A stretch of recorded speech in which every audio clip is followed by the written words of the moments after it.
Chapter 664. Su Beiji's back was immediately drenched in sweat, but his tone didn't change. He kept his gaze down and said slowly, "Since Su Beiji came to Bailiang, he will work for Bailiang wholeheartedly. But if you want me to have no grudges, Su Beiji is not a saint, so it's impossible." Su Xiao nodded and said, "That's true. Very good." Su Beiji was silent. Su Xiao said softly, "Let's sit down and talk. Speaking of which, we are still distant relatives. You can call me Uncle Su in the future." Su Beiji sat down cross-legged. Su Xiao asked, "This time, Prince Zhao Kai went to the western regions. As expected, the 800 Phoenix barracks will meet him at the throat between Jianghu and Wuxia River. Besides a powerful Dharma king of the esoteric sect, Zhao Kai also has 200 elite Yulin cavalry and 16 imperial golden saber guards. As for the secret forces, Bailiang's spies didn't find out much. Do you think this assassination is worth it? Even if it succeeds, what are the pros and cons?" Su Beiji asked calmly, "May I ask how many soldiers in Jianghu have rebelled?" Su Xiao frowned and said softly, "Rebelling?" The old man smiled and said, "Let's do as you say. Jianghu has been a top strategic town since ancient times. Its importance can be ranked in the top 10 in the entire Liang dynasty. It has a total of 16,000 soldiers, half of which are infantry and half of which are cavalry. The 8,000 infantry are mostly former subordinates of Gu Jiantang, but there are also some subordinates of King Yen. As for the cavalry, there are 3,000 of them. They are just west of Jianghu, killing a group of bandits." Su Beiji continued to ask, "How many of the remaining 5,000 can come out in an emergency?" Su Xiao said, "More than half, still 3,000 soldiers. However, the prerequisite was that they had Gu Jiantang's tiger seal, which was the Minister of War's tiger seal. Unfortunately, I have some old subordinates on the way to the Sword Pavilion. They're old, and they might not be able to deliver military intelligence quickly." Su Beiji shook his head and said, "I dare say that it is not these 3,000 soldiers who will make a move, but the other 2,000. Because even if Gu Jiantang is willing to issue this order, there will be a woman in the imperial palace in the capital who will stop it." Su Xiao frowned. "Oh? Who would have the courage to do that?" Su Beiji said indifferently, "The son of the Zhao family, to be more precise, is Han Diaoxi, who wholeheartedly wants to help Zhao Kai become the emperor. It was very likely that this eunuch, who seemed to be losing his power in the inner palace, would personally come to the capital. Moreover, Han Diaoxi's actions would mean that he is truly going downhill from the imperial palace. After all, it is a taboo for the imperial family for a eunuch to participate in the struggle for the throne. Moreover, the current emperor is not a muddle-headed emperor. No matter how great the friendship he has with a personal eunuch before he sits on the throne, he can't afford to squander it like this. Even if the son of the Zhao family really wants to let Zhao Kai succeed the throne, Han Diaoxi will have to give up his position." Su Xiao nodded. "That makes sense." Chen Liangxi, who had been holding the little girl, looked down at her and smiled knowingly. She didn't know why Brother Chen was smiling, but she smiled at him out of habit. Su Beiji sighed from the bottom of his heart. "Even if the heir is determined to kill off Zhao Kai and the 200 imperial guards, I'm afraid it will be a battle of backups, like the mantis stalking the cicada." Su Xiao suddenly laughed loudly and pointed at Qin Shiliang. Then he said to Su Beiji, "You two great minds think alike, but there are still some small differences." Su Beiji didn't look at Qin Shiliang. Qin Shiliang also didn't raise his head to look at Su Beiji. One was the grandson of the king of the northern courtyard, Su Huainan, who had high hopes for him. The other was a poor scholar who didn't even have the qualifications to be seated at the Baogua Temple's winding water-flowing goblet. Just like a woman from a wealthy family, even if she has the appearance of an ordinary person, she has the bearing of a great family. She needs to be carefully sculpted and removed from her arrogance. Only then can she slowly see her heavenly fragrance and national beauty and gradually enter the best state. Just like a beauty from a poor family, although extremely beautiful and moving, in the end, she lacks the natural bearing of wealth. She needs to be given an aura from the big picture and open up the layout. Only then can she be as round as she wishes, charming but not demonic. On the top floor of the Tide Listening Pavilion was a writing table. There was a piece of fine paper on which a scholar had written a few comments from Su Beiji and Qin Shiliang before his death. Su Xiao said softly, "You two are much luckier to meet Feng Yin than those scholars who met me." Su Xiao laughed softly. "In the future I'll have to trouble you two in Bailiang. It's already difficult to establish a business and preserve one's achievements. If you really want to rely on those who preserve their achievements to fight for a new country, it'll be even more difficult." The two of them were both stunned and frightened. A rare hint of loneliness appeared in Su Zhao's eyes. After entering the city, you two should first go to Feng Yin's grave to toast someone. He valued the two of you greatly when he was alive. Don't disappoint him. This person is called Li Yishan. A group of cavalrymen arrived with a rumble on a remote path that didn't belong to the post house. Yuan Meng suddenly opened his eyes wide, his gaze instantly burning. This general who had been mocked by his colleagues all year round was even trembling as he held his spear. The leader of the cavalrymen was an extremely distinguished young master. However, on his handsome face, which should have been frivolous, there was a solemn and heroic air that even the 800 white horses would find unfamiliar. There was a short knife at his waist on his left hand and a long sword on his right. The second cavalryman was the black-clothed and barefoot butcher's second son. Who in Beimeng and Liyang didn't know about the Longxiang army? Who didn't know about the enemy of 10,000, Su Longxiang? The third cavalryman was the white bear Yuan Zuozong, who was known as one of the top 3 in the Liyang dynasty's army. This unparalleled valiant general known throughout the world during the battle at the tomb of a concubine of West Chu only carried a Beiliang knife, which was enough. The fourth cavalryman was a woman in green with a long spear in her hand. The fifth cavalryman was a woman whose arms were hidden in the big sleeves of a red robe and a red scarf on her head. Her face couldn't be seen clearly, but her demonic aura was eerie. Her aura didn't lose to Yuan Zuozong at all. The 5 cavalrymen passed by the Phoenix Battalion in succession. Yuan Meng was the first to turn his horse around. The rest of the cavalrymen were silent and followed closely behind. Chapter 665. In the cold and cheerless imperial palace, after the autumn rain, the autumn wind brushed the autumn leaves. The newest imperial concubine, Yen Dongwu, sat under a parasol tree and told her mother-in-law some interesting anecdotes from the streets. Nothing was taboo.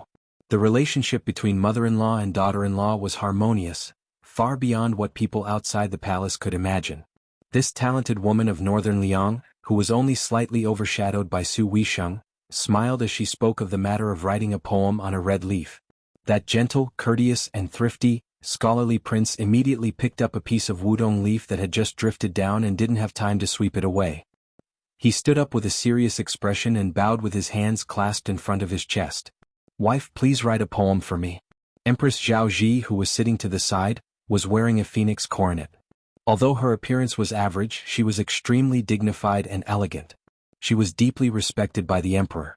For so many years they had treated each other with respect. In addition to working diligently, the emperor of the Zhao family would occasionally personally draw her eyebrows when he was in the mood. As for Zhao Ji's method of managing the harem with both strength and gentleness, it really made all the favored concubines' hair stand on end. Not long ago, there was a concubine who was banished to the cold palace. She washed her face with tears every day in the Changchun Palace and secretly spent 300 taels of gold to buy an extremely sentimental poem. In the end, it was the empress who personally delivered it to the emperor. Zhao Ji looked at the small squabbles between the princes and imperial concubines and the corners of her mouth turned up slightly. She glared at her son, who was seen as the one with the least ancestral spirit among all the princes. She was imposing without being angry, but her tone slightly revealed the secret of heaven. "You are not proper. You are much less talented than your own wife. You also do not know how to improve." The prince, who was famous in the capital for his elegance, said helplessly, "A woman's virtue is to have no talent. Mother, you should teach Dongwu a lesson. She is full of talent. She is more than qualified to be the chancellor of the Imperial College or the Dehuang sect." Yen Dongwu copied Zhao Ji and glared at her husband, who spoke without thinking and pinched him under the table.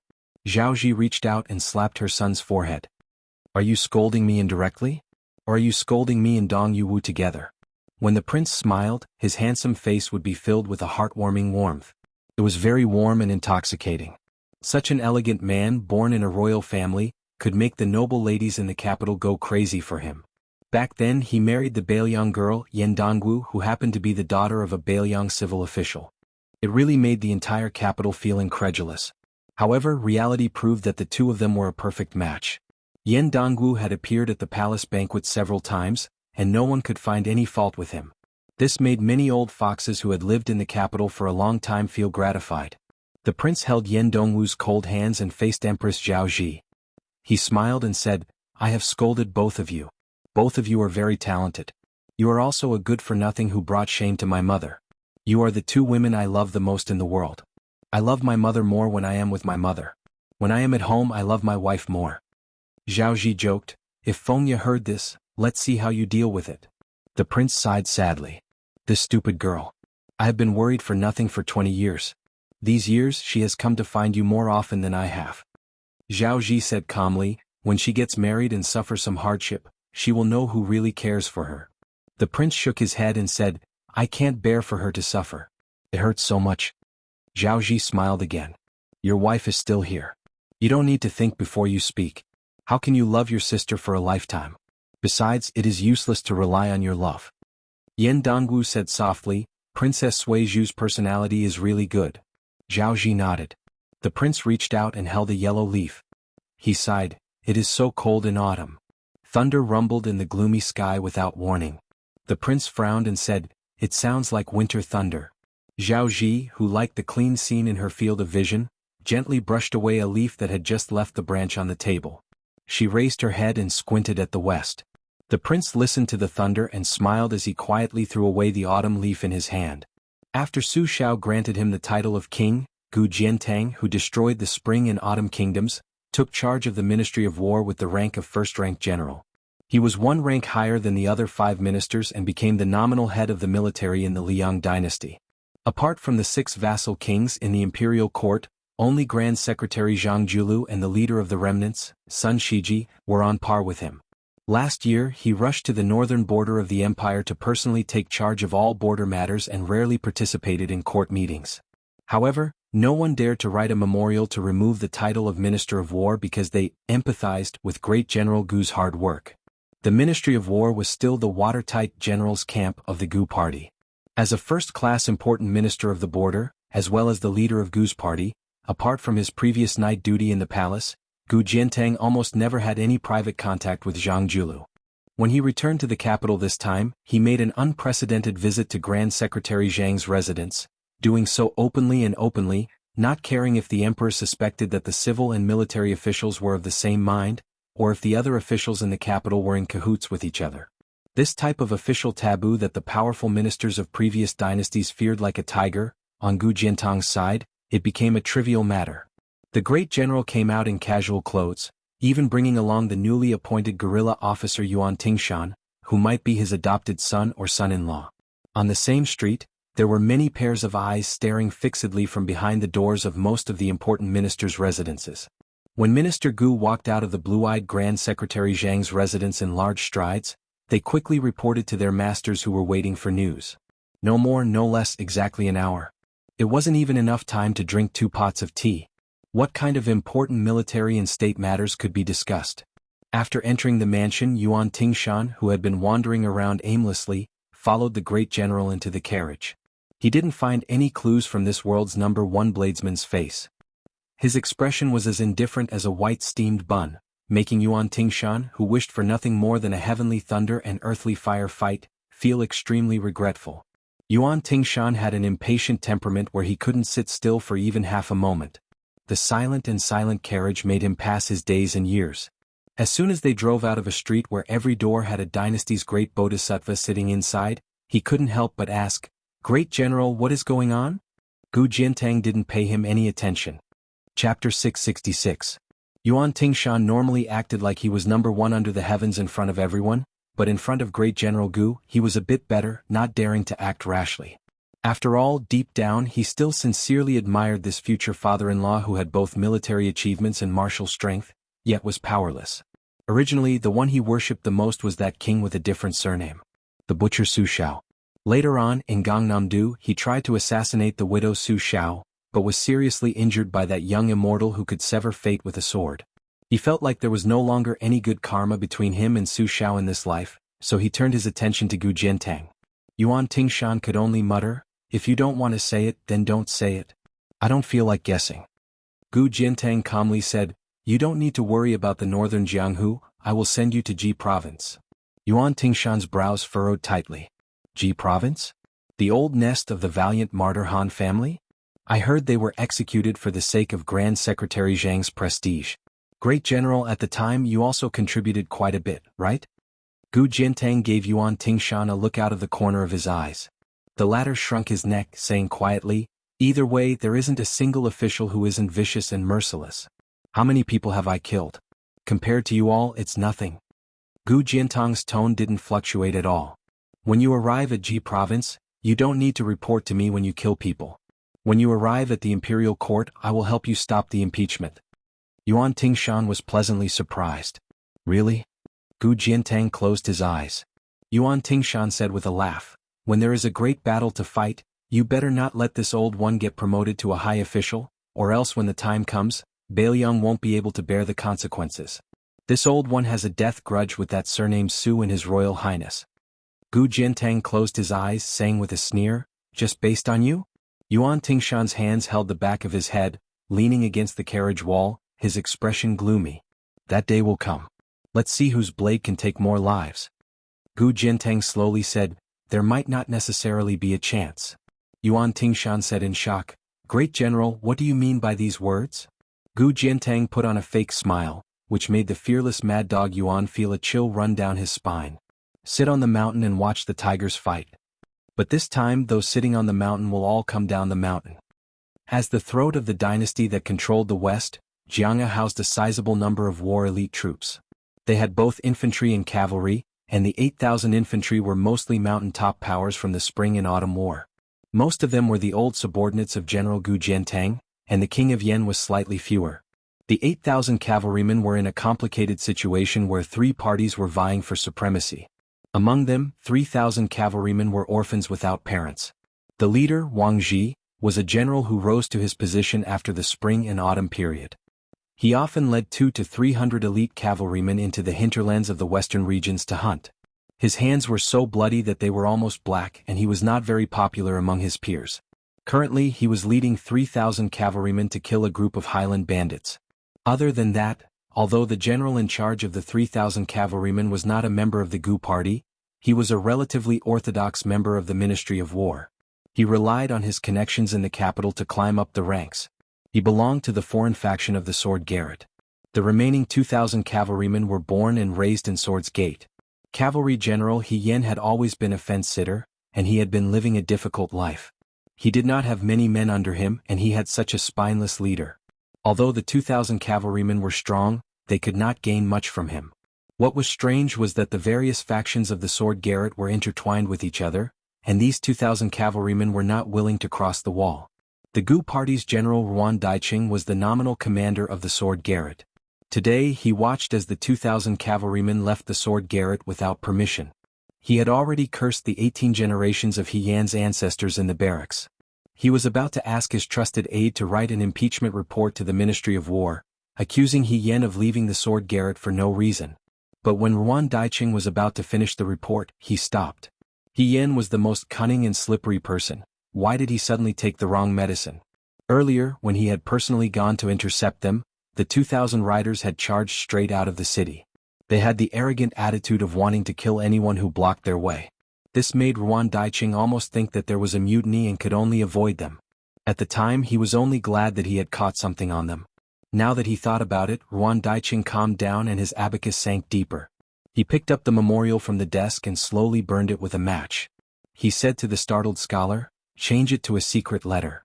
Find a trusted courier and send it 500 miles to the capital. Personally hand it to the minister. At this time, a dusty man with a clean face and no beard broke into the tent. Ruan Daiqing was angry at the incompetence of his guards, but when he saw the man's face, he was surprised and nervous. He was about to say something to please the man, but the eunuch stomped his feet and pointed at Ruan Daiqing's nose and scolded, useless thing, why didn't you stop He Yan's 2,000 cavalrymen? Ruan Daiqing was stunned. He was thinking about how to remedy the situation. The eunuch who served the empress for many years in the palace waved his sleeves and left. He left a sentence that made Ruan Daiqing's legs go weak. Ruan Daiqing, you'll be kicked out of the sword pavilion. Useless. The baffled Ruan Daiqing stood rooted to the ground.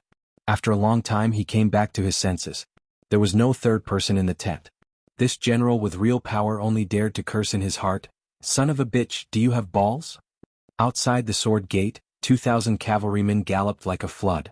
In the distance, there was a man with a head full of silver hair. He was wearing a bright red coat because of the gallop. He was extremely arrogant. He had stopped Chao Changqing 3 times in the Liang Palace. Once, the eunuch was only 100 steps away from His Majesty. But he was still stopped by the head of the eunuchs in the world. Previously, when Bai Hu came out of the Bailiang palace to get married, it even alarmed the king of Bailiang. Su Xiao asked with a smile, "She's married already?" Bai Hu said calmly, "Take a breather. I'll be back soon." Su Xiao put his hands in his sleeves naturally and asked, "It doesn't count, right?" Bai Hu nodded, "Of course." On this day, Nangang Push, who was known as the most beautiful woman in the world, left Liangzhou and disappeared. Almost at the same time in the vast western region, a horse was riding slowly. The man in white held a dark purple spear in his hand. The spearhead was not inlaid, making the spear look more like a stick. The name of the spear was Plum Wine. Chapter 667. He rode in the front. The hot wind in the desert blew against his face. The rope on his cloak gradually loosened and then fell into the yellow sand. It revealed a shocking bright-colored python robe. The eunuch was followed by 2,000 cavalrymen of the sword garret a full mile behind him. There was an iron law in the Liang dynasty that was clearly engraved on the dragon steel. No eunuch was allowed to leave the palace. After the Liang dynasty became peaceful, there were only a few exceptions in the past decade or so. The first time was when Princess Sui Zhu sneaked into Beimang. After the head eunuch of the Imperial Horse Directorate returned to the palace, he died not long after being entangled by his red threads. Another time was when he went to pick up the emperor's illegitimate son Zhao Kai. Even though it was the emperor's order, he still used half of his friendship. Mobilizing the 2,000 cavalrymen behind him that were only loyal to the royal family was still a quiet move by the emperor on the chessboard of the world. He also used half of the remaining friendship between master and servant.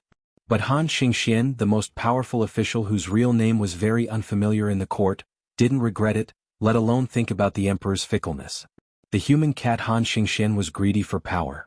Otherwise he would not have held power alone for so many years. However, he knew who he was greedy for. Back then, when the emperor was still the weakest prince, he was willing to die for the emperor. When the emperor sat on the dragon throne and had children, Han Xingxian chose to call him Great Master Zhao Kai from the very beginning. Han Xingxian was the son of that gentle woman. Han Xingxian had eaten a few meals personally cooked by her. He was not the least bit despised by her as a eunuch. "The world bullied me, Han Xingxian, once, I will bully you all my life. If she respected me, I'll respect her 1,000 feet." She died early, so Han Xingxian repaid her kindness to Zhao Kai. Han Xingxian was never educated and didn't know many words. He also never cared about national laws or human relationships. The emperor and the prince Zhao Kai were the only rules. Han Diaoxi only cared about these two family rules in his life. Spurring his horse forward, Han Diaoxi saw the dense cavalry formation in front of him. The old eunuch, who did not carry any weapons, raised his hands and twirled 2 strands of silver hair hanging down from his temples. His hands were bound by 3,000 red threads. Once he killed all the rebels and traitors that the Bailiang had cultivated, he would be able to hand the job over to He Yan. Han Diaoxi could have easily killed the head eunuch of the Hall Directorate who went to the sword garret to stop him from mobilizing his troops. However, the cat man did not have any ill feelings towards the empress, and he did not want to embarrass his young master in the future. Therefore he had a falling out with her too early. Thus, he allowed Ruan Daiqing to go to the Sword Firmament Pavilion and look for the good-for-nothing Ruan Daiqing. He charged towards the 3,000-strong cavalry without slowing down, still in the mood to smile and say, "Black monk, don't let our disciples die here. Otherwise, as the great teacher, this old servant will tear you apart even if it means risking my life." Wang Ji, the cavalry general on the opposite side, did not relax even when facing Han Diaoxi. Not only because he had guessed the identity of the old eunuch, but also because he knew what he was doing. Treason.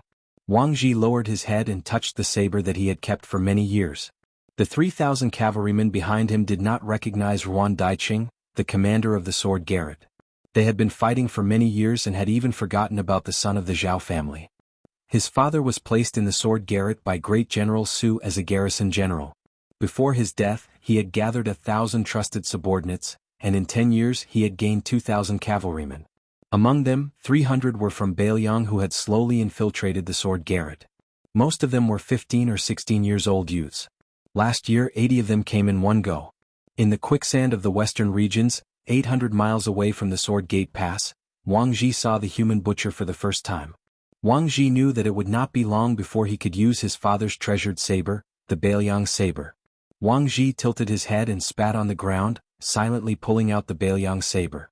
1,000 cavalrymen retreated abnormally, while 2,000 began to charge. This was an interception that risked countless lives to stop a finger-profound level expert. Wang Ji still wanted to become a famous governor of the border, a great general who could intimidate the Great Desert. If he really died here, he would definitely regret it. But since he was reincarnated and had the same surname as his father who used to be a Bailiang soldier, he had no regrets. The plum wine was in his hand. The man who did not drink took the water pouch from his waist and drank a mouthful. Some people said that he was the best general who could turn something rotten into something magical since the emergence of large-scale cavalry battles. He was invincible in cavalry battles with more than 100,000 soldiers. Even the current emperor praised him as the white-clothed warrior immortal who could not be compared to all the other officials in the court. In the army of the Liang dynasty, who was the best in martial arts? Originally, most people said that General Gu Jiantang was better. Since he fought 2 battles with Beimang Hong Jingyan and the ancestor Bronze Man, he had become the new immortal of spears, vaguely surpassing Gu Jiantang who had extraordinary saber skills. Qin Jibao stopped his horse and turned around. A small group of cavalrymen followed behind. The horses under them were exhausted after a long chase. They saw the leading woman with a sword on her back, covered in dried blood. Qin Jibao's bitter smile flashed across his face. Chapter 668. He turned his horse around and lightly tossed the water skin to her. Unfortunately, she didn't catch it. The two of them were 50 paces apart. Qin Jibao laughed. You guys don't even consider physical strength. Even 2,000 riders may not be able to stop me. The woman who hadn't slept for 2 days said coldly, the 600 iron Buddhas that Dian Xiongzong deployed and the 800 crossbowmen sent by Wei Fuqing are all dead. They're really promising. They're all wearing Beimang armor. Qin Jibao said lightly, what's the point of killing them? They didn't rebel. They just happened to appear in the western regions. Su Weisheng calmed his breathing. Qin Jibao wasn't in a hurry to make a move. He still reined in his horse and stopped. The end of his spear pointed at the yellow sand under the horse's hooves. I didn't expect you to come. Otherwise I wouldn't have done this. Su Weisheng said sarcastically, there's a battle that Qin Jibao didn't expect? Qin Jibao said indifferently, I did, but I didn't want to admit it. I don't know why, but every time I think of a situation that I don't want to happen, it always happens. There's no exception this time. Su Weisheng asked directly, are you really going to rebel against Bailiang? Qin Jibao tilted his head slightly and asked back, who said so? Su Weisheng didn't want to talk anymore. He gently breathed in and out, the ancient sword on his back trembling. Qin Jibao still didn't show any signs of lifting his spear. When I was young, I didn't want my father to die for my adoptive father. In the end, he took 62 Qin family members to bring up the rear without saying anything. He still went. The second time, I didn't want His Royal Highness to refuse to enter the capital to be the prince consort. He didn't go. Last time, I didn't want him to return from Beimang to Bailiang alive. He survived. This time, I didn't want to see you, but you came. Qin Jibao finally mentioned the plum wine.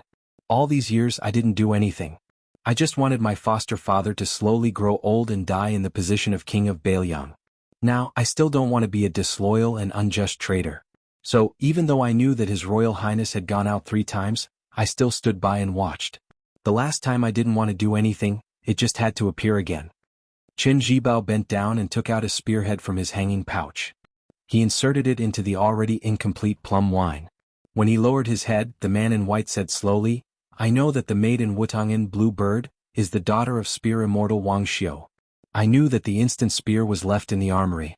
She was groomed to be a death warrior to be used to kill me in the future. I was very clear about that.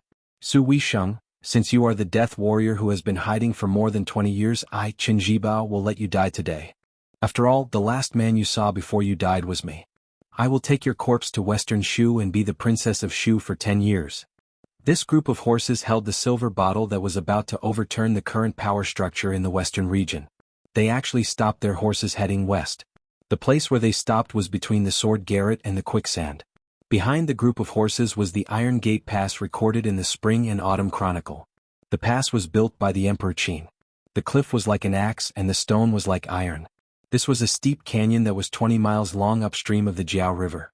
It was an important passage from the western region to the eastern region. Every time the situation in the Central Plains was stabilized, they had to pass through the north and south of Tianshan. The armored soldiers of the Central Plains had to pass through this place. Every time the horse galloped to the west, it symbolized the power of the Central Plains. Every time they retreated to the east, it meant the collapse of the Central Plains. Prince Zhao Kai got into the carriage and sat on the coachman's seat. The talisman general in golden armor stood guard beside him. When he saw a dusty old monk in black coming from the north, he smiled brightly. It was his second master, the sickly tiger Yang Taisui. When the old monk saw that Zhao Kai was safe and sound, he felt relieved. He did not say a word to his disciple, who had the potential to become a Buddha and stop the process of destroying Buddhism. He only put his palms together and bowed to the Bodhisattva. Then he silently turned around and headed east. Less than half a mile away, with a saber and a sword, Su Fengyan urged his horse straight to the Iron Gate Pass. Any prince could rush to the western region to accumulate merits and pave the way for his future ascension to the throne. They could also allow a prince to be the king of Shu who broke the ambush line of Bailiang and Nanzhao. However, a prince could not be the king of Shu after achieving great merits and then sit on the throne by destroying Bailiang. Moreover, this prince was Zhao Kai, the one Li Yishan wanted to kill. In front of him, an old monk rushed toward him. Using the great Buddhist supernatural power, he kept whispering to the hereditary king of Bailiang, Su Fengyan. Anyone can die. I can die. I can die. I can die. I can die. I can die. I can die. I can die. I can die. I can die. My 216 retainers can die. Only Zhao Kai can't die. I can escort Zhao Kai back to the capital and go to the Bailiang Palace to ask for forgiveness. If you insist on killing Zhao Kai, who has the emperor's order and is blessed by fate, do you know what will happen to you? The old monk floated over. *CK off. Su Fengyan, who had always been able to remain calm in front of his enemies, suddenly had bloodshot eyes. He angrily said, Yang Taisui, the first person I'll kill today is you. Do you still remember the white clothes case in the capital? I would rather die in the process of practicing my saber than be a useless king of Bailiang in the future. I want to kill you bastards with my own hands. Chapter 669. Chen Jibao was in the front when he left the small manor surrounded by willows, followed by the tide-listening pavilion with Bai Huer's face. Su Shao came to this quiet manor without a tree outside the outer wall. Most of the servants in the manor already knew that there was such a person who could make General Chen, who did not like to joke, become abnormal. After sending the old man away last time, he was obviously in a good mood. Some time ago they were still guessing if the old man could be the administrator, Li Gongda, but they felt that it did not seem like it. Sir Li seemed to have a bad reputation. With General Chen's temper and status, he would not deliberately flatter him. After guessing, they could only think that it was most likely an old general who had retired from the Northern Liang army. Perhaps he was General Chen's old subordinate. Only the old manager of the manor guessed the truth, but he did not dare to spread it. This time, the Prince of Northern Liang came in person, and the old steward did not spend much effort. He still received him under the shade of a tree in the backyard and asked Lu Ci, who he had met before, to bring him the fruits and snacks made by the manor. After Su Shao ate a little, he stood up with a smile and asked the maid to lead him to Chen Jibao's study. The young girl, Lu Ci, did not dare to make a decision on her own, but she could not directly say that General Chen's study was not cleaned by the maids. It was all done by the general himself when he came to the quiet manor to recuperate. Being influenced by what he saw and heard, it became an unwritten rule that the servants did not go to the general's study. Even if the door of the study was open all year round, even if it was covered in dust, no one would go. The maid was in a dilemma. The steward, who was waiting quietly in the distance, quickly trotted over and personally led the general to the study. When they reached the door, the old steward quickly walked away with the suspicious maid, Lu Ci. Su Shao crossed the threshold with his hands behind his back and walked to the study desk. He saw a blank piece of paper on it. When a woman married and left home, she would bring her dowry. When a man went out, he did not marry into anyone's family. Naturally, he would be alone. The lychee finally left the branch. Su Shao put the paper in his sleeve and said softly, "This is good." Su Shao looked around. The bookshelves were filled with precious military books and historical records that had been collected. They did not use red sandalwood and yellow rosewood as bookcases to collect them. It was obvious that they wanted something that could be flipped through and read at any time. Su Shao was in a daze for a while and thought about the past. He remembered that Jibao was a very naughty child when he was young. He liked to ride on Brother Chen's neck and pull his beard. When he was young, Su Shao himself often carried him around the barracks. This little bastard was full of bad ideas. He would hold it in before he was carried, but when he was halfway through, he would piss. Since when did he become so taciturn? It was probably on the day that Jibao knelt at the tomb and buried his head in the yellow soil. Even Su Xiao did not know whether the child cried or not. Later the Beiliang army began to grow. Their iron hooves broke the gallbladder of the 6 kingdoms. Afterwards they were ordered to enter the capital. Before the father and son met the emperor, Su Xiao had a frank conversation with him. He asked if he wanted to go to Beiliang and become a king with a different surname. He, Su Xiao, could retire in the capital and become the minister of war.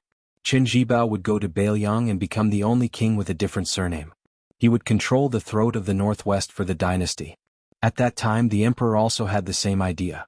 However, that time Qin Jibao did not agree. He said that the capital was not safe and he was not at ease with his foster father being his hostage. Later on, when they arrived at the imperial court, the emperor probed again, whether intentionally or not, asking Qin Jibao if he was willing to work together with the king of Yan to wipe out the barbarians in the south for the imperial court. This was practically establishing 2 kings with different surnames, scaring all of the civil and military officials until their faces turned pale. Even Gu Jiantang, this type of great general who was extremely good at maintaining his composure, immediately flew into a rage. He abruptly swung his sleeves and turned around. The king of Yan raised his head to look at the roof beams of the great hall, not saying a single word. The old Grand Secretary, the current Grand Secretary Zhang's respected teacher, the leader of the civil officials, knelt on the ground and did not get up, continuously kowtowing until blood flowed endlessly, admonishing the emperor that he could not go against the rules and bestow rewards. That year, white-clothed Qin Jibao was only 17 years old, Su Fengyan only about 8 years old. During these years, Su Xiao began to be unable to see through what this foster son of his wanted, unable to understand where his bottom line was. The more Qin Jibao had no desires, the more prepared he was, the more Su Xiao didn't dare to easily die of old age. It was because the butcher knew that once he died, Qin Jibao, who didn't seem to fight for anything, would be able to obtain everything. When that day truly arrived, a Beiliang between the cracks might not be able to satisfy Qin Jibao's appetite. Back then, why did the newly ascended Zhao family son of heaven confer Qin Jibao the title of vassal king? On the surface, he was magnanimous and magnanimous, rewarding meritorious service, not minding the 2 kings of different surnames cooperating with each other in the north and south, but wasn't he also trying to have the father and son mutually restrict each other? Su Xiao didn't doubt at all that the independent Qin Jibao didn't want or couldn't contend for the throne under the heavens. Su Xiao walked out of the manor muttering to himself, "I hope there's still time for both sides." He returned to Beiliang Palace.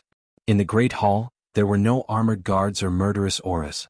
Half of the 6 adopted sons had come.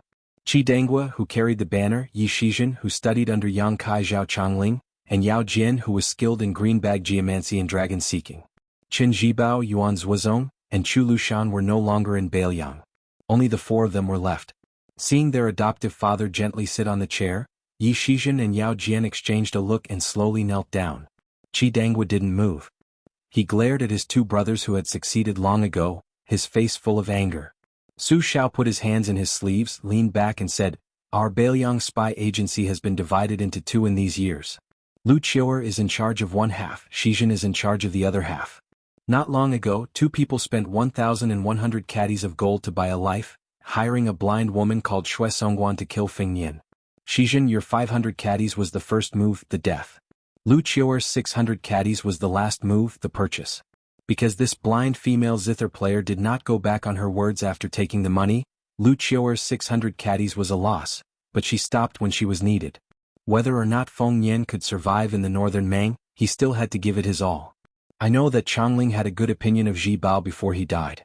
He felt that if he could control the Beiliang cavalry, not just unifying the spring and autumn period, he could even eat up Beimang in the future. Changling was a peerless scholar who did not play tricks. He never concealed his thoughts in front of me. Before he died, he held my hand. His last words were that Ji Bao could become a great monarch like the Qin emperor. So Shizhen, you inherited Changling's will. In these years, I could not find out who did not do it personally, and I did not want Lu Qiuer to find out. But I know who was adding fuel to the fire. Also, this was Yishan's original intention for me to hide. I do not blame you for this.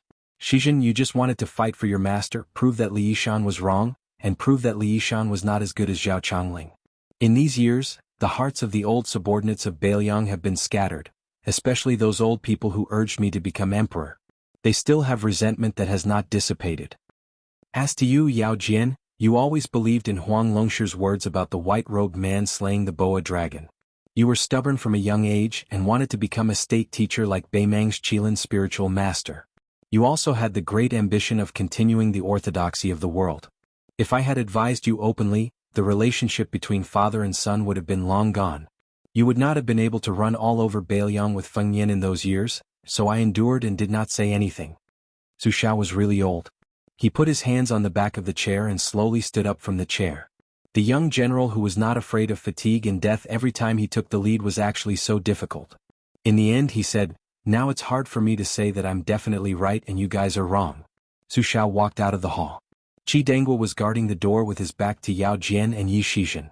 Yi Shizhen was the first to stand and stumbled over to pick up the jug of wine his foster father had left behind. He held 2 wine cups in one hand and raised the jug to his nose with the other to sniff. The tearful scholar smiled and said softly, "See, I told you it was green ants, but you had to bet with me that it was yellow wine. Yellow wine needs to be warmed. You do not find it troublesome, but I do." Yao Jian did not stand up and just sat cross-legged. Yi Shizhen sat in front of him and poured 2 cups of wine. Yi Shizhen raised a cup of green ants and used his sleeve to wipe his tears. He said with a smile, "What, old Yao, you are not willing to part with your rooms of books?" The expressionless Yao Jian gripped the wine cup and shook his head. "What is there to be unwilling about? It is good to leave them for Feng Yin. In the past he liked to steal books when he was young. This time he does not have to worry about being scolded by me. Whether I live or die, I am only one person. But you, on the other hand, are you not worried about that family?" Yi Shizhen laughed out loud. "Of course I am. Do you think I do not trust foster father in this matter?" Yao Jian nodded. Yi Shizhen raised his cup to Yao Jian. "Shall we have a toast?" Yao Jian rolled his eyes. "No, you have never been good at drinking your whole life. When did you not have a few caddies of wine under your feet during a celebration? It was all wasted by you. Clinking cups with you would be a disgrace." The scholar Yi Shizhen covered his face with his sleeve and drained his cup in one gulp. Yao Jian drank his cup at the same time. He closed his eyes and whispered, "It is a pity there is no food to go with the wine." The two drank their cups of wine and then knelt in the direction of the door. Standing at the door, Qi Dangua rubbed his eyes. He looked at his foster father leaning against a large red pillar outside the door. Qi Dangua closed the door and walked to the old man's side. He squatted down and said hoarsely, "I do not understand why they are thinking so much. Is it not good to live well?" Su Xiao seemed to be tired of standing. He sat on the steps and said softly, "Foster father does not know. The people who can tell me the answer like Chongling and Yishan have all left." Chapter 670. The Iron Gate Pass between the quicksand of the Sword Garret gathered the best masters in Jianghu in the past 100 years. The number of masters was enough to shake the Jianghu of Liang and Beimang. Almost all of them had the mentality of fighting to the death. This was very different from when Chao Chongqing and Dong Tai went to the top of the martial emperor city. At that time there were many hidden masters but only 2 people actually fought. They just watched from the sidelines. Compared with the Iron Gate Pass, which was extremely strange to the Jianghu of the Central Plains, it was a far cry. No one could stay away from the battle of the Iron Gate Pass as long as you appeared in the field of vision. Among the masters who had appeared in person there were Qin Jibao, who came late with a stick of plum wine, Han Diaoxi, who was known to be good at killing celestial phenomena with his mysterious finger, Yang Taisui, the sick tiger who once stepped on half of the dragon tiger demon slaying platform, White Bear Yuan Zuozong, the 3rd person in the Liang army, Su Fengyin, who was at the false realm with his mysterious finger, Su Weisheng, who carried the red dragon sword, Bodhisattva of Tantric Buddhism, Golden Armor Man, who used to be one of the 4 grandmasters, Su Longxiang, who was born as King Kong, and Blue Bird, who held the instant spear. They were doing the shocking business of plotting and quelling rebellion. The people who were killing each other were the princes who were likely to sit on the dragon throne and the next king of Beiliang. This was a chaotic battle that would soon determine the future of the western region and western Shu in Beiliang. No one dared to say that they would be the last one to laugh and survive until the end. Su Fengyin rode in the front. 12 flying swords with perfect sword embryo formed a thunderpool sword formation that he stole from Dong Tai, the god of peach blossom sword. He crashed into the old monk in black, Yang Taisui, who was the main accomplice of the white cloth case in the capital. Yuan Zuozong urged his horse to follow closely behind to support his royal highness, but the distance between them was 50 paces apart. Along the way, the 2-faced and 4-armed otherworldly item in the red robe finally revealed its ferocious appearance. It bypassed Su Fengyin and the black-clothed monk and dashed straight toward the entrance of the Iron Gate Pass. Its goal was very clear. Whoever was suitable to be used as food, it would absorb their blood, flesh, and qi. The fifth raccoon was a good example. At this moment, the Yin item's nascent core's dual-faced golden eyes were shining brightly, showing a different aura from ordinary filth. Blue Bird tilted her head for an instant and urged her horse forward. She still did not pay attention to the famous black-clothed imperial tutor. She directly led the 800 white horse righteous entourage to kill the 200 imperial guards. In the Ruran Mountains before the battle, her young master smiled and said that he would give the fifth raccoon to her. Blue Bird did not doubt that her young master could take the fifth raccoon's head. Today her young master was entangled with Yang Taisui, so she would not do anything unnecessary. The black-clothed young man had already abandoned his horse and walked on foot, but his body was like rolling thunder on the ground, far surpassing the galloping horse. Once again he showed what it meant to take the lead in a battle. Wang Chong of the Phoenix Battalion stood side by side with the warhorse and His Royal Highness. He subconsciously glanced at them and clenched his spear, whispering, "Lin Heng, watch carefully." This time, His Highness single-handedly took on the bald donkey Yang Taisui. He didn't let us down. Quickly leaving His Royal Highness Yuan Zuozong and the black-clothed monk behind, the white horse righteous entourage began to charge. Their blood was boiling and they were almost trembling all over. 700 of them had previously followed this unscrupulous young master who had never set foot in the military camp. They all said that other than bullying Miss Xue Ling, he only had the ability to spend money in brothels. Over the years, who didn't feel suffocated? Along the way to the west, the Bailiang young master who carried a saber and a sword did not say a word. He did not even think of saying a few words that were friendly and approachable. Fortunately, on the surface he did not show any friendliness. Just when they were 2 miles away from the Iron Gate Pass, he said in a deep voice, "Today, follow me to kill Prince Zhao Kai of Liang." They were 200 steps away from the enemy. Yuan Meng let out a furious roar, "White horse righteous entourage. Fight to the death." The 200 imperial cavalry began to charge at the same time. None of the 16 golden-clothed bodyguards were left behind. They all mounted their horses to meet the enemy. Zhao Kai sat on the coachman's seat, squinting his eyes and looking into the distance. The talisman General Golden Armor stood quietly in front of the carriage with both hands holding the quaint sword hilt and inserted it into the ground. This ferocious sword was exchanged with the lives of the whole family of a famous swordsmith. The puppet in the golden armor was a great guru who was skinned by Han Diaosi. Its combat power alone was enough to crush the other 4 abandoned talisman armors. The female bodhisattva of Tantra in a snow-white cassock made a mudra in front of her chest with one hand and held a bottle with the other hand. The yellow sand spun crazily a few feet above her palm and gathered into a tower. It gradually formed a star vortex. Zhao Kai held the horsewhip tightly and stood up. He took a deep breath. "Will I die here?" The sturdy horsewhip in his hand suddenly broke inch by inch.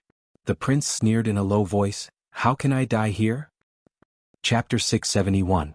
The history books, especially the unofficial history books, like to describe those fierce generals as the enemy of 10,000 people, but no one would take it seriously. However, the saying that the enemy of 1,000 people did exist in the army of the Liang dynasty. Although it was rare, there was a precedent. When the Su family wanted to establish Western Shu for the emperor, except for the king of Western Shu and a large number of officials, they swore to defend the country. They would rather die than surrender to the Liang dynasty, and they would rather die than flee to the imperial city. The Sword Emperor of Western Shu, as a member of the royal family of Western Shu, guarded the city gate with his sword. Unfortunately, after the battle, he was first exhausted and then crushed to death by the Bailiang cavalry. In that battle, the Sword Emperor of Western Shu killed 800 men in 3 hours. After he died, he was trampled by the horses. Then Chu Lushan put a flag on the corpse. The long chaotic wars of spring and autumn caused the soldiers to gain a lot of experience in fighting against top-class martial artists in the martial world. They had to exhaust their opponents before their morale collapsed and not give them a chance to catch their breath. These precious experiences that were gained by piling up corpses and lives were passed down from the old soldiers to the new soldiers, generation after generation.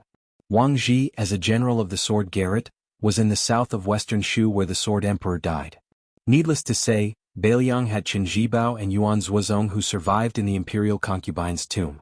They could be said to be worthy of being the enemy of 1,000 people. Naturally, they often used these brilliant figures as imaginary enemies to train the cavalry. However, the fierceness of the red python-robed eunuch and the craftiness of his killing methods still made Wang Ji a little unprepared. Han Diaosi rushed in a straight line, his red python robe fluttering in the wind. Thousands of red threads appeared on his hands, and he could easily take people's heads and cut them into pieces. Except for Wang Ji's Bailiang saber cutting off some of the red threads and a few capable generals who luckily survived, no less than 30 cavalrymen were strangled by this human cat. Fortunately, the cavalry battle formation did not pursue multiple rounds of killing from the beginning. They wanted to be firm. Even if they had to give up a part of the advantage of the cavalry's impact, even if they had to give the 2,000 cavalrymen behind Han Diaoxi an innate advantage, they had to try their best to circle around and stop this old eunuch. The secret order Wang Ji received a few days ago was very simple. It only had 2 words: delay. With what? In addition to conserving 1,000 of his cavalry to prevent them from being defeated by the 2,000 people who knew each other well, the 2,000 cavalry that participated in the battle also did not swarm forward like a swarm of bees. Instead, they were divided into 20 cavalry groups of 100 men, striving to advance and retreat with a sense of propriety, so that the advantage of numbers could be fully utilized to the extreme. Wang Ji had already had 3 hurried exchanges with Han Diaoxi. The first time he used his saber to block the enemy, and the other 2 times he bent down to pick up the spears of his fallen comrades. The last time he threw his spear back to chase after the red cat and threw it behind him. One of the spears was actually wrapped around the back of the spear as if it had grown eyes, directly twisting the spear into pieces. Wang Ji threw the spear for the 3rd time, directly abandoning the man and killing the horse. The frighteningly red cat unexpectedly reined in the horse and leapt into the air, dodging the flying spear. It even pulled the heads of the surrounding 5 cavalrymen into the air. Wang Ji's eyes were bloodshot as he cursed, "Mother****, you're not human at all." Behind Wang Ji, there were 8,000 horse hooves stomping on the ground. Wang Ji made a hand gesture, and the 1,000 cavalrymen who were motionless split apart like a flood, bypassing the reef in the middle of the river and rushing towards the 2,000 cavalrymen led by He Yan. In addition, the 6 cavalry groups that were on the periphery could not immediately surround the killer cat to engage in a fierce battle. Wang Ji carelessly rubbed his cheeks, spat out a mouthful of bloody saliva and said fiercely, "If I don't die this time no matter what, I will ask the king of Bailiang to be the general of 10,000 cavalrymen." Chen Jibao said that he wanted to kill Su Weisheng and bring her body to Western Shu to proclaim himself as the king. He did not have the slightest intention of showing any mercy, nor was he sloppy at all. Every time the plum wine came into contact with the ancient crimson feather sword, this famous sword would explode with a series of clear and melodious sounds like the roar of a dragon, trembling and melodious. Every time they collided, Su Weisheng, who was holding the sword in her right hand, would violently shake her right sleeve.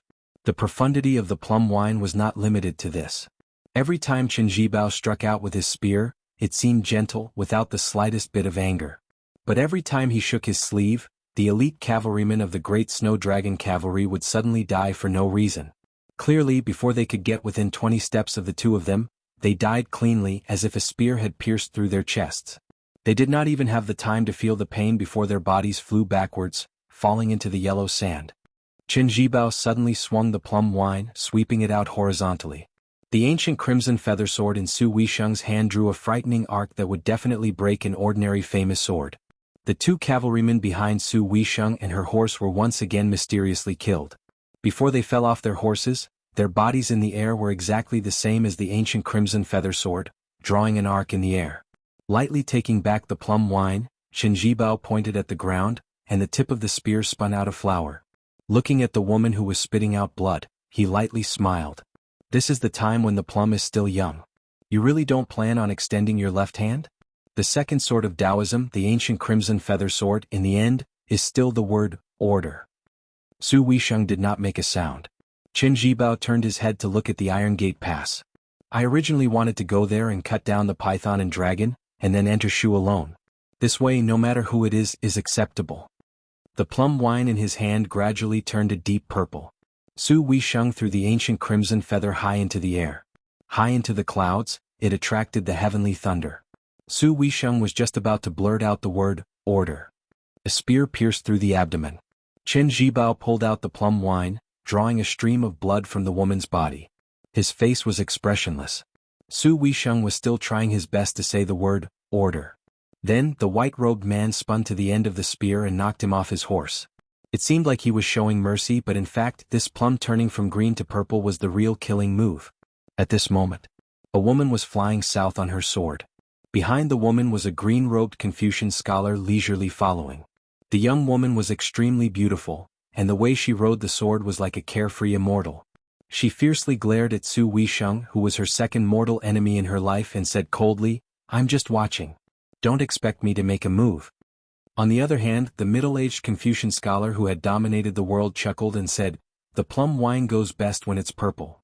Chao Changqing floated over and supported the woman whose soul was swaying unsteadily.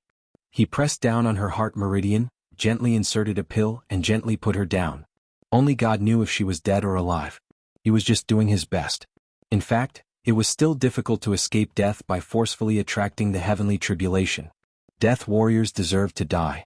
If it wasn't for the fact that he had scouted this place and the yellow sand was thousands of miles long, even the land immortal Chao Changqing wouldn't have been able to catch up. Chao Changqing stood up and stretched out his hand, asking, "Confucian sage Qinjibao, can you fight?" This white-robed warrior immortal, who no one in the world knew had quietly entered the Saint Realm, raised the plum wine that was surrounded by a vast purple aura and said calmly, "Please." Chapter 672. The night duty area of the Minister of Governmental Affairs was located on the east side of the palace's Longxing Gate. Below the palace walls was a row of low-tiled houses. Compared to the grandiose style of the Hall of Governmental Affairs' two provinces, it truly seemed extremely shabby. Tonight, the current court's Grand Secretary Zhang Julu was personally on night duty in the palace. Of the three high officials, because West Chu's Grand Tutor Sun Shiji had been transferred out of the capital to become the administrator of West Chu's old territory, the Minister of Governmental Affairs of the three provinces was originally vacant. Out of the three positions, two of them were immediately left empty. This was becoming more and more outrageous, not conforming to the dynasty's etiquette system. Immediately, the influential officials of all levels of society were speculating about who would have the qualifications and luck to replace Sun Shiji and leap up. Gangnam-do's Lu Daolin had just been promoted to the position of Minister of Rights for less than a year, yet the left Chancellor Huan Wen immediately became the big shot that everyone looked up to. In the Minister of Governmental Affairs main hall, apart from the low room in the center with the name Zhang Lu sitting inside, Zhang Julu, Lu Daolin's younger brother Lu Baijie, was also in the easternmost short room. This Tang Shi Sword immortal was the newly appointed Assistant Minister of the Ministry of War, coincidentally also on duty. Even though the Ministry of War was controlled by Gu Jiantang, it had always been impervious to oil and salt, with the other ministers and the 5 ministries having the intention of not interfering with each other's business. Of the 6 ministries and Yamen seals, only the Ministry of War had its own main hall and side room. Towards this, Zhang Julu, who was known for being strict in governance, unexpectedly dealt with it without batting an eyelid. It was clear that not only was Great Minister Gu's rank a full rank higher than the 5 ministries' ministers, his real power was without a doubt far greater than the difference of a single rank. However, Lu Baijie, who had just entered the core of the capital's officialdom, didn't mind these things at all. When he occasionally met Grand Secretary Zhang, it wasn't just a greeting of a dragonfly skimming the surface of the water, they would also stop and exchange a few words. Each time they chatted happily, not the slightest bit perfunctory. Zhang Julu was currently flipping through a forbidden book copied from the old Chu, written by a mad scholar.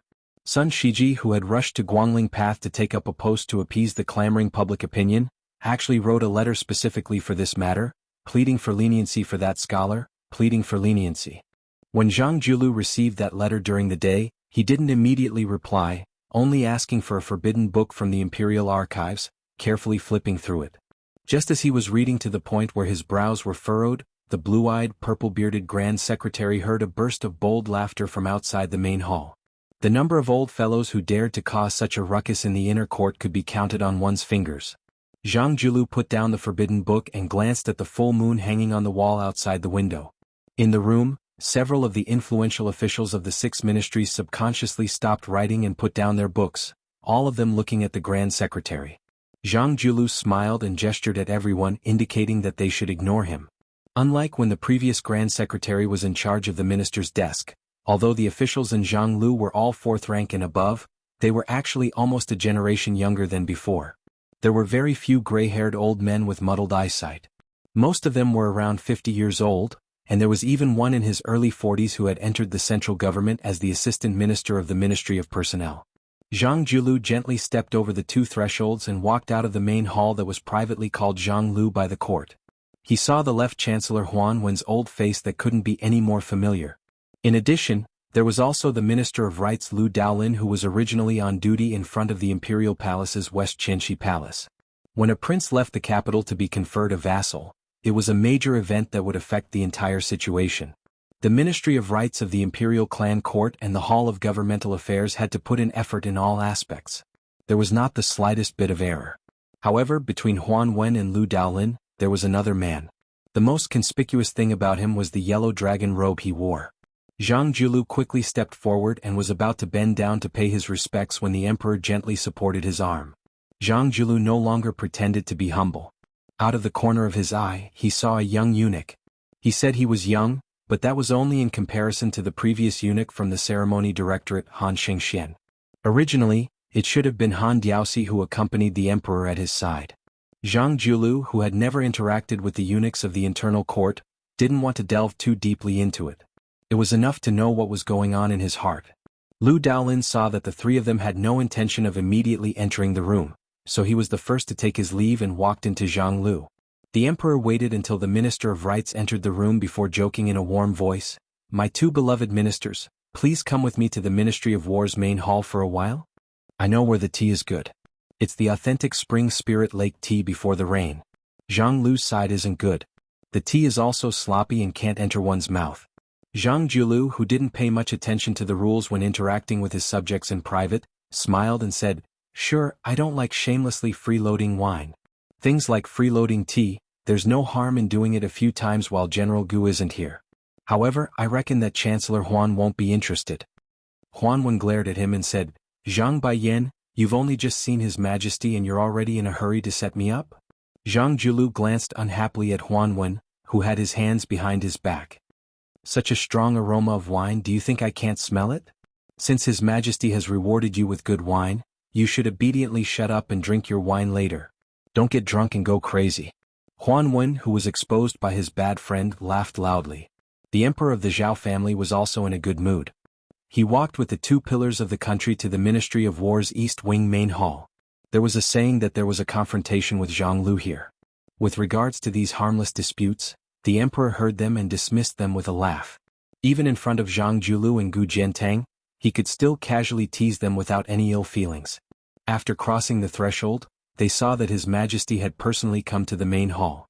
The officials of the Ministry of War in the outer and inner rooms all rushed out and knelt on the ground. The Assistant Minister of the Ministry of War, Lu Baijie, knelt at the front and his voice was also the most passionate and mellow. The emperor had everyone rise. He had no intention of lecturing them. He only asked them to return to their desks to deal with military affairs. However, he left Lu Baijie behind. The emperor of the Zhao family thought highly of this person. He had repeatedly ordered him to enter the palace to discuss military affairs.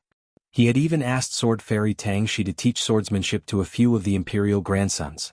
It could be said that the emperor's kindness was vast and mighty. This allowed Lu Baijie to quickly establish himself in the imperial court in the capital. No one dared to slight him. There was a huge painting of mountains and rivers hanging on the wall of the outer room. The emperor had the three dignitaries sit down and drink tea. He himself stood under the painting and picked up a slender red sandalwood pole. For the time being, he did not point out anything on the painting. Zhang Julu drank a mouthful of the goddess of spring bilyaconch, which had become a tribute tea because of a poem. He whispered to the left chancellor of the Imperial College, who was sitting on the chair next to him, "Drink further away. The aroma of the tea is all washed away." Huan Wen retorted, "The room is only so big and the wine is so fragrant. Where do you want me to go?" After he finished speaking, he asked the attendant in the main hall to ask for an extra cup from the spring kiln. He handed it to the Assistant Minister of the Ministry of War, Lu Baijie, and said with a smile, "Sword Fairy Tang Shi, let's drink to our heart's content. It's 2 against 1. If someone has to scram, it should be that blue-eyed guy. Isn't that right?" Lu Baijie, who had the bearing of a scholarly general, took the cup with a smile and said softly, "I'll drink the wine. But if it's not right, Left Chancellor, I really don't dare to say." Zhang Julu laughed angrily, "Each one is more slippery than the other. The Left Chancellor who carries the wind and moon on his shoulders? The Sword Fairy Tang Shi who is generous and unsophisticated? Why does it change when it comes to me?" Chapter 673. The emperor, who had left his servants and eunuchs outside in the middle of the night, turned around with a smile and asked, "Julu, tell me more about the imperial examinations North and South rankings and the selection of soldiers. I have read the memorial. Although I can recognize all 60,000 words, there are still many parts one don't understand. Especially the part where the strong medicine will cure the illness, but after 100 years, we will see the shortcomings of the party. That memorial started strong but ended weak. It was not detailed enough, so I want to talk more about it tonight. Chancellor Huan and Assistant Minister Liu, don't be idle. If you have any ideas, speak. Whether it is tea or wine, I will give you all plenty. If you don't give me an explanation before dawn, don't blame me for being stingy. How much tea and wine did you drink? I will charge you according to the market price. Don't think about paying less. Zhang Julu faced Huan Wen and Liu Baijie and smiled. How is it? Am I being unreasonable, or is your majesty being unreasonable? The two nodded and smiled. Your majesty is even more unreasonable. The emperor laughed heartily. If it were anyone else, they would be praising me for being thrifty and diligent in governing the country. The emperor of Zhao waved his hand to signal for the servants to retreat into the room and close the door. He picked an expensive chair with exquisite workmanship and sat down. However, he still held the sandalwood pole in his hand and placed it on his knees. He received a cup of refreshing tea from Liu Baijie. They talked until dawn, but the four of them were still not tired at all. They were still in high spirits. In terms of diligent governance, the Emperor of Zhao could indeed be ranked in the top 3 of all the emperors in history. Although there were still some details that were not mentioned, the emperor still stood up and rubbed his hands and feet. He walked to the giant painting with his back facing the 3 of them. He drew an arc at the intersection of Bailiang and Western Shu. He asked, "Are they all here?" Zhang Julu said in a low voice, 60,000 cavalry. There are still 20,000 cavalry on the road. The emperor, who was using the wooden pole to point out the country, smiled and said, "There is not much difference between 60,000 and 80,000, unless 60,000 is 600,000. Zhang Julu nodded. The emperor of Zhao threw away the pole and went to the table to grab a porcelain cup that had already turned cold. However, he did not raise it. Perhaps he was not in the mood to drink tea to quench his thirst. Or was he afraid that his subjects would see the details of his trembling when he raised his cup? He looked down at the teacup and asked softly, "Do you?" Zhang Julu calmly shook his head and said, "Don't worry, your majesty. They won't fight." When the Zhao family's son heard this clear answer, he smiled and put down the teacup that he had never lifted. He raised his head and said, "You guys should rest early too." After Liu Baijie and the 2 old officials saw His Majesty out of the main hall, they returned to the room alone and inadvertently looked at the table. There were still some ripples in the cup. No one would believe that a large net had been cast on the border of Bailiang. It could be said that all the old subordinates of the Gu party had come out. 60,000 men and horses had rushed to set up camp in one place under the pretext of redeployment. There were even 20,000 cavalry who had rushed into the border from Jizhou. The momentum was so great that it could not be concealed at all. The 60,000 men and horses that were already in place were led by Kai Nan, a former subordinate of General Gu Jiantang. They had formed a loose defense line on the border that went against the common rules of the art of war. This defense system was like a child's play. Not to mention the cavalry in the north that had shocked the 2 dynasties, even the ordinary cavalry of the Duke of Guangling and Duke of Yanqi could be destroyed in one go. However, when Kai Nan led hundreds of soldiers to patrol the front line, there were no signs of any changes. The generals and captains in the army were not without doubts. However, when one of them asked and was sternly reprimanded by Kai Nan, no one dared to ask again. Kai Nan rode on his horse and looked to the north. All sorts of feelings welled up in his heart. He muttered to himself, "I just wish I could have 40,000 more men to symbolically place people on the entire border. This way we can put up a formation that will not allow the Bailiang cavalry to openly enter the border. Otherwise, if a fight really breaks out, how can 60,000 people block it? However, if the Bailiang army dares to charge in, so what if you kill all 60,000 of my men? Openly rebel? I've been waiting for this day." Kainan thought this way. However, when he thought about it more deeply, he felt like he was walking on thin ice when he thought about how he had to be an enemy of the general who was much more famous than Minister Gu. A pawn that crossed the river had no choice. Kainan knew that he had to suffer. As for why there was such a commotion, Kainan only knew that Prince Zhao Kai had gone to the western regions. Could it be that someone in Bailiang wanted to kill this famous prince? Although Kainan was a martial artist, he understood the superficial logic of not having a proper status. If Prince Zhao Kai, whose background was unclear, really had such intentions, he would definitely have done so. Moreover, the capital was currently in a crucial period when the princes were being conferred the title of king. If Zhao Kai could really gain power in the western regions, Kainan did not need to think to know that he would definitely become a king with real power. If he went to Western Shu and became the king of Shu, then that would be interesting. A scout quickly rushed back. His face was pale. After dismounting, he knelt on the ground and said in a trembling voice, "The Bailiang cavalry has arrived. I don't know the exact number, but there are at least 10,000 of them. However, these 10,000 cavalry are the Great Snow Dragon cavalry." Kainan's expression was normal. However, the joints of his fingers holding the sword were white. Was 10,000 cavalry soldiers of the king of Bailiang a small number? Kainan felt that it was too much. Gritting his teeth, Kainan ordered a trusted general behind him, "Pass down the order. Within 100 miles, gather the troops here." Kainan looked into the distance. Yellow sand rolled in his field of vision. Kainan's mouth was bitter. He took a deep breath. Which adopted son will be leading the troops? He did not care about being stopped. He insisted on leaving the soldiers behind and charged forward alone. When Kainan was half a mile away, he did not dare to take half a step forward. The endless horsemen stopped their horses solemnly on the vast plain. Kainan could see a royal flag with the word, "Su," flapping in the wind. A rider stepped out of the formation and slowly advanced. Kainan's eyes widened. His breathing, which could be considered steady, suddenly became hurried. The old man was wearing armor and holding a spear. Kainan's mind was blank. He did not know why, but his hands and feet could not help but dismount. He knelt on the ground and shouted respectfully, "This General Kainan pays his respects to the king of Bailiang." The man, horse, and spear approached Kainan. The general gave a light sound of acknowledgement. The warhorse continued to slowly move forward. The sound of its hoofs trampled on Kainan's heart. Reining in his horse, the General Su Shao finally put on his armor and spear again. He looked into the distance and asked softly, "Only 60,000 men. Isn't Gu Jiantang being too stingy?"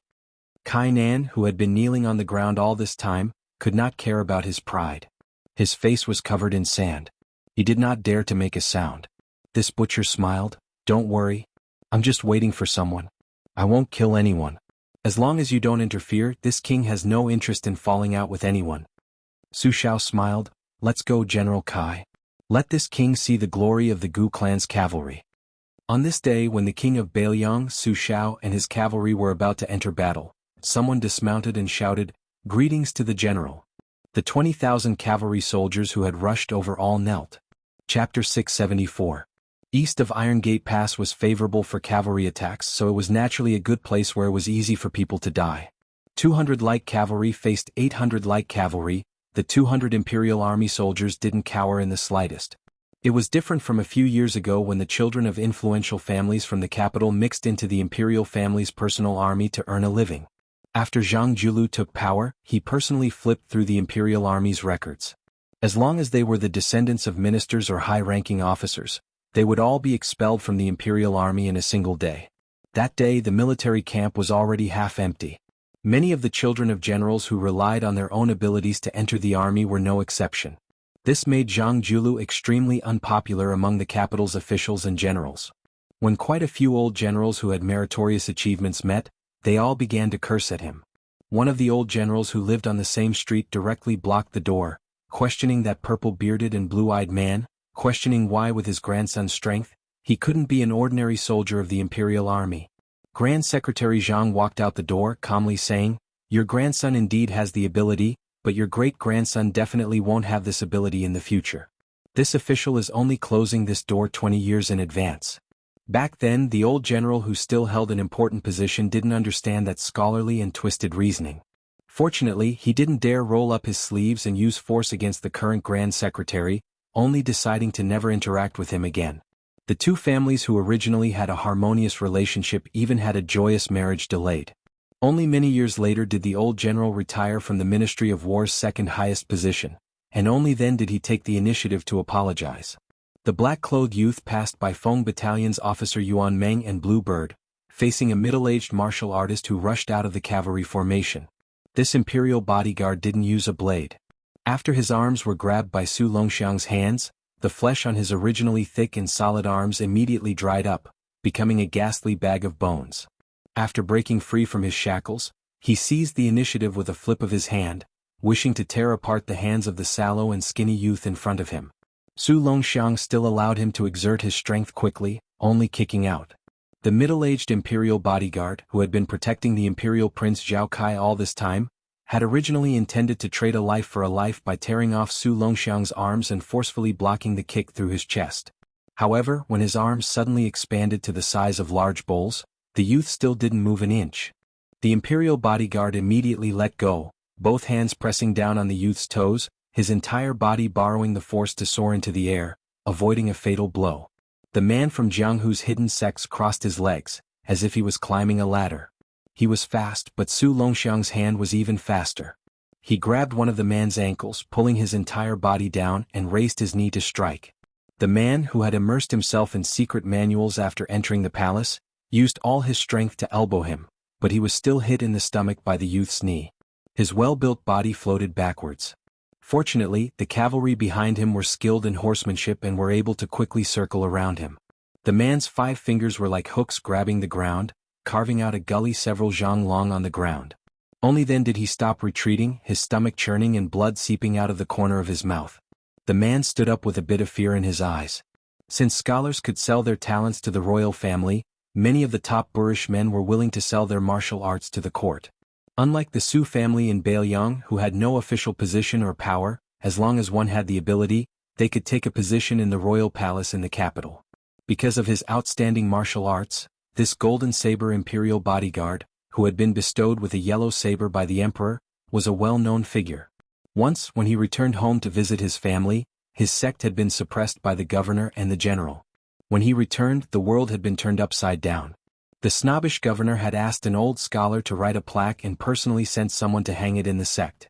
Originally, he had been restricted by the rules of the palace and had not planned on arguing with the governor. After that, he brought a disciple of his sect's martial uncle to the capital and luckily became the second Golden Saber Imperial Bodyguard. The middle-aged Golden Saber Imperial Bodyguard slowly exhaled and surrounded the black-clothed youth with many of his colleagues. The man thought to himself that even if he died here today he would not let down the sect. Su Longxiang strode forward in a straight line, his eyes fixed on the woman in the white cassock. Blue Bird was the first to break the formation. The spear in her hand deflected a spear from the enemy's face. With a light shake of her wrist, she used the delaying formula and the curved spear technique to pierce through the back of the valiant rider who had thought that it would be over in one round. The curved spear returned. Bluebird's spear swept across in an instant and the body of the imperial bodyguard was cut into 2. She didn't continue to fight. After killing one of the cavalry generals, she didn't use it again. Even if the imperial cavalry stopped her for a moment, she only rushed towards the carriage. When the first wave of riders' spears brushed past, more than 30 corpses rolled on the ground. It was like 2 blades cutting into each other's flesh.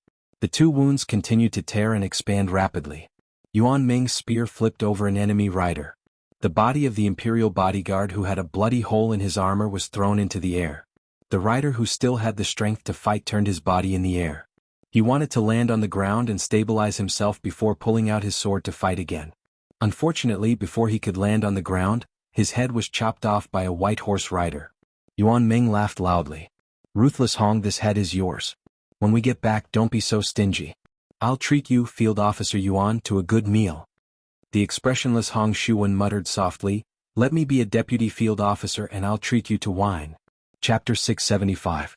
Yuan Ming's ears were good. Even in the midst of the battle he could still hear clearly. He laughed and scolded, "Bullsh*T. You can talk to me about this after you've killed 10 people." The northern cold saber in Hong Shuwen's hand twisted and changed into an inverted scallion thrust, bending his waist to dodge the spear. Borrowing the momentum of the warhorse charging forward, the cold saber slid rapidly along the spear shaft, cutting off the enemy rider's arm with one slash, and then the Phoenix Battalion's famed ruthlessness cut off half of his head. The horse was still galloping forward, but the man was already dead. Hong Shuwen, who still had one Beiliang saber at his waist, said indifferently, "2." Wang Chong, who was charging forward on his horse, glanced at the white horse protector who had died in front of him and gritted his teeth. Suddenly, a red cloud floated over their heads and fell outside the iron gate. Before one of the royal guards fell to the ground and died, he could vaguely see the Warring States master riding his flying sword in the distance. He cursed weakly as he closed his eyes. F***ck your 18 generations of scholars in the capital. Didn't you all say that the crown prince of Beiliang only knew how to bully women? Su Fengnian had seen the Thunder Pool twice. Outside the martial emperor city, Dong Tai's thunder pool sword formation killed the celestial being Zhao Xuanzu. The thunder pool in the mausoleum of the Yellow Emperor was destroyed by the demon Luo Yang with a flick of her sword. Every success and every defeat. Su Fengyan had his own thunder pool with flying swords. He had once told Su Beiji that within a few feet of the thunder pool, killing people with flying swords was as easy as pie. At first, the sickly old monk in black did not pay much attention to the young heir of Bailiang's talk of revenge. Yang Taisui was a martial artist, and even a level 2 master of martial arts could make Su Fengyan suffer, not to mention Yang Taisui. But when the heir of Bailiang charged over on horseback, his sword chi poured out in torrents like a broken dam. He was a little surprised. Over the years, Yang Taisui had stayed away from the disputes in the palace and traveled to Jianghu. With his rich shrewdness and experience, he was able to deduce the inside story that was not too far from the truth with just a few scattered words in the Wulin. However, he had expected Su Fengyan, who had the great yellow courtyard that Wang Zhongluo had bestowed upon him, to not have so little inner strength, and his sword chi should not be so ferocious. Yang Taisui gently waved his sleeve again and again. The 12 flying swords bounced back again and again. Su Fengyan stopped his horse about 10 zhang away, his hands pressing down on the spring thunder and spring autumn. He was quiet, not making a sound, not saying a word. This was the power of the Wu family's flying swords with a perfect sword embryo. Where one's mind was, the tip of the sword would be there. Moreover, these 12 flying swords were the condensation of the peach blossom sword god Dong Tai's life's work. Even if he had erased the Rui sword embryo before giving the swords to them, the 12 flying swords themselves had long been smooth and transparent. Return to the sect. The old monk in black smiled and spat out these 2 words. One of his hands formed a palm in front of his chest. With a flick of his sleeve, he drew the 6 flying swords into his sleeve. His large sleeve billowed like a balloon. Of the remaining 6 flying swords, Tai A stabbed towards the space between Yang Taisui's eyebrows. The old monk raised his hand and slapped, sticking close to Tai A. His body seemed to be moving slowly, but this palm forcefully caught 4 flying swords including Tai A in the air. The other 2 bamboo horse and peach blossom swords struck the old monk's back one after another. However, the kasaya was like a stone thrown into a lake, waves rippled behind it. The bamboo horse and peach blossom swords returned without any effect and were caught between the 4 fingers of Yang Taisui's palm. The 12 swords were all in the old monk's sleeve and hand. Yang Taisui looked at the young man sitting still on the horse and said softly, "Your Highness, can you retreat now?" Su Fengyan twitched the corner of his mouth. "It's still early. You're not dead yet." He stretched out his hand and flicked his fingers in the air in front of him. The 6 swords were still imprisoned by the fingers of the old monk in black, but the 6 swords in the sleeves had already broken out of the sleeves. Yang Taisui was surprised and muttered to himself, "Breaking longevity with a knock of the fingers?" Tao was not monopolized by Taoism. The 3 sects had always been searching for their own Tao. And Confucianism was not the same as the Confucianism that St. Zhang had set down layers of rules and regulations. If it were not for the fact that he owed a favor that he had to repay, Chao Changqing would have liked to chat with the white-clothed soldier sage about the differences between their Taos. Chao Changqing had become a Confucian sage thanks to the ruins of the Western Wall, thanks to the princess words that the rise and fall of the people were the suffering of the people, and thanks to the noble spirit of the scholars that remained after the fall of West Chu. He was very curious about how Chen Zhibao could skip the celestial phenomenon and become an earth immortal. In fact, with Chen Zhibao's extraordinary talent, he had followed the martial arts realm step by step into the celestial phenomenon realm, and then became an earth immortal with the identity of a Confucian sage. Such a Confucian sage who had the saints of the 3 sects and the martial arts path, he was afraid that he could only admit defeat.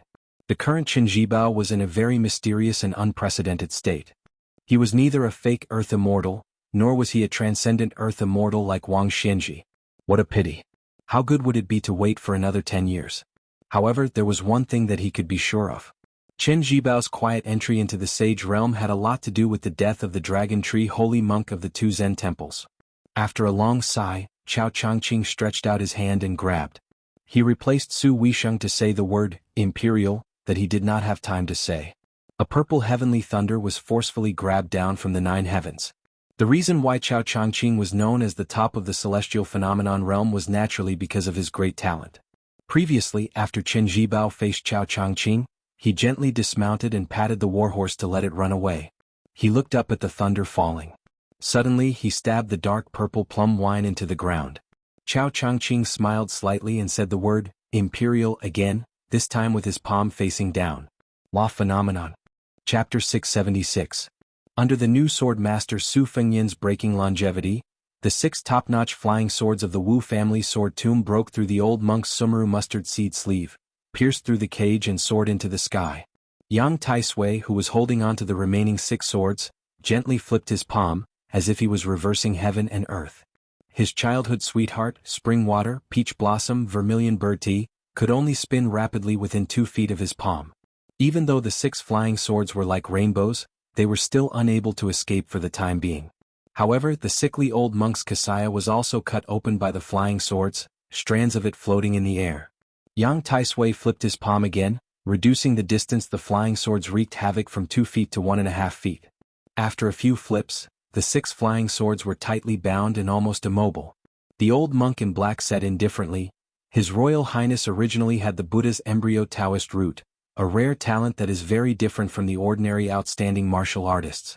Why is he not willing to progress step by step to prove the great way, taking the unconventional path time and time again? In this way, how many times can he withstand squandering?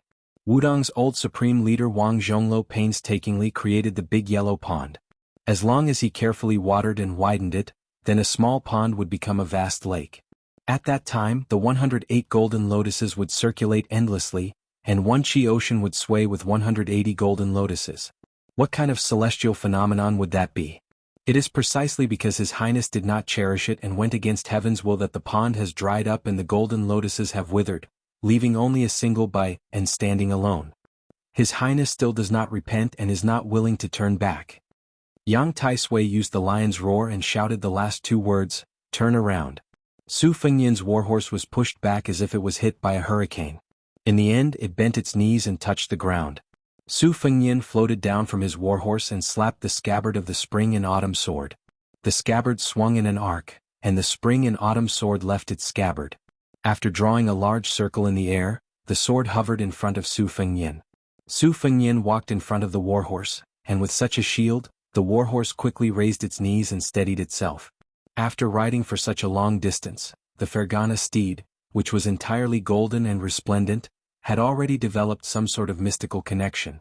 Lightly tapping its hooves, it reluctantly turned around and trotted away, turning its head back 3 times with every step. In the distance, Yuan Zuozong, who was riding his horse slowly outside the great circle, put his Bailiang saber back into its sheath.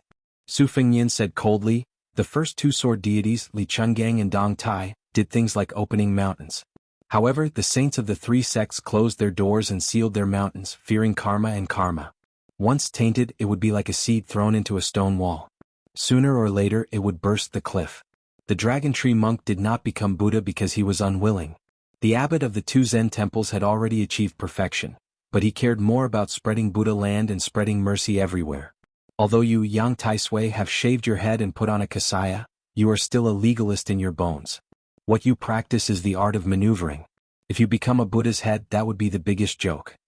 Yang Taisui smiled and said, It's true that I can't become a Buddha's head and attain the bodhisattva fruit. However, it's not difficult to stop you. By the time Han Xingshen arrived at the Iron Gate Pass, he would be like the mantis stalking the cicada, unaware of the oriole behind. If he persisted in going about things the wrong way, disregarding his cultivation base in life, then Northern Liang's Chen Jibao, who had quietly entered the Saint Realm, would arrive and he would become a slingshot. At that time, it would really be like Huang Longshi's prophecy, working hard for others, working hard for whom?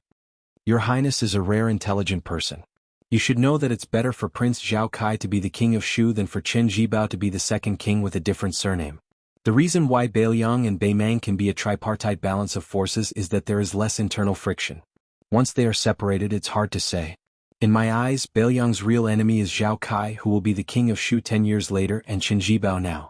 Your Highness should know how to choose between the 2 after weighing the pros and cons.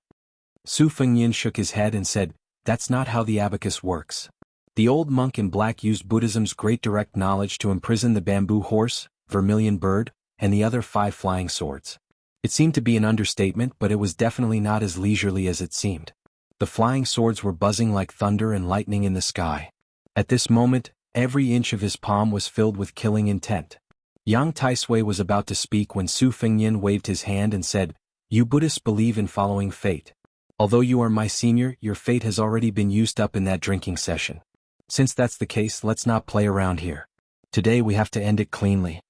Yang Taisui, whose skinny body could not support the black cassock, said sternly, Su Fengyin, do you really think I can't kill the evil demon? Su Fengyin laughed and said, back then didn't the imperial astronomer also use the words evil demon to describe me before I was born? After saying that, Su Fengyin took 2 steps forward and used the spring and autumn sword as the core of the thunder pool sword formation. He put 2 fingers together and wiped the blade of the sword. The spring and autumn sword penetrated the yellow sand on the ground. Su Fengyin recited silently, I used the spring and autumn sword to break the spring and autumn sword. Yang Taisui said angrily, how dare you? This lad was so preposterous that he wanted to use his own fate to steal the secrets of heaven through this famous sword. This was where the real interception came from. Su Fengyin's body, which only people like Tao Manwu who had exceptional insight could see the purplish gold aura in the yellow, suddenly rose up and floated in the 9 heavens. The old monk in black flipped his palm, but he still could not control the 6 flying swords of the bamboo horse. The latter all left his hands and skimmed along the ground before stopping 10 feet above the yellow sand. The 6 flying swords, which had long been eager to take action in the sky, revealed themselves and formed a Big Dipper sword formation with the spring and autumn sword on the ground. Chapter 677. The 12 flying swords and the spring and autumn sword formed a yin-yang 2-form sword formation. The 12 swords formed a thunder pool sword formation. With the mysterious knowledge taught by Hong Shixiang, the young Wudong martial uncle, the swords formed a perfect circle. Yuan Zhuozong patted his horse and retreated. This battle had nothing to do with him. After hesitating for a moment, Yuan Zhuozong was stunned. He glanced at Su Fengyin and then began to gallop. After passing through the battlefield full of corpses, he grabbed a long spear and went straight to the white-clothed female bodhisattva. As Yuan Zhuozong advanced, the red-robed otherworldly item retreated. Yang Taisui looked at the sky and shook his head with a smile. That's a big move. But the kid of Su family, do you really think I'm a vegetarian? The old monk in black stomped the ground. His feet didn't even touch the ground and didn't even raise the yellow sand. He shouted, 100 feet of mercy. Yang Taisui broke the jade buckle on his chest and took off the black cassock. He twisted his finger and the cassock flew up to the sky like a black cloud above the old monk's head. It was like a canopy rising from the ground. The ancient book once said that there was a treasure tree planted by immortals in Zhongnan Mountain. It towered hundreds of feet into the clouds without branches or leaves. This should be one of Yang Taisui's secret methods to fight against the heavenly punishment after he was 100 years old. Which of the top playboys in the world didn't have great opportunities and trump cards? After the cassock rose to the sky, it rolled up hundreds of feet of black clouds and shrouded the sky above Iron Gate Pass. Yang Taisui glanced at the handsome young man in the distance. Even this sickly old monk, who had once held the highest position in the world and had retreated bravely, could not help but have mixed feelings for a moment. He had really underestimated him. Being born in a rich family could wear down the spirit of the younger generation. Most of them were born because of this. In the past, Su Shao conquered the 6 countries.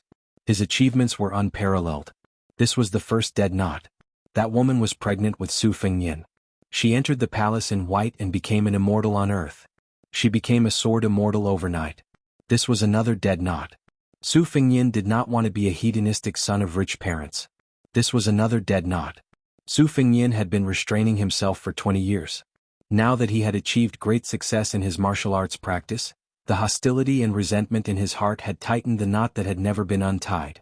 Yang Taisui slowly closed his eyes and put his palms together. A dead knot can only be resolved with death. But today Su Fengyin has to die first. Amitabha. Su Fengyin allowed the heavens and earth to absorb his luck.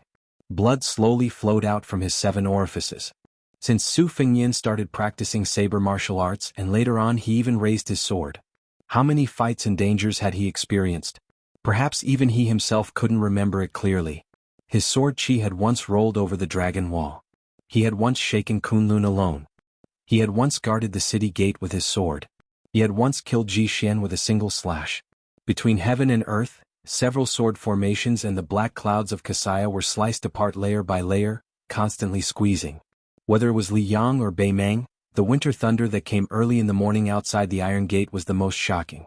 Yang Taisui did not care about the soul-stirring phenomenon above his head. He forcibly took a step forward in the thunder pool sword formation of sword chi. This step was 20 feet away. As he stepped on the ground, heaven and earth shook, causing the black rocks on the cliff of the iron gate that were as hard as iron to peel off and roll away. The distance of the second step was reduced, but it was still 1.5 feet away. He took 6 steps in a row, each step leaving a Buddha lotus mark on the ground. The old monk in black looked at the young man who was only an arm's length away with pity.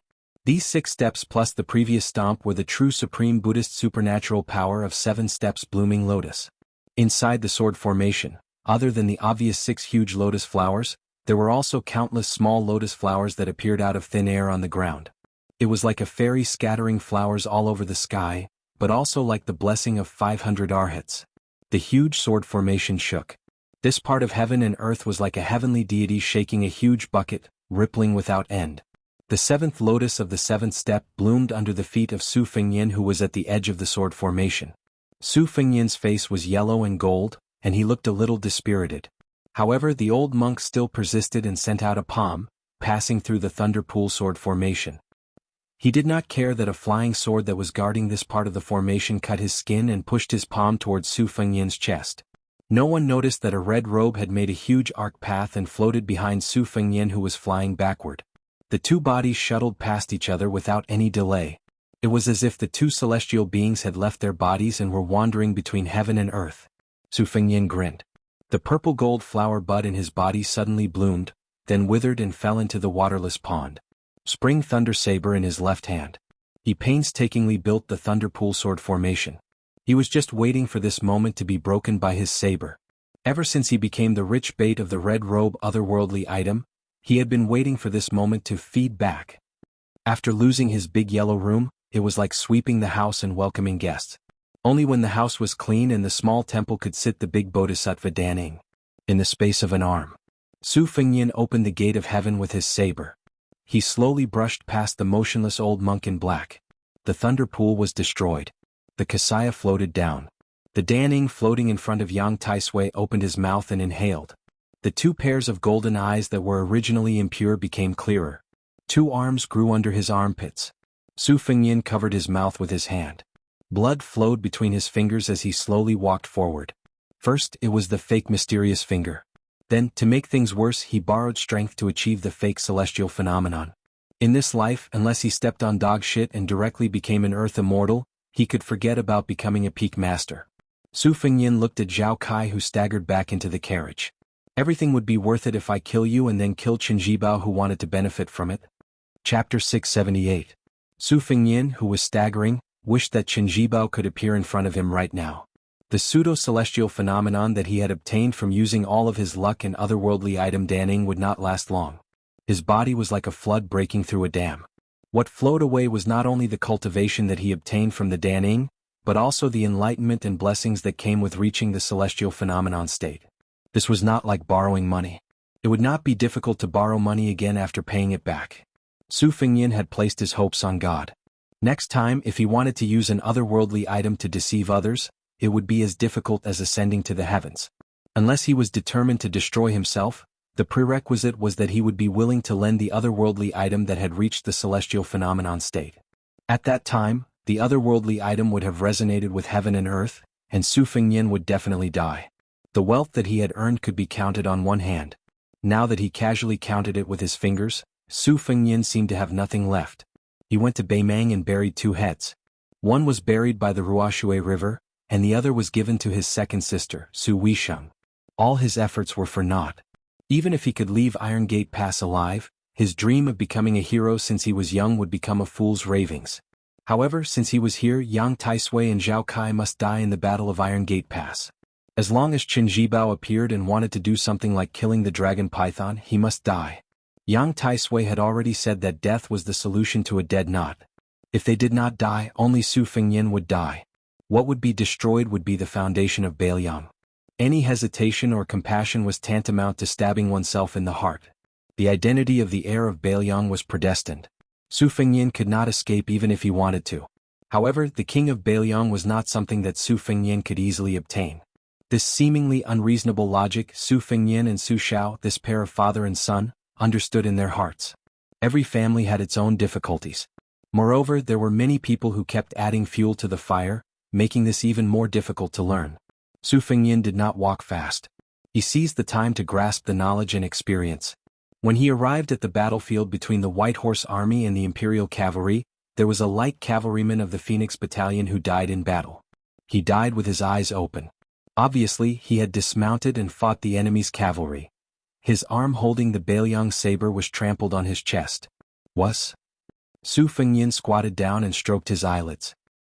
He looked up and saw that not many of the 200 Imperial Guards were left. On the battlefield, the more powerful the general was, the faster he would die once he fell into a quagmire. The Golden Saber Guards were all dead. Not a single one was left. Half of the White Horse Army were still fighting on horseback. The other half had been fighting on foot for a long time. The six-jewel Bodhisattva was entangled by Huang Manor and Blue Bird. The Talisman General was held back by Yuan Zuozong with a long spear.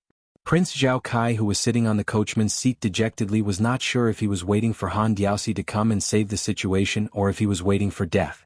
More than 10 heavily injured Imperial Guards swore to protect the front of the carriage. Previously, the rolling black clouds could not cover the Thunder Pool Sword formation. Many people saw with their own eyes the scene of the old monk in black Yang Taisui being killed. Since ancient times, heroes were judged by their success or failure. Without his cassock, the state preceptor became a piece of dead wood, while Su Fengyin came out alive. It was obvious what would happen to Prince Zhao Kai this time when he went to the western regions with a bottle. Su Fengyin did not lower his guard. The sword garret was moving. Wang Ji's 3,000 cavalry was against Han Diaosi, who was supported by He Yan's 2,000 cavalry. They might not be able to stop Han Xingxian, who had bet all on Zhao Kai. Logically speaking, it was time for him to show up. However, Su Fengyin, who had the Spring Thunder Saber at his waist, looked at the endless yellow sand in the north.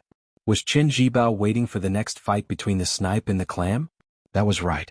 His patience had always been so good that it made people's hair stand on end. Zhao Kai stood up and looked at the approaching Prince of Bailiang. He asked calmly, "Su Fengyin, do you really dare to kill me? Does Bailiang really want to rebel?"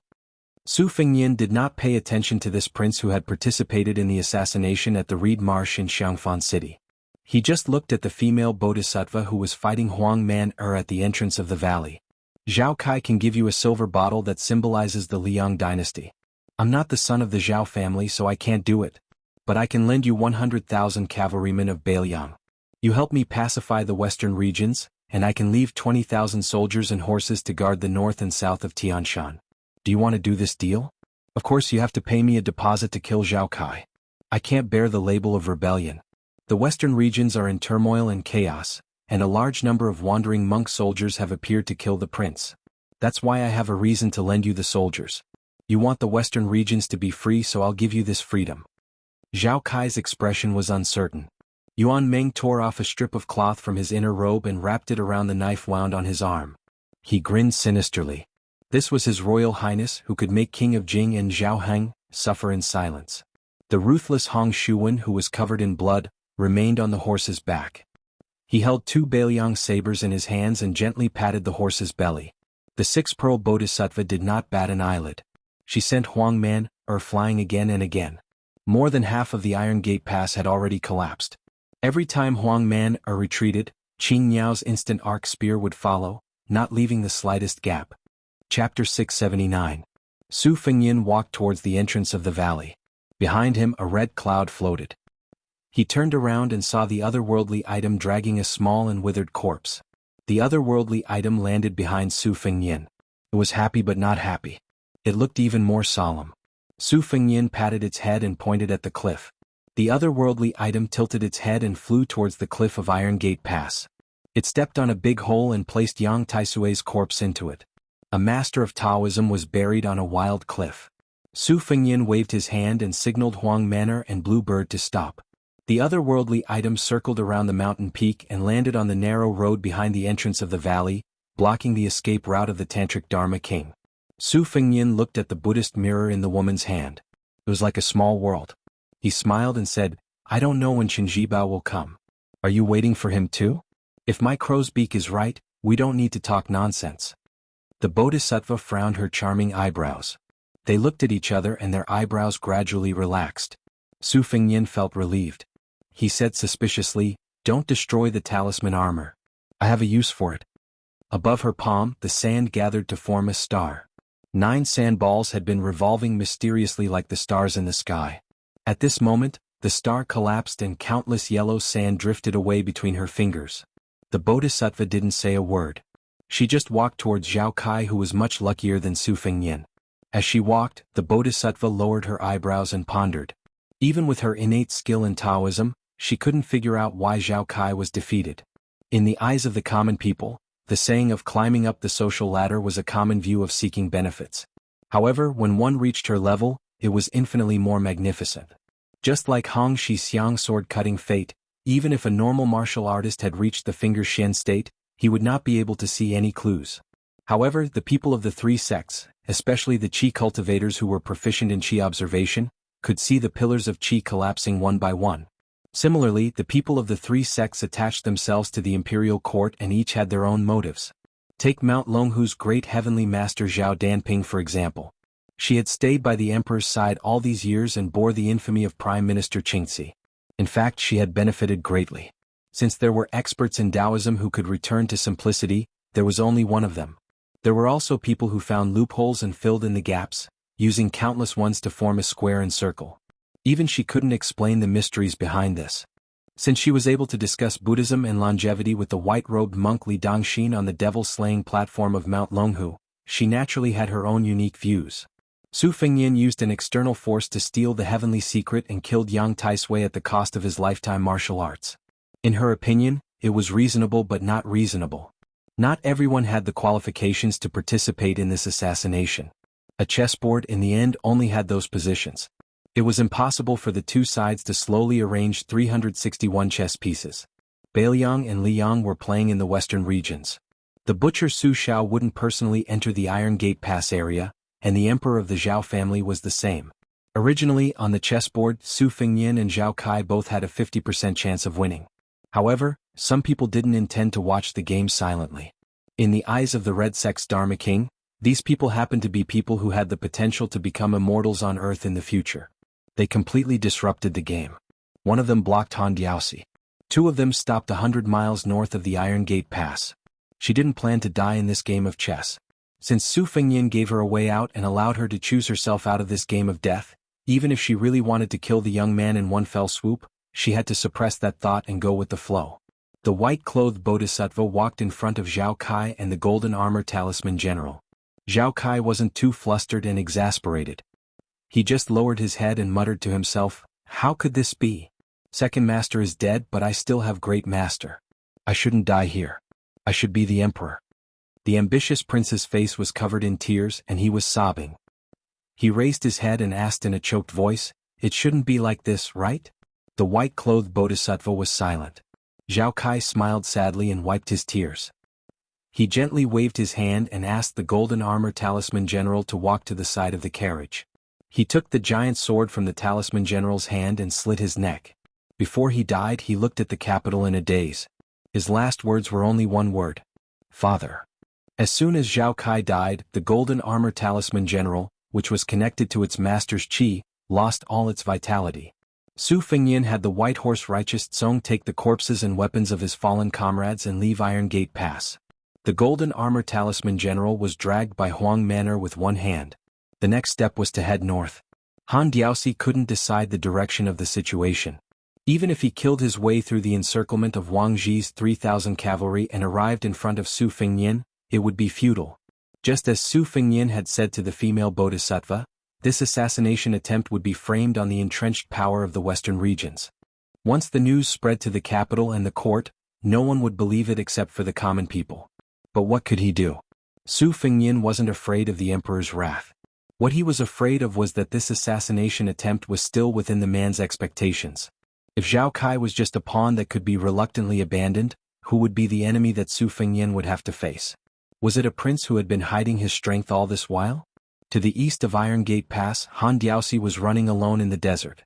He was blocked by a white fox wearing an embroidered winter ornament. To the north, the Confucian sage Chao Changqing and the plum wine Chen Zhibao were still confronting each other. Su Fengnian suddenly looked back at Iron Gate Pass. Near the carriage, the uneasy female Bodhisattva had a head full of black hair. Chapter 680. The next chapter starts at 3 o'clock in the morning. Su Beiji had said in the Taming Horse Temple that the layman was afraid of the fruit, and the bodhisattva was afraid of the cause. Su Fengyin had also said to Yang Tai Sui that the state of mind had fallen. It was like a grass seed growing in the crack of a mountain. It was like a crack in a round mirror. It would get worse and worse, and it would be very difficult for the mirror to recover. The words of the two Zus had come true in both languages. Su Fengyin withdrew his sight and did not look at the six-jewel master with long black hair. The 800 white horse warriors had been carefully selected. Before the attack, they had removed the Bailiang army's mark. At this time, they did not have to worry about being caught. Even if there was a master following the vine to find the melon, Su Fengyin could be said to be framed by the western region's monk soldiers. The key to deciding the direction of the quarrel was not morality or the truth, but the strength of the soldiers behind the chess players. Su Fengyin took the silver bottle from the brocade box in the carriage from Bluebird's hand and smiled faintly. Yuan Zhuozong held his spear and rode half a horse behind Su Fengyin with a dignified face. According to common sense, His Royal Highness who had killed the old monk Yang Tai Sui alone should be in low spirits.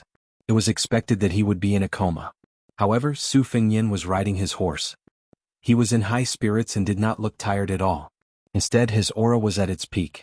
Especially the spring and autumn sword that was forged with the spring and autumn spirit as the Shen embryo. The sword aura was soaring into the sky. Although it was not out of the scabbard, there were still faint dragon roars like 9 evil dragons overturning the sea. Yuan Zhuozong sighed in his heart. It was a tragic victory. Moreover, there were still many undercurrents hidden under the water. Yang Tai Sui had died in the battle, and Prince Zhao Kai had committed suicide.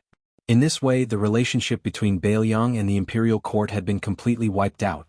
Yuan Zhuozong smiled and looked at Su Fengyin's back. Next time, if there was a war, it would be him leading the old Bailiang soldiers to conquer the world. Thousands of miles of yellow sand. After a long time it was a boring scene. However, in everyone's eyes, it was desolate and shocking. It was truly a scene of heaven and earth. Within a radius of 30 miles, there were countless different-sized gullies. There was no clouds day's time, and the thunders gradually subsiding. Fortunately, His Royal Highness's Thunder Pool Sword formation was used to kill the old monk's attack. So many people? Was clock clock clock clocks clock clock clock clock clock. With the help of Su Fengyin, Yuan Zhuozong and Su Longxiang, the 6-armed otherworldly item, and the green bird, this cavalry troop that could only be described as invincible finally arrived at the edge of a bottomless 20-zhang-wide chasm. A middle-aged Confucian in a green robe was standing there with his hands clasped behind his back. His sideburns were white and he looked very handsome. The Confucian sage, who became an immortal in the West Wall, laughed loudly. "Let's go." Su Fengyin raised his arms. Except for the Dan Ying, the otherworldly item's new arms, the others followed Yuan Zhuozong's lead and went around the gully. Su Fengyin threw the bottle, which was supposed to be priceless but could only be sold by its weight, to the otherworldly item. The otherworldly item held the silver bottle in one hand and jumped over with both arms. It had many hands. It was said that 2 fists couldn't fight against 4 hands. Facing a 6-armed otherworldly item, no one would have the confidence to win. Even Chao Changqing, who had read thousands of books and traveled thousands of miles, couldn't help but take a few more glances. Chao Qingyi saw Su Fengyin's eyes wandering. He smiled and said, "Your second sister, Su Weisheng, was seriously injured. She was sent to Bailiang Palace by the princess. As for Qin Zhibao, who we don't know, he went to Western Shu alone. I believe everyone in Liyang will soon know that there is a second prince with a different surname. However, he is lower than the prince of the 6 great vassal kings. He is only the prince of Shu." Su Fengyin nodded. Chao Changqing sighed. He walked forward and flicked Su Fengyin's forehead. "Your pseudo-mysterious finger can cut off your immortality. It can cut off other people's immortality, but it can also cut off your own immortality. Do you really want to die in front of Su Weisheng with your reckless final burst of consciousness?" Su Fengyin's imposing manner, which he had been trying his best to maintain, immediately collapsed after the flick of his finger. His handsome face became distorted and ferocious. Chao Zhangqing smiled at the otherworldly item and said, "I'll have to trouble you to press down on his heart meridian. Don't stop until we reach the northern Liang mansion. I will teach you a chant later. Help him guide his qi down to the Kunlun mountains slowly. Don't let go." After the 2-faced otherworldly item heard him, it gently stretched out one arm and pressed Su Fengyin's heart. Su Fengyin said sadly, "My sister?" Chao Changqing said calmly, "Her chest was pierced by Qin Zhibao. Her life is hanging by a thread because of the plum wine. If she wants to live, it depends on her natural desire to live. Su Fengyin spat out a mouthful of dark purple blood and fell backward. Fortunately, the otherworldly item caught him. Chao Changqing was not surprised. Instead, he was happy. He smiled and said, "It's good that you spat it out. Don't worry. As long as you don't die, Su Weisheng won't die." It's said that everything in the world will complain if there's injustice. Scholars like me will write poems if there's injustice. In the end, the way to immortality is to not have too much evil in one's heart. You've endured for too many years. Do you know why Senior Li Chungang always said that your talent is not as good as the princess? The princess is naturally more transparent than you. Of course, it's also because she's a woman. Su Fengyin's vision was blurry. He could vaguely see Chao Qingyi's tattered clothes and bloodstains on her body. He endured the piercing pain and gritted his teeth. Is Qin Zhibao the king of Shu a last-minute plan by the Zhao family's emperor? As long as I dare to kill Zhao Kai, he will let Qin Zhibao go to Western Shu to be crowned the king? Or did he make a promise with Qin Zhibao? Chapter 681. Chao Changqing knocked on the ground again to prolong his life. His qi slowly went down to Kunlun. Su Fengyin's feet suddenly bled like a fountain, soaking the yellow sand. He slowly said, "Zhao Kai is a chess piece, but he wasn't the one who lured you into the trap. That emperor doesn't have the courage to stake everything on one throw. Unless it's Zhao Kai's grandfather, it's more likely. He's just a little bit inferior. Most masters of defense are like that. Otherwise, he wouldn't have been able to sit on the dragon throne. Zhao Kai is a piece that you want to use to slay the dragon in the future, but it's not like you can't give him up. It all depends on how Bailiang deals with it. Without this assassination, Zhao Kai would have had 10 years to establish a firm foothold in Western Shu and Western regions and cut off Bailiang's escape route. With enough capital, Zhao Kai might have been able to ascend the dragon throne. However, if someone blocked Zhao Kai in Western regions, especially you, the capital would have had a backup plan. Because Qin Zhibao would have had to go out. As long as you could rise, he wouldn't have had a reason to stay in Bailiang. Qin Zhibao and your father are the same kind of people. Deep down they still care about each other. That year, when the old emperor forced Su Shao, the general didn't rebel. That's why. As long as one side didn't die of old age, they wouldn't cross the bottom line and rebel. This kind of thing has nothing to do with right or wrong. People live on one breath. Without this breath, they won't be able to achieve great things. A Chao Changqing am no exception. Su Fengyin, if you don't feel like you don't have the bearing of a master, let's sit down and talk. Su Fengyin smiled and nodded. However, his smile was uglier than crying. The otherworldly item helped him sit down cross-legged. Chao Changqing also sat down calmly. Chao Changqing smiled and asked, "Not only your assassination but also the general situation in Liyang and Bailiang. In this game of Go, it's already not easy for you to see 70 to 80% of it. If I had told you earlier that the 3-inch Tung Huang Longsher who killed 3 million people and the #1 strategist of the spring and autumn period were involved, would you have charged headfirst into the Iron Gate?" Su Fengyin nodded without hesitation. Chao Changqing didn't find it strange. He looked at the gap drawn by the plum wine and sighed softly, "To be honest, Qin Zhibao almost made me lose half of my cultivation here. If we fight to the death without any worries, I can live and he will die, but all of my cultivation will be destroyed. At that time, I will really be a useless scholar without the strength to truss a chicken." Su Fengyin was heavily injured, so his speech was unclear. "I wouldn't be surprised if he became an earth immortal." Chao Changqing was surprised and asked curiously with a smile, "You think so highly of Qin Zhibao?" Su Fengyin put his hands on his knees and said calmly, "Qin Zhibao thinks of me as a bag of grass, but I think of Qin Zhibao as invincible in both civil and martial arts." Chao Changqing shook his head and said, "Qin Zhibao thinks highly of you more than anyone else. Before he left, he had said that sooner or later he would fight with you fair and square." Qin Zhibao also said this sentence. He has also been holding it in for 20 years. Su Fengyin said bitterly, "Should I be happy?" Chao Changqing was happy that this kid was defeated. He laughed happily and restrained his smile. The matter of destroying Buddhism in 2 dynasties caused the death of the Dragon Tree monk. Qin Zhibao took advantage of this Buddhist saint's death. Otherwise he wouldn't have become a saint so quickly. Su Fengyin smiled from the bottom of his heart and said, "Su Shao doesn't like to talk about big principles, but there is one sentence that I remember very clearly. You have to eat your own bitterness and enjoy your own happiness, but you also have to look up to others. So I always think that there are so many good things in the world but I can't hold them all in my hands. This is not realistic. There are so many beauties but you can only marry a few. Isn't that right, Uncle Chow? Chow Changqing's eyes were happy, but he flicked his finger. Don't call me Uncle Chow. Our friendship is not that good. Su Fengyan nodded and said, that's true. Otherwise you wouldn't have let Qin Jibao go to Western Shu. After all, you and I have a faint relationship. It's already very kind of you to prevent Qin Jibao from going to the Iron Gate Pass. Qin Jibao went to Western Shu because of the shady business in the capital where he killed 1,000 enemies and lost 800 of his own men. He planted a seed of disaster for Bailiang. Liang is not much better. Since you want to restore West Chu's destiny, this is a very good thing. Chao Changqing smiled and didn't deny it. I don't want him to take control of Bailiang, but I want Qin Jibao to go to West Chu and proclaim himself king. Because if West Chu wants to restore its country, it can only pull chestnuts out of the fire and profit from the chaos. The more chaotic the chess game, the better. Bailiang, where you are, is far from enough. Su Fengyan clicked his tongue and said, I'm scared of you scholars.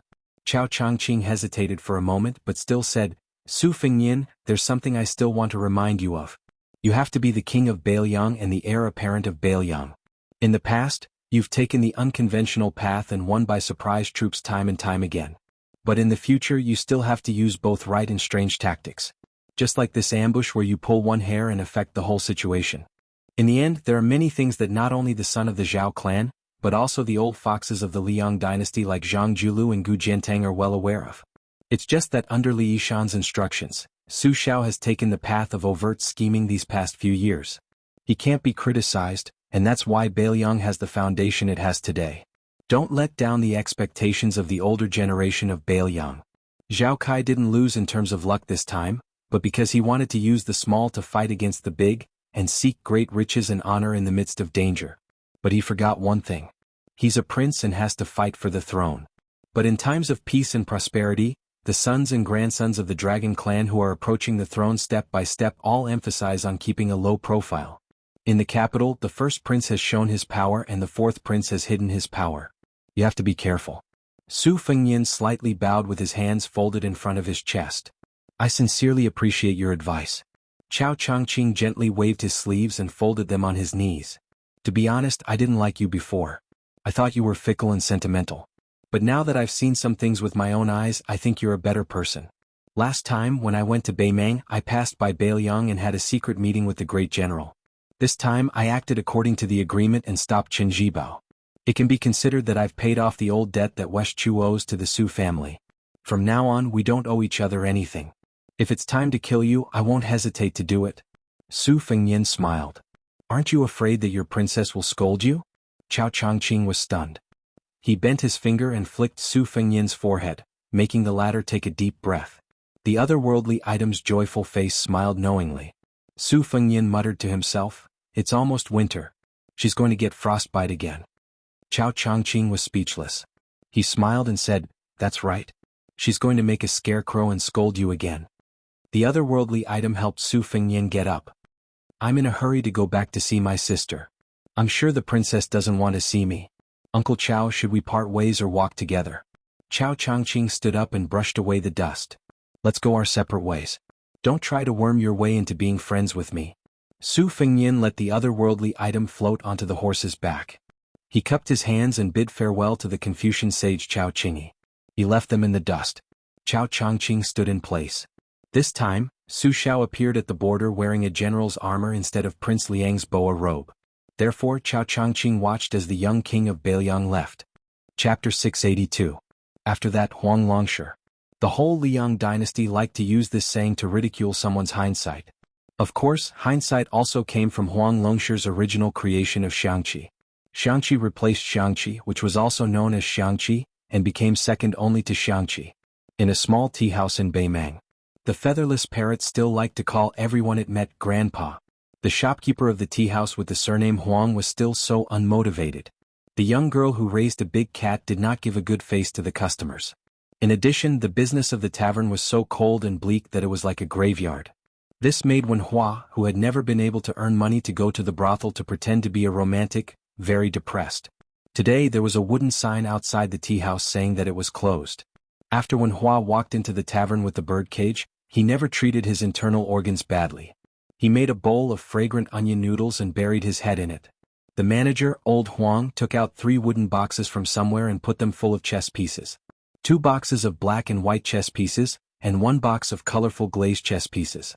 He cleared the table and placed them there, constantly placing and collecting chess pieces. Seeing this, Wen Hua was furious.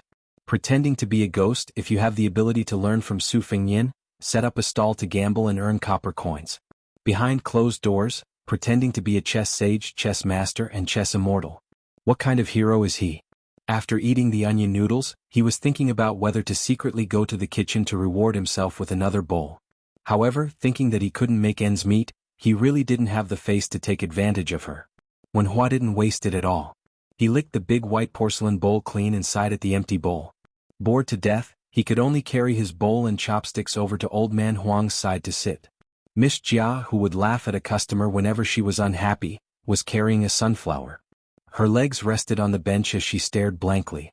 Wen Hua did not have the guts to sit on the same bench as her, so he asked old man Huang to move slightly so that he could rest his buttocks next to Huang Longshi. Wen Hua looked at the black and white confrontation on the table, mixed with many colorful glazed chess pieces. Wen Hua wanted to touch one of them to see if it was valuable. If it was only right to steal a few and pawn them. How long had it been since he was paid? Not to mention the red packets during festivals. Unfortunately, his claws were slapped away by Huang Longshi, and Wen Hua casually placed the bowl and chopsticks at the corner of the table before he said with a smile, "Old Huang, what are you doing? Tell me about it." Huang Longshi immediately held a box of glazed beads in one hand while his fingers moved slightly with his other hand, and he held his breath with rapt attention while ignoring Wen Hua's clamor. Wen Hua felt bored and could only turn his head to look at the young girl who liked to chuckle. The Jia family is raising the price to fake Jia. Let me make things clear to you. That big cat is a glutton. We can't afford to raise it. The delicate and pretty young girl chuckled and didn't even look at Wen Hua. Wen Hua, who worked hard for the tavern, slammed the table and said angrily, "Don't rely on old Huang to support you. Aha, I don't have the divine ability to turn stones into gold. The 3 of us can't even eat as much as that big cat. The business of the tavern is so bad, but you don't seem to care. Say, didn't the customer from yesterday say that the tea wasn't good enough, and you wanted to take a plate and cut his head? And the customer from 3 days ago, he said that the tea wasn't fragrant enough, and you wanted to twist his head. Do you still have the law? Have I become a pig looking in the mirror? Am I not human anymore?" The young girl faced Wen Hua and chuckled. Wen Hua slapped his forehead. He was so angry that he suffered internal injuries. Shopkeeper Huang gently smoothed out the chess pieces that were messed up by the porcelain bowl and said with a frown, "It's fine as long as you don't starve anyone to death. Even if you open the tavern to become the largest in Beimang, will you be successful?" Wen Hua replied with a question, "Isn't this considered successful?" The old scholar, who had a cultured and elegant bearing, glanced at him. "Then you might as well not practice the sword. I guarantee that I'll make you one of the richest gentlemen in Beimang. How about it?" Wen Hua waved his hand and said, "Go, go, go. If you don't let me practice the sword, you might as well kill me." Shopkeeper Huang smiled and asked, "Me?" Wen Hua hurriedly smiled and said, little one, you've been playing chess for so long. Are your hands sore? Are your shoulders tired? Should I rub and knock them for you?" The more chess pieces were placed, the densely packed black and white chess pieces and the relatively sparse colored glass pieces on the table. The white porcelain bowl became an eyesore. The old man waved his hand and said, "Take it away." Wen Hua exclaimed, picked up the bowl and jogged to the kitchen. It was not very particular to make a bowl of scallion noodles for himself, but it was better to be happy together than to be happy alone. It was still okay to make 3 bowls of noodles for that strange father and daughter. Ignoring that kid, Wen Hua, old man Huang looked at the chess game that was becoming clearer and clearer. He fiercely knocked a relatively large colored glass piece into the center of the board, and then he seemed to be hesitant about whether or not he should pull out a colored glass piece. The old man put down the chess box and said to himself, "My daughter, I've missed this good show this time. There's nothing I can do about it. That man in the capital that I caused to cut off his own tongue sent a letter over, wanting to settle old scores with me. On one hand I couldn't bear it, but on the other hand I was looking forward to the direction of the game, so I agreed to it this time. The chess pieces have to be alive and can be used as eyes. Only then will chess be interesting. Otherwise, look, this place is called Iron Gate Pass. It's a place with good feng shui. Dying there is much better than dying on the ghostly battlefield where tens of thousands of dead people share their fates. If this large colored glass piece that went to Western Shu eats up Zhao Kai and Su Fengyan's chess pieces and stays in Beiliang, it'll be much more interesting than him becoming some county king. Don't glare at me. It was that kid who wanted to barge into this game of chess. This time I didn't do anything to trip him up. Don't worry, that kid made a big profit this time. He's going to be the king of Beiliang for sure. Su Fengyan is dead and Qin Jibao is the king of Beiliang. He'll have to live in Su Zhao's shadow for the rest of his life. The Zhao family owes the Su family old scores, and with Qin Jibao's temperament he'll definitely make them pay back bit by bit. That man in the capital doesn't want to see this happen. But that guy underestimated the next king of Beiliang. How can that kid surnamed Su be more open-minded and magnanimous than Qin Jibao? You can't blame that guy. After all, on the surface Qin Jibao is much stronger than Su Fengyan, much stronger. But in a game of chess, if one's eyes are shallow, he'll suffer a great loss. The young girl shook the golden sunflower and chuckled. Chapter 683. The old man's life was full of tricks, which made people confused. Sometimes, people would only realize it after 10 or 20 years. However, the old man rarely told others. Since the person beside him was his daughter, he didn't hide anything. This time neither side is clean. For the sake of the overall situation, the loser has to bear the consequences. The bottom line of this assassination was very clear. The son of the Zhao family wouldn't do it himself, and neither would Su Xiao. As for whether their sons would live or die, it would depend on their luck, schemes and ruthlessness. However, the emperor in the capital had an advantage that both sides knew. He had many sons. Even if one of them died, it wouldn't hurt him too much. However, the son of the Zhao family, who was the first to place a piece on the chessboard, obviously didn't expect Beiliang to respond so decisively. Su Fengyan personally went to intercept and kill, and many of his deeply rooted spies rose one after another. Otherwise, according to common sense, as long as the sword Garrett didn't have He Yan's 3,000 elite cavalrymen, as long as the remnant of the Nangong family didn't get married, as long as Chao Changqing didn't return the favor as promised, Su Fengyan and Zhao Kai would still lose.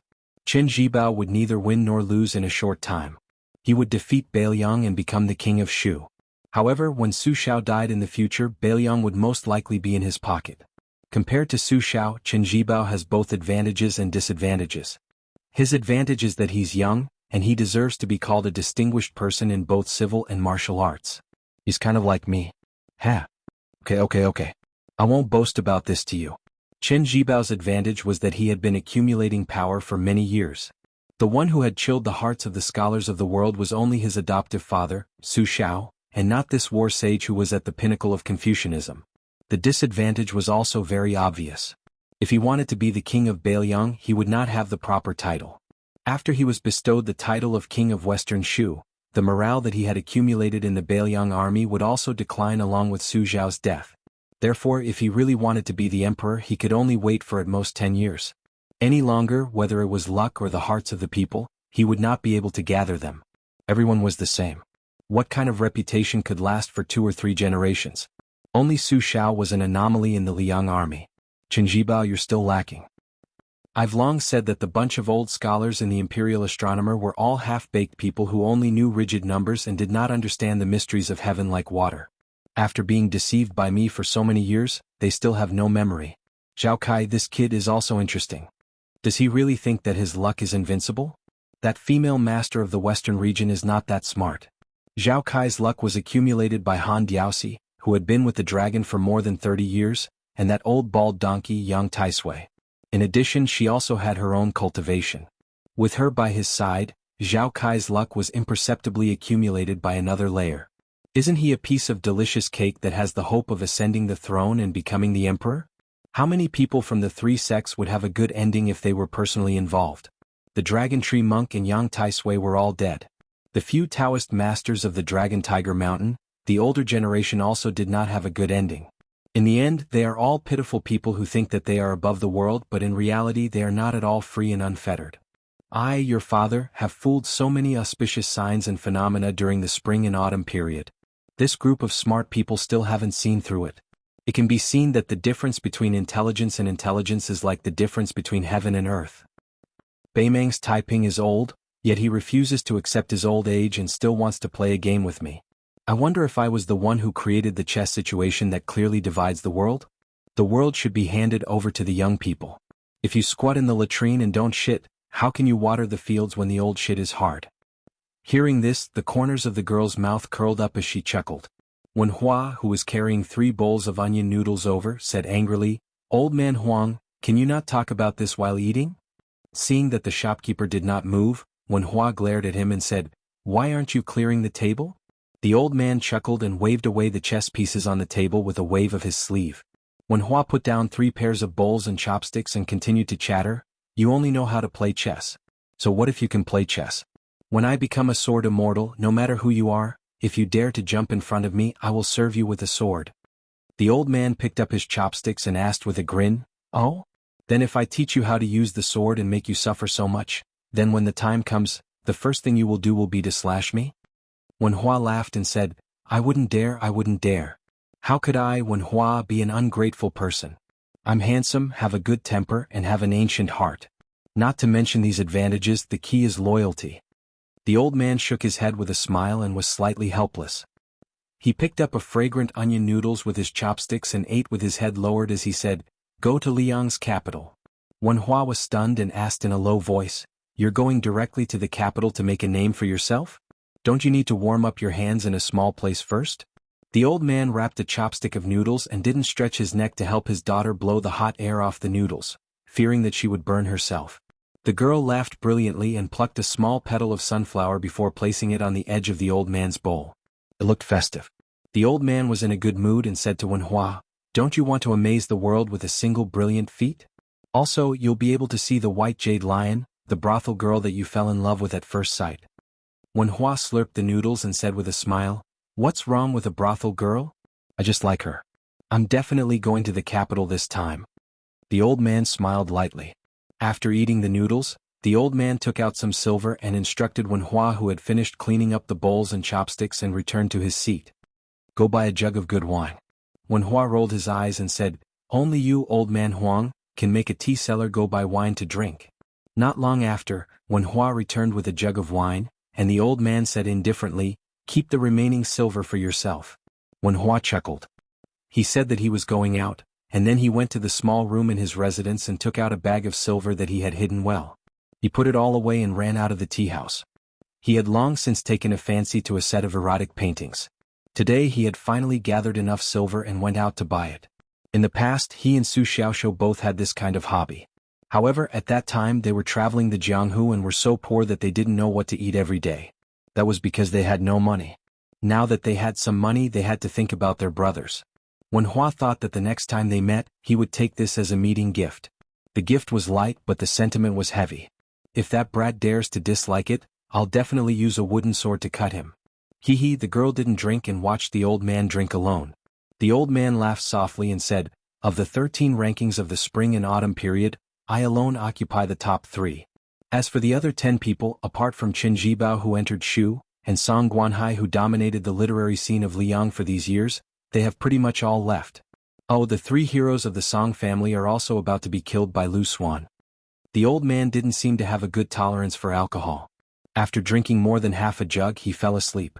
The girl went to get a thick coat and quietly covered the old man. Then she stayed by his side and began to stare blankly again. The old man was still murmuring drunkenly, "Zhuanggong dreams of a butterfly dreams of Zhuanggong? I dream of Zhuanggong, I dream of a butterfly." Chapter 684. Su Fengyan rode on the same horse as the Daning, the otherworldly item with a new scarf and hidden sleeves. He did not feel uncomfortable at all. Moreover, his heart meridian was being held down by the Daning, guiding the chaotic qi down to Kunlun. At this moment, Su Fengyan really did not care about the awkwardness. After meeting up with the white horse, they rode back to Bailiang. As they approached the border, Su Fengyan raised his hand. The extraordinarily handsome blue-white Luan fell straight down and stopped on his arm. Soon, the rhythmic sound of horse hooves entered their ears. The leader was an extremely fat pig. His mount was a heavy Fergana colt. This fatty actually wore a set of light armor for the first time. Because of his body size, the saber at his waist was not easy to notice. It was hard to imagine that this was a general who had fought hundreds of battles. It was even harder to imagine that this fatty had once led 1,000 cavalry to conquer Shu. After Chu Lushan put on the armor, this time he saw His Royal Highness. He did not immediately roll off the horse and crawl on the ground with snot and tears flowing down his face. He only bowed on the horse and cupped his fists. He respectfully said, "Reporting to your highness, this general has already opened up a clean path." Su Fengnian frowned and said, "Su Xiao is also here?" Chu Lushan, who only brought 300 elite cavalry, raised his head and grinned. "Great general alone has already scared Gu Jiantong's 60,000 troops out of their wits." The pale Su Fengnian nodded. Easily passing through the unobstructed border, Su Fengnian saw a horse galloping toward him. The father and son looked at each other without saying a word. After traveling for 20 li, Su Xiao finally opened his mouth and asked, "Are your injuries serious?" Su Fengnian shook his head and said, "I won't die." Su Xiao glared at him and said, "Brat, what nonsense are you talking about?" Su Fengnian glared back. Su Xiao's arrogance immediately disappeared. He looked ahead and sighed, "Thank you for your hard work." Su Fengnian snapped, "Aren't you the same?" "Bullshit." Su Xiao nodded and didn't say anything. Huang Manor dragged the talisman General Golden Armor and walked as if he was flying. He followed behind Su Xiao and Su Fengnian with a silly smile on his face. Yuan Zuozong and Chu Lushan were running side by side, but they hated each other. There was a distance of 20 feet between them, and they did not look at each other from beginning to end. Chu Lushan didn't look at Yuan Zuozong. He just smiled and said, "General Yuan, it seems like you didn't do much." His arms and legs were still there, but his highness was seriously injured. "What's wrong? You haven't met anyone worthy of your attention? Oh my, you don't even care about Yang Taisui." Yuan Zuozong ignored Lu Qiuer's sarcastic remarks. "It takes two to clap." Unfortunately, Lu Qiuer had always been the kind of hooligan who could slap her own face. "General Yuan, don't look down on me just because you've made great contributions. Come on, tell me about your great achievements outside the Iron Gate Pass. I'll set up a monument for you later. How about building a shrine for you? That's not a problem." Yuan Zuozong didn't hear, see, speak or get angry. Chu Lushan continued to nag, but he lowered his voice a little. "Hey, I thought you would follow Qin Jibao to Western Shu. You and Qi Dangwu are the same. I'm so disappointed. Look at Yao Jian and Yi Shizhen, those two ungrateful wretches, they didn't let me down." Yuan Zuozong narrowed his apricot eyes. The fat man was not satisfied yet. He twisted his stubby neck and wanted to say something, but Su Fengnian turned back and reprimanded him. "Lu Qiuer, go back to Bailiang and drink your green ant. If it's not enough, you can drink milk and piss as you wish." Chu Lushan shrunk his neck and finally couldn't hold it anymore. He showed his true face and said with a flattering face, "Whatever His Highness says." Yuan Zuozong looked calm. Chu Lushan muttered, "He didn't do what he should do, but he did what he shouldn't do. Son of a bitch." Yuan Zuozong suddenly said, "On the way here, His Highness said to invite Qi Dangwu to drink together." Chu Lushan opened his eyes wide, turned his head and asked, "Say it again?" Yuan Zuozong meditated like a stone Buddha again and didn't say a word. Chu Lushan wiped the hot sweat on his forehead. "Son of a bitch, I'm more nervous than when I heard that you were going to light my sky lantern." Su Xiao turned his head and glanced at the two adopted sons who were like fire and water for many years. He sighed quietly. Su Fengnian inhaled for a long time but did not exhale. Then he exhaled heavily and turned to ask, "Why?" Su Xiao said calmly, "Huang Man didn't get close to his second sister. It's not without reason." Su Fengnian's lips trembled. He wanted to say something but stopped on second thought. Su Xiao said, "Although she was not born by me and your mother, I never treated her as a man of sacrifice. I only know that I have 2 daughters, 2 sons and 2 daughters. All 3 of them are handsome like their mother. Only the second daughter looks like me, Su Xiao. If I don't love her, who will I love? Raising sons and daughters is a different way of raising. As a father, I don't know if it's right or wrong. To be honest, the one who suffered the most is still you. Among all the children, I have never scolded anyone. I only hit you once, and it was only twice and thrice that I let you run away. Who knows when I will have to send you off? Your mother passed away early, otherwise she would definitely beat me to death. Then why didn't you stop my sister?" "I couldn't. I sent a message to her saying that Chao Changqing would go to stop them. She still went. The great snow dragon cavalry almost had a mutiny. This silly daughter is more like my own. Don't you think she's like me?" "Yes. By the way, you can tell these words to my sister later." "I don't dare. You always chase me with a broom and a stool. If my daughter is really angry, she will draw her sword." Su Fengnian said helplessly, "Look at you, the king of Bailiang." Su Xiao laughed and said, "It's fine as long as you're promising." Su Fengnian gently waved his arm. The 6-year-old phoenix that had accompanied him for many years spread its wings and flew high into the sky. Su Fengyin looked at the divine bird that was gradually becoming a black dot in the sky. He said softly, I really couldn't tell. After putting on the armor you look like a general. Su Xiao also raised his head to look at the sky. He said softly, you will be the same in the future. A luxurious carriage made of dazzling jade and jewels entered Bailiang's post house. It was said that those who wandered the Jianghu should not reveal their true colors.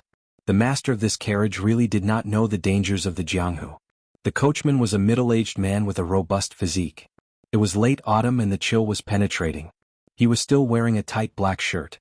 The muscles all over his body were bulging, but his aura was restrained as usual. His breathing was unhurried and uninterrupted like a long river. It was clear that he was already at the peak of an external expert. From this, it could be seen that the person sitting in the carriage had a reason to be domineering and had something to rely on. The middle-aged coachman's surname was Hongyu. This journey had been a bloody one. From the southeast of the dynasty to the northwest of Liang, there were no less than 20 sect leaders or elders who had been turned into corpses overnight. These people were all famous in the Jianghu. They were definitely not small fries who could fish for fame with just a few moves. Hongyu sighed. He was somewhat unable to get off the tiger. Other than feeling helpless in the depths of his heart, his respect for the young master behind him grew stronger and stronger. There were some things that he did not even dare to say to her face. It was true that he had helped her find food to supplement her martial arts. It was true that he was helping the tiger do evil, but this time she had entered Bailiang. Wasn't she asking a tiger for its skin? In the carriage, a young woman without a maid was applying rouge in front of the mirror. She was wearing a purple dress with large sleeves. Fortunately, she was able to suppress this kind of pure color. Her lips were already a bit sickly purple. At this moment, she was using the pink rouge from an expensive brocade box to cover them up. Otherwise, her yin qi would far surpass her heroic spirit. She pursed her lips. There was no fluctuation of emotion in her eyes. Normally, a woman would hold a mirror and apply makeup. Moreover, she was so beautiful that even the fishes would fall and the geese would fall. It was always a joyous occasion. She casually threw away the bronze mirror and the brocade box. After thinking for a while, she picked up the bronze mirror again. She stretched out a finger and drew on the surface of the mirror. It was fragmented. She was the mistress of the great Niu gang of Mount Hui Xinyuan Qingfeng. There were no less than 100 books piled up in the carriage. Most of them were secret manuals that the Xinyuan family had collected for hundreds of years. If she wanted to give it to someone, it would be no different from giving a pile of scrap metal. The problem was that the other party might not be willing to accept it. This made Xinyuan Qingfeng frown. The aura around her became increasingly gloomy, like a withered osmanthus tree in a rainy day. Based on the secret arts recorded in her family's books, she was like a female Taotai that chose people to devour in the past year. She had absorbed a lot of power and cultivation, allowing her martial arts realm to improve rapidly. Before she went down the mountain, a group of old enemies of Mount Hui bullied her because she was the mistress of the house. They teamed up and went up the mountain to pick a fight. She didn't care that there were immortals from the neighboring Mount Longhu. She caught all of them and turned them into dried corpses. The Celestial Master's residence, which she had a good relationship with, had already stated that the Xinyuan family's disciples were not allowed to set foot on Mount Longhu. But would she, Xinyuan Qingfeng, care about this? Xinyuan Qingfeng stretched out a finger and gently smoothed the rouge on her lips. The corner of her mouth curled up, full of sarcasm. When I reach the top of the martial arts world, my first target will be that nest of noble people from the Celestial Master's residence. She lifted the curtain and sat lazily behind her guest, Hongyu. Hongyu didn't turn around. He chuckled and said, "We're in Bailiang territory." Xinyuan Qingfeng nodded and asked, "Ancestor Lu has a crooked poem. It says that after receiving the 3 pure immortality technique, one has already attained the diamond body. You said that the finger profound realm is higher than the diamond body. Is it because of this poem that the immortality technique comes first and the diamond body comes second?" Hongyu laughed out loud. "Master, you'll have to ask Huang Fangfua about this. I don't really understand. In this life, I only know how to immerse myself in martial arts. In the past, I casually obtained a secret manual and followed it to the end. Later on, when I arrived at Mount Hui, I only picked 1 or 2 books to study. I didn't really think about reading more. In the end, I'm still stupid and stubborn. There's no medicine to cure me." The cool breeze of Bailiang and the autumn breeze brushed against one's face. Xinyuan Qingfeng's mood became more relaxed, and some of her sinister aura disappeared. She smiled and said, "Uncle Huang Fangfua has already broken through the first rank. You should also catch up. Otherwise there won't be many people in Mount Hui who can show off in Jianghu. Chapter 685. Hong Tuo nodded. Don't worry, family head. I won't slack off. It's easy at the beginning to walk the path of external martial arts, but it's not easy to go from external martial arts to internal martial arts. However, since family head has already pointed out a clear path for me, I'll be useless if I still can't reach the first rank Vajra realm. Shenyuan Qingfeng, who was in a lazy mood, grunted in acknowledgement. The master and servant were silent for a long time. Shenyuan Qingfeng suddenly asked in a seemingly joking manner, Uncle Hong, will you stab me in the back one day when I'm deserted by everyone? With his back facing her, Hong Tuo's hand froze for a moment before he quickly waved it down and smiled. I won't. It's all thanks to your father, Shenyuan Jingqing, that I'm where I am today. I don't know how to talk about benevolence, righteousness and morality, but I'm destined to help those close to me instead of reason. Shenyuan Qingfeng smiled strangely and said calmly, then Uncle Hong will stay in Beiliang's army. Hong Tuo resisted the urge to turn around and asked softly, what? Uncle Hong, you're familiar with the art of war. You're the one who nurtured the Mount Huishan private cavalry. That Beiliang heir will most likely accept you. When he becomes the king of Beiliang, there will be a day when you stand out. It's 1,000 times better than being a hired thug for me, a great demon of the Jianghu. It doesn't matter if you think I'm keeping you as a hostage in Beiliang because I don't trust you and don't want to keep you by my side. It's settled then. Hong Tuo said in a deep voice, even if I'm in Beiliang, I won't forget that I'm a servant of Mount Huishan. Shenyuan Qingfeng leaned against the wooden wall outside the carriage and didn't say anything. Hong Tuo didn't continue to express his gratitude. Shenyuan Qingfeng's gaze shifted from behind Hong Tuo to the willow tree on the side of the road. Willow homophonic. Shenyuan Qingfeng stretched out 2 fingers and made a pinching motion toward the willow tree beside the road. He cut off a branch out of thin air and pulled it back to his hand. Hong Tuo's breathing slowed down in an instant. Shenyuan Qingfeng weaved a willow headband and wore it on his head, smiling sweetly. The brocade pouch, which was equivalent to his last words, had clearly said that Hong Yu had a rebellious streak. He looked simple and honest, but he was actually cunning and needed to be suppressed by force. It wasn't that Shenyuan Qingfeng didn't have the confidence to make him submit, but he was afraid that he wouldn't be able to control himself and would skin this traitorous fellow alive. In her eyes, Hong Yu was nothing. She swore to become the #1 martial artist as a woman. The boundless paddy fields outside Xiangfan City had been mostly harvested.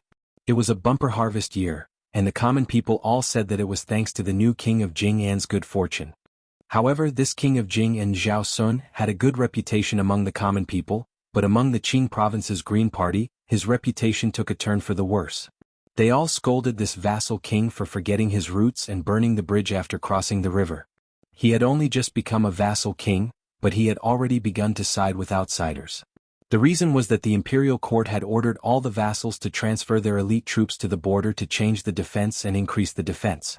The king of Jing'an had spared no effort, causing the Green Party, whose words in the imperial court had already lost more and more weight, to be filled with complaints. That's right, this vassal king that the imperial court had put on the table was originally from Zhao Sun's 2 diagrams and 13 strategies when he entered the capital. Now he had shot himself in the foot. Zhao Sun, this civil official vassal king who had made an exception to take on the role of administrator, was indeed ruthless enough. He did it without any hesitation, and was cursed by the Qing province's generals who were used to being a mountain king. When they met in private, they all said that this kind of unambitious vassal king was not worthy of being the king of Jing'an who was responsible for peace and prosperity. He should just go to the imperial court and be the assistant minister of the Ministry of Rights. However, looking at the situation, the king of Jing'an, Zhao Sun, seemed to be enjoying it. He did a lot of things that benefited the common people and did not mind being disliked by the Green Party's big shots. Because of the special identity of the administrator, he was not restricted by the vassals. He even took the initiative to visit the Green Party's big shots several times, so he was not rejected. However, the old men and young people behind the noble families also did not give the king of Jing'an any face. The deep friendship accumulated over the years in the past had been diluted. Only some of the younger generation and many people who did not have a say in the family for the time being still had a good impression of Zhao Sun. Today, in the suburbs of Xiangfan, a farmer's family was flattered. 2 scholar-like young masters actually stopped their horses and got off. One of them, who was dressed in luxurious clothes, even personally went to the field to help them harvest the rice. At first, the farmer in charge of the family did not dare to let the young master do it for fear that he would cut his hands. However, he could not endure the smile on the young master's face and begged, so he trembled in fear and agreed. The young master was indeed a scholar who looked very knowledgeable. He learned everything quickly. After the autumn harvest of 1 mu of land, the young master harvested the 2nd mu of rice as skillfully as a farmer who was used to farming. When the old farmer's granddaughter handed the young master a kettle of water, her face was extremely red. This made the old farmer even more happy. He secretly joked about his granddaughter, saying that the young master came from a rich family and looked down on a girl like her. After harvesting the golden rice, the young master helped to load it onto the ox cart. The tanned old farmer felt sorry for the young master's clothes.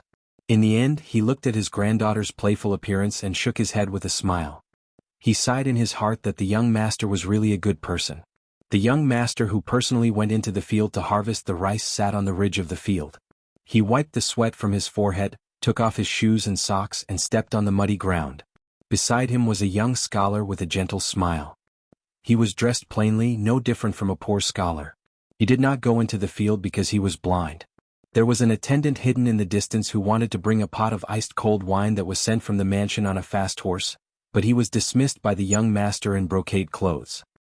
He smiled and asked, "Lu Su, do you think this king knows the suffering of the people?" The blind scholar twitched the corner of his mouth. "If you don't mention the words 'this king,' then you can be considered to know the suffering of the people." The young master laughed. He did not care about such disrespectful words at all. King of Jing and Zhao Sun.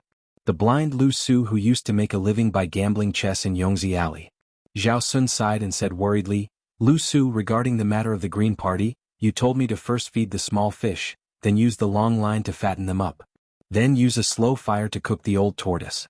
I did everything according to your established strategy. These are not difficult. After all, we are all family. The Green Party is already on the verge of collapse and is destined to fall apart. They are a group of stragglers who have been chased out of the core of the imperial court. Most of them have no other choice but to rely on me. However, we are in an urgent situation right now. The Song family of the 3 heroes in the capital is determined to bite me. That old man Song Guanhai created the school of mind and dominated the literary world for 20 years. After my dynasty calmed down, this old man Song wrote 2 biographies, Loyal Minister and Treacherous Minister. He also compiled the complete book of 9 pavilions. Every month, on the 15th day of the month, he commented on the scholars of the world and was allowed to ride a horse in the imperial city. The young master Song Jiqiu surpassed his master and took over as the right chancellor of the imperial college. Every word of his was worth 1,000 gold. Even his majesty praised him endlessly. Now that the imperial examinations are selecting scholars, most of the scholars have no choice but to write this Song style, to curry favor with the examiners. The young phoenix of the Song family, Song Kelly, also did not disgrace his family's reputation.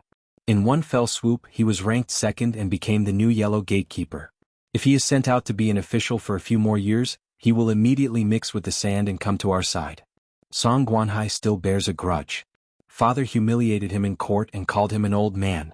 Now he is in the capital every day and constantly impeached me in the imperial court. Even if I heard that he is now ill and does not have many days left to live, with Song Jiqiu and Song Kelly around, it will be an almost endless battle for us. Perhaps it was because Lu Su was blind, but when he listened to others he seemed to be particularly attentive. He had a gentle temperament and never interrupted others when they were talking. Naturally, he would not say anything extravagant.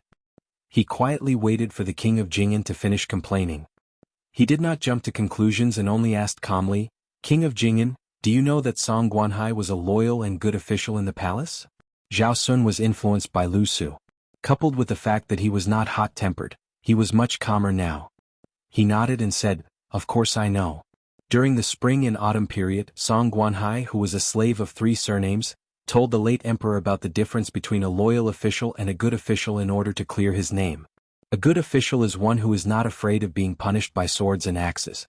In order to leave his name in history, he let the emperor be cursed by history books. On the other hand, a loyal official is one who diligently assists the emperor to achieve great things. At the same time, he also gains a good reputation.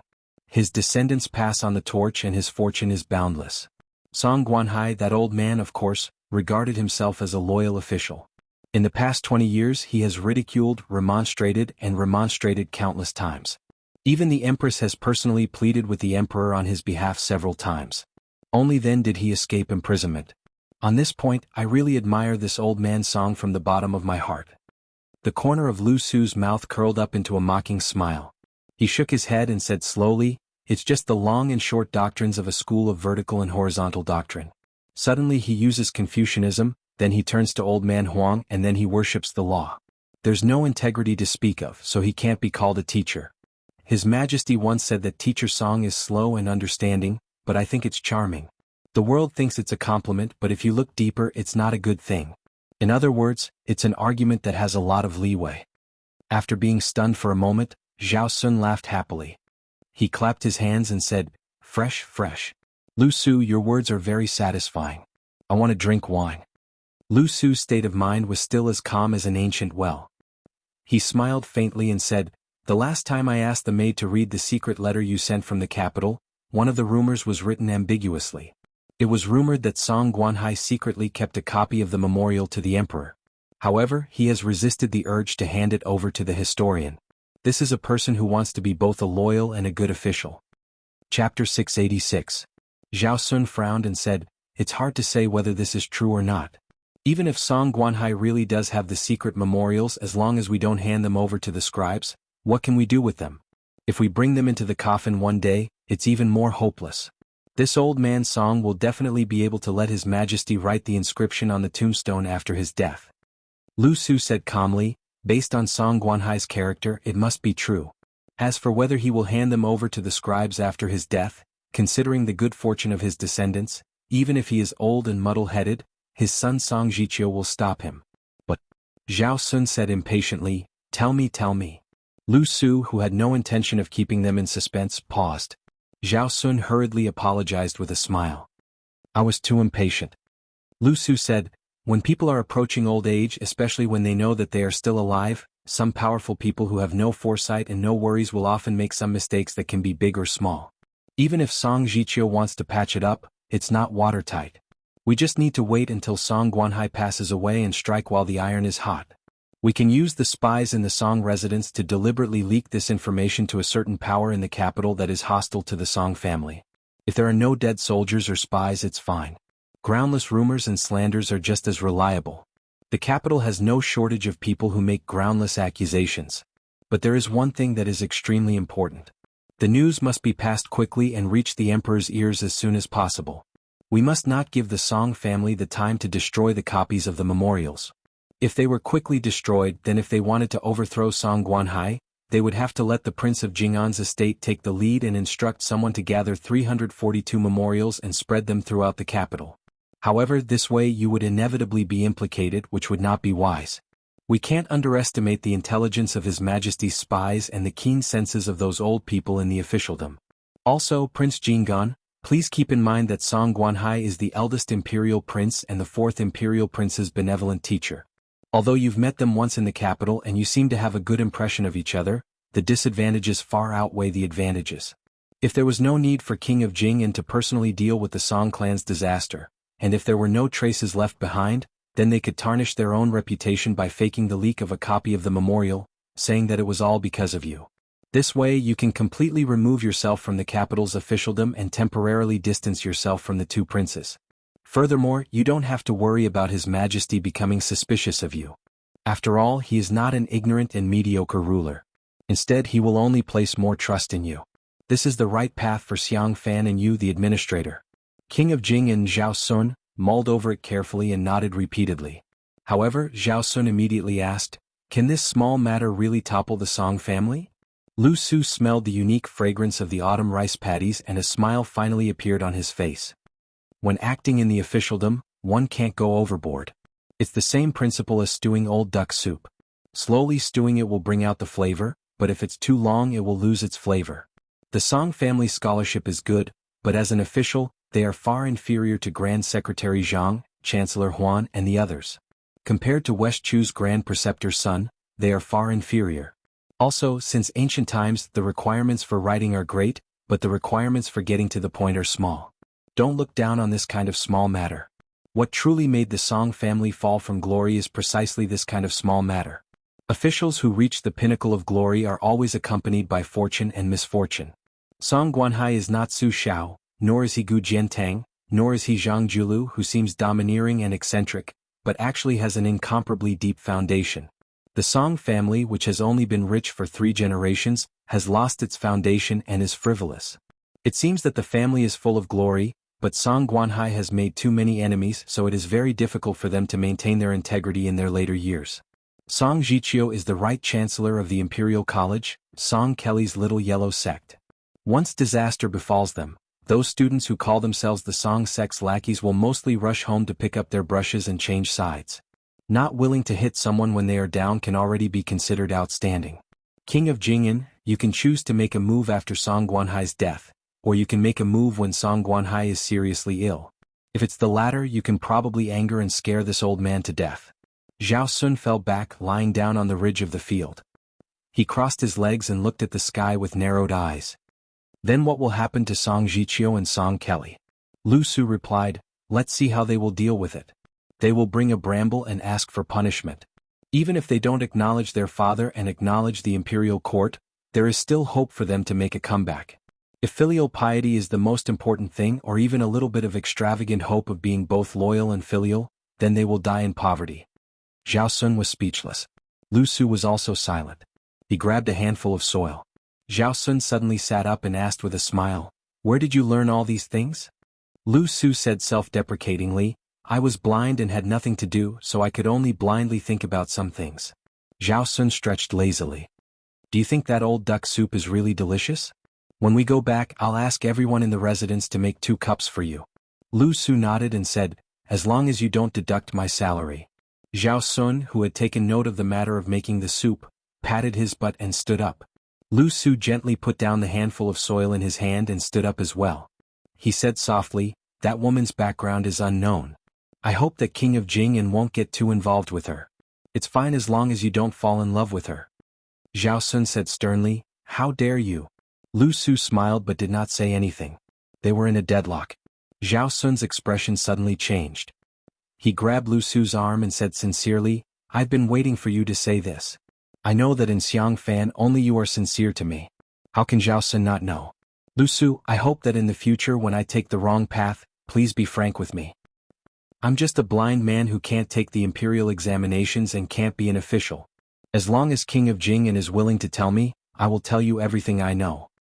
Chapter 687. Hey, do you want to hear about the matters in bed? I, Zhao Sun, can even tell you about this. Don't listen to indecent things. Don't. Lu Su, you taught me everything.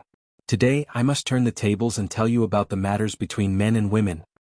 Don't listen to indecent things. Other than when the old king of Jing'an and Zhao Heng were still alive, Lu Su had been transferred to various government offices to serve as minor officials. After Zhao Sun's succession was passed down, he had been living in the palace. Unexpectedly, he did not hold any official position and was only considered an advisor. However, in the palace, no one dared to neglect the most popular person in front of the vassal king.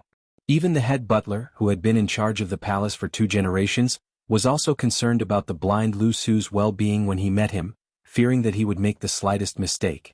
And Lu Su was indeed easy to talk to. Occasionally, when he was free, he would be able to get along well with the servants in the mansion. He would tell stories about the Fox Immortals' strange stories, help people to read their fortunes, read their palms, and write couplets. He would also grant anyone's request. He was truly an individual immortal who had no desires. No matter how petty and difficult it was to deal with someone, they would not be able to hate him. Who would be so free to make things difficult for a kind person who would not snatch anything from you but could help you at any time? Lu Su's residence was quiet and elegant. Although it was a standalone residence, the place was not very impressive. In the courtyard, other than a few maids who were in charge of cleaning and chores, there was only a personal maid called Xinghua who served this young blind man who stood aloof from worldly affairs. In the dead of night, Lu Su sat in the study and took care of Xinghua. He specially lit 2 oil lamps. As for whether or not the high-grade turpentine oil was as precious as gold, Lu Su did not care about this kind of thing. Lu Su was currently doing something he had been doing before he became blind. He mocked himself for being a dog's tail. That was to collect the 23 historical records, as well as the chronicles of the various prefectures and counties under the heavens, as well as the compilations and memorials of various generations of famous officials of various dynasties. Regardless of whether it was the national classics or the imperial decrees, or the official records of the people's secrets, he would record whatever he could get his hands on. Other than the king of Jing'an's collection of books, he also asked Zhao Sun to secretly purchase them. Lu Su still did not haggle over how much money he had spent. Lu Su had the maidservant Xinghua read the text every day, and also helped to draw the outline of the geographical map. He would personally write in tiny regular script and make detailed annotations on the first draft of the book. So far, he had already completed more than 10 volumes of the book, which was placed in a bamboo basket in the corner of the study room. For the time being, the title of the book was The Spring and Autumn Prescriptions for the Cure of Diseases in the Prefectures. He intentionally demoted himself as a mediocre doctor who only knew how to treat headaches, taking the pulse and treating the diseases of the prefectures in the world. As for whether or not he could prescribe the right medicine, it would be up to the person who would read the book in the future to decide. It was not accurate to call it a military classic. It was wrong to call it a simple geographical map. Zhao Sun once came to the study room and casually flipped through the book. He had no interest in reading it. Lu Su, who only thought of writing this book as a leisure task, did not force him. Lu Su put down the brush and rested. He rotated his wrist. Xinghua asked if he wanted a shoulder rub or a back rub. Lu Su, who was still not used to being eagerly served, shook his head. Xinghua was an elite warrior of sacrifice in the Jing'an palace. She was passed down from Zhaoheng to Zhao Sun. She was proficient in zither, chess, calligraphy, and painting. She must be even more proficient in protecting people and killing people. She could calmly face death in order to protect Lu Su. She could also kill Lu Su without batting an eyelid because of Zhao Sun's words. Lu Suan was blind, but he was well aware of it. Moreover, he would not bear any grudges against her or the king of Jing, and because of this. As the saying goes, don't suspect people if you use them. If you doubt them, don't use them. It was also said that one must always be on guard against people. Anyway, all the principles in the world had been explained. But if there were too many principles, it was as good as not saying anything. Lu Su had been studying how to carefully weigh people's hearts. In the end, he came to the conclusion that women and children all knew how to weigh the pros and cons. After thinking about it, he could only come up with a method that Lu Suan thought was stupid. It was to use the number of chess pieces to calculate the thickness of people's hearts. Lu Su listened to the subtle sound of the burning lantern and smiled. Xinghua, there are countless sounds in the world. Which one do you like the most? Xinghua looked ordinary, but her voice was crisp and pleasant. Her figure was also graceful. Because she had to read books and occasionally write for Lu Su, she sat on the chair next to him. She smiled and said, "Young master, I don't know. But if you give me some choices, I can answer." Lu Su nodded gently. After thinking for a while, he said, "The sound of spring, the sound of zither, the sound of pine waves, the sound of bamboo whistling, the sound of mountain birds, the sound of banana rain, the sound of falling leaves, the sound of children reading, the sound of famous prostitutes singing, and the sound of young girls selling flowers." Xinghua covered her mouth and smiled. "I will definitely choose the sound of flowers selling flowers." Lu Su laughed involuntarily. "I forgot that your name is Xinghua. But let me tell you, there was a great writer in the previous dynasty who was called the Son of Poetry. His words were the same as yours. He also said that among the thousands of sounds of heaven and earth, the sound of flowers selling flowers in the deep alleys of the market was the most heartbreaking." Xinghua asked doubtfully, "Young master, why is that?" Lu Su probably had a request in front of her, so he was not stingy with his words. "I have been thinking about the reason all these years. I will tell you when I have figured it out." Xinghua was much more casual after spending so much time with Lu Su. She joked, "There are also things that you don't understand?" "There are many." The blind scholar who was once praised by the king of Jing and as not inferior to Yuan Binshi, picked up his brush again and bent over the table to write the prescription.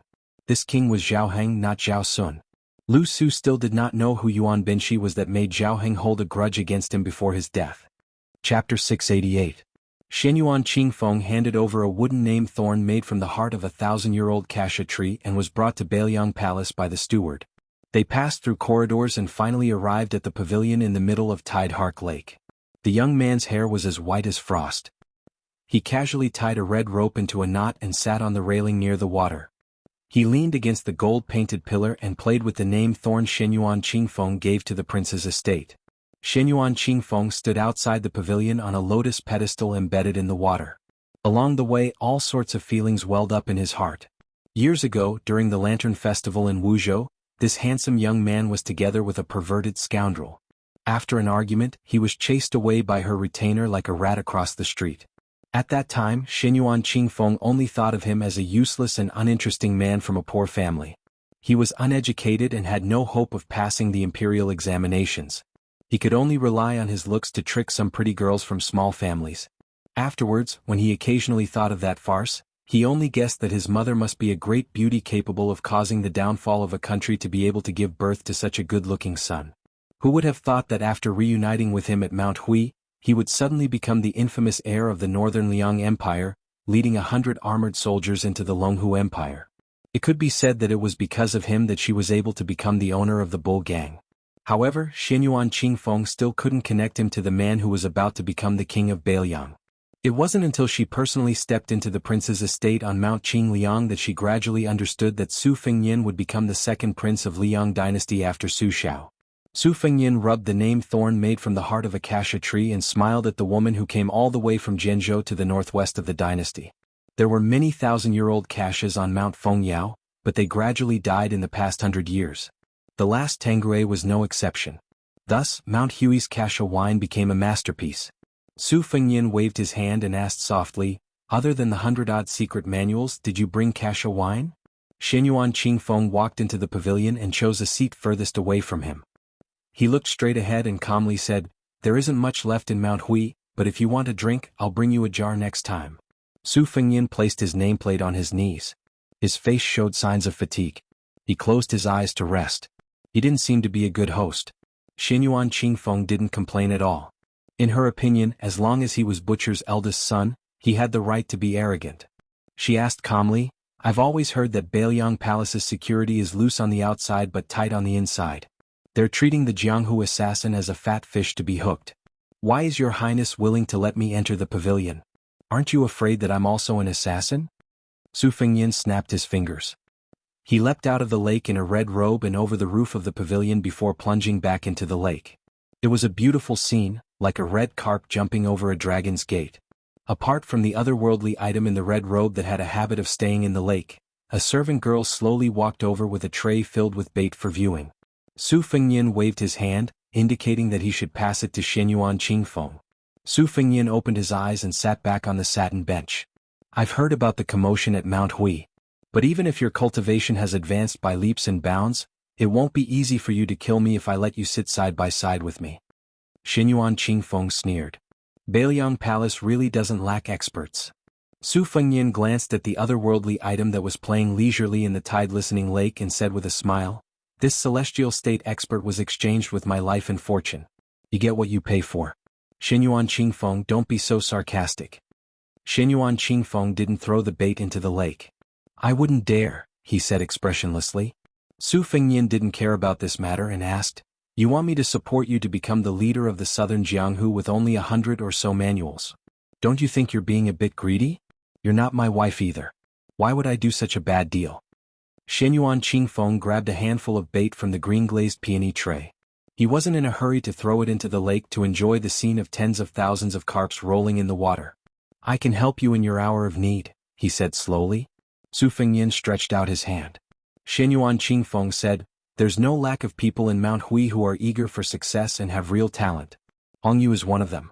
These boorish men of Jianghu don't lack skill or ambition. What they lack is a path. As long as Beiliang is willing to accept them and lure them with enough bait, they'll be willing to take the bait. But there's one thing I have to tell you, Xinyuan Qingfeng. They'll enter Beiliang to seek positions and wealth, but they won't be willing to put their lives on the line. If you want them to fight on the border after entering the Beiliang army, they'll definitely refuse. But if you want them to become a 6th or 7th rank military officer in Beiliang, as long as it's an official's hat, they'll be willing to do 80 to 90% of their work for you." Su Fengnian sneered, "Xinyuan Qingfeng, is your official's hat a cabbage from a roadside stall?" Xinyuan Qingfeng threw a handful of bait into the lake and said calmly, "Everyone knows that Chen Zhibao entered Shu and was conferred the title of king. Most of this war saint's trusted subordinates have also resigned and gone to Shu. There's also a large number of 6th or 7th rank military officers who are itching to make a move. When the time comes, why don't you give these newly vacated seats to anyone? It's better to do them a favor at no cost." The people I'll give you are all young, but they've been famous for a long time. Give them 1 or 2 years and they'll be able to convince the masses. Although I, Xianyuan Qingfeng, have never been an official, I do know a little about the art of managing people. A new emperor brings in new courtiers. If you want to be the king of Bailiang, you'll need some of your own people even if they're a little mixed up. Su Fengnian smiled. With your little skill, you only know a little about the art of managing people. It can't be called the art of managing people. It's the same as riding a sword. Chapter 689. Xianyuan Qingfeng didn't retort, but poured the entire tray of bait into the lake with a cold expression. The koi fish splashed into the water, creating a clamor. Su Fengnian waited for the lake to calm down before saying helplessly, "When will you change this bad temper of yours?" "When Hua and I first met you, although we couldn't control our mouths and flirted with you and were in the wrong first, how many noble ladies would be so calculative as you? Now that you've become the head of the Huishan clan and want to unify the Jianghu, with your terrible temperament, even if you become a top-notch expert in martial arts, you're destined to be alone. Of all the people I could nurture, why did I have to nurture you? You're destined to draw water with a bamboo basket, wasting not only money but also energy. It's true that we wouldn't have known each other if we hadn't fought, but when we sit down to do business, we have to pay attention to the rules of doing business." Xianyuan Qingfeng stared at Su Fengnian, his eyes cold. "Su Fengnian, it's not your turn to lecture me." Su Fengnian, who hadn't rested much since arriving at the prince's estate, leaned against the pillar again and said softly, "I treat you as half a friend, that's why I'm nagging you with these unflattering words. It's up to you whether you want to listen or not." Xianyuan Qingfeng sneered.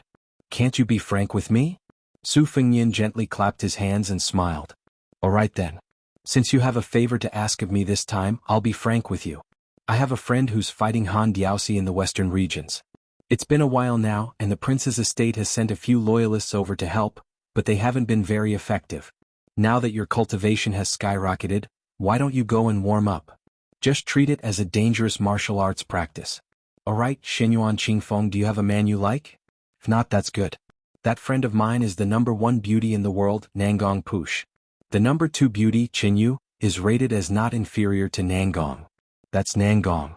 I'm used to calling him White Fox Face, but remember not to call him that. You'll get beaten up.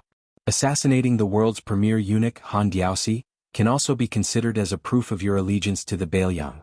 Only when there is no way out can I rest assured and trust you, the head of the Huishan clan, who is thousands of miles away." Xianyuan Qingfeng sneered. "This is your imperial person technique? It really can't be said to be perfect."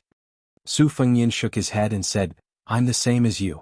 I only know how to control people. We're both newborn calves in the officialdom." Xianyuan Qingfeng glanced at the crown prince's snow-white hair and asked with a smile, "Su Fengnian, what happened?" Su Fengnian stroked his hair and said calmly, "To put it nicely, I'm at the pseudo-finger profound realm. To put it bluntly, I'm sure you can tell that even if I'm fully recovered, my cultivation base won't even be at the 2nd rank. However, in the blink of an eye, I was able to use pseudo-heavenly phenomenon to control sorts. Therefore you don't have to pity me. If you want to pity me, you should at least wait until you've truly entered the perfected finger profound realm." This woman's temper was truly terrible. She couldn't even be bothered to hide her schadenfreude and laughed loudly. Pseudo-finger profound realm and pseudo-heavenly phenomenon. It only sounds frightening. Su Fengnian, then won't you be at the Vajra realm for the rest of your life? I really want to take pity on you. Su Fengnian looked at this smiling face and laughed as well. Like I said, you look better when you're smiling. Xianyuan Qingfeng didn't deliberately hold back his smile and laughed wantonly. I'm really happy to see you in such a miserable state. Su Fengnian threw the nameplate back to Xianyuan Qingfeng.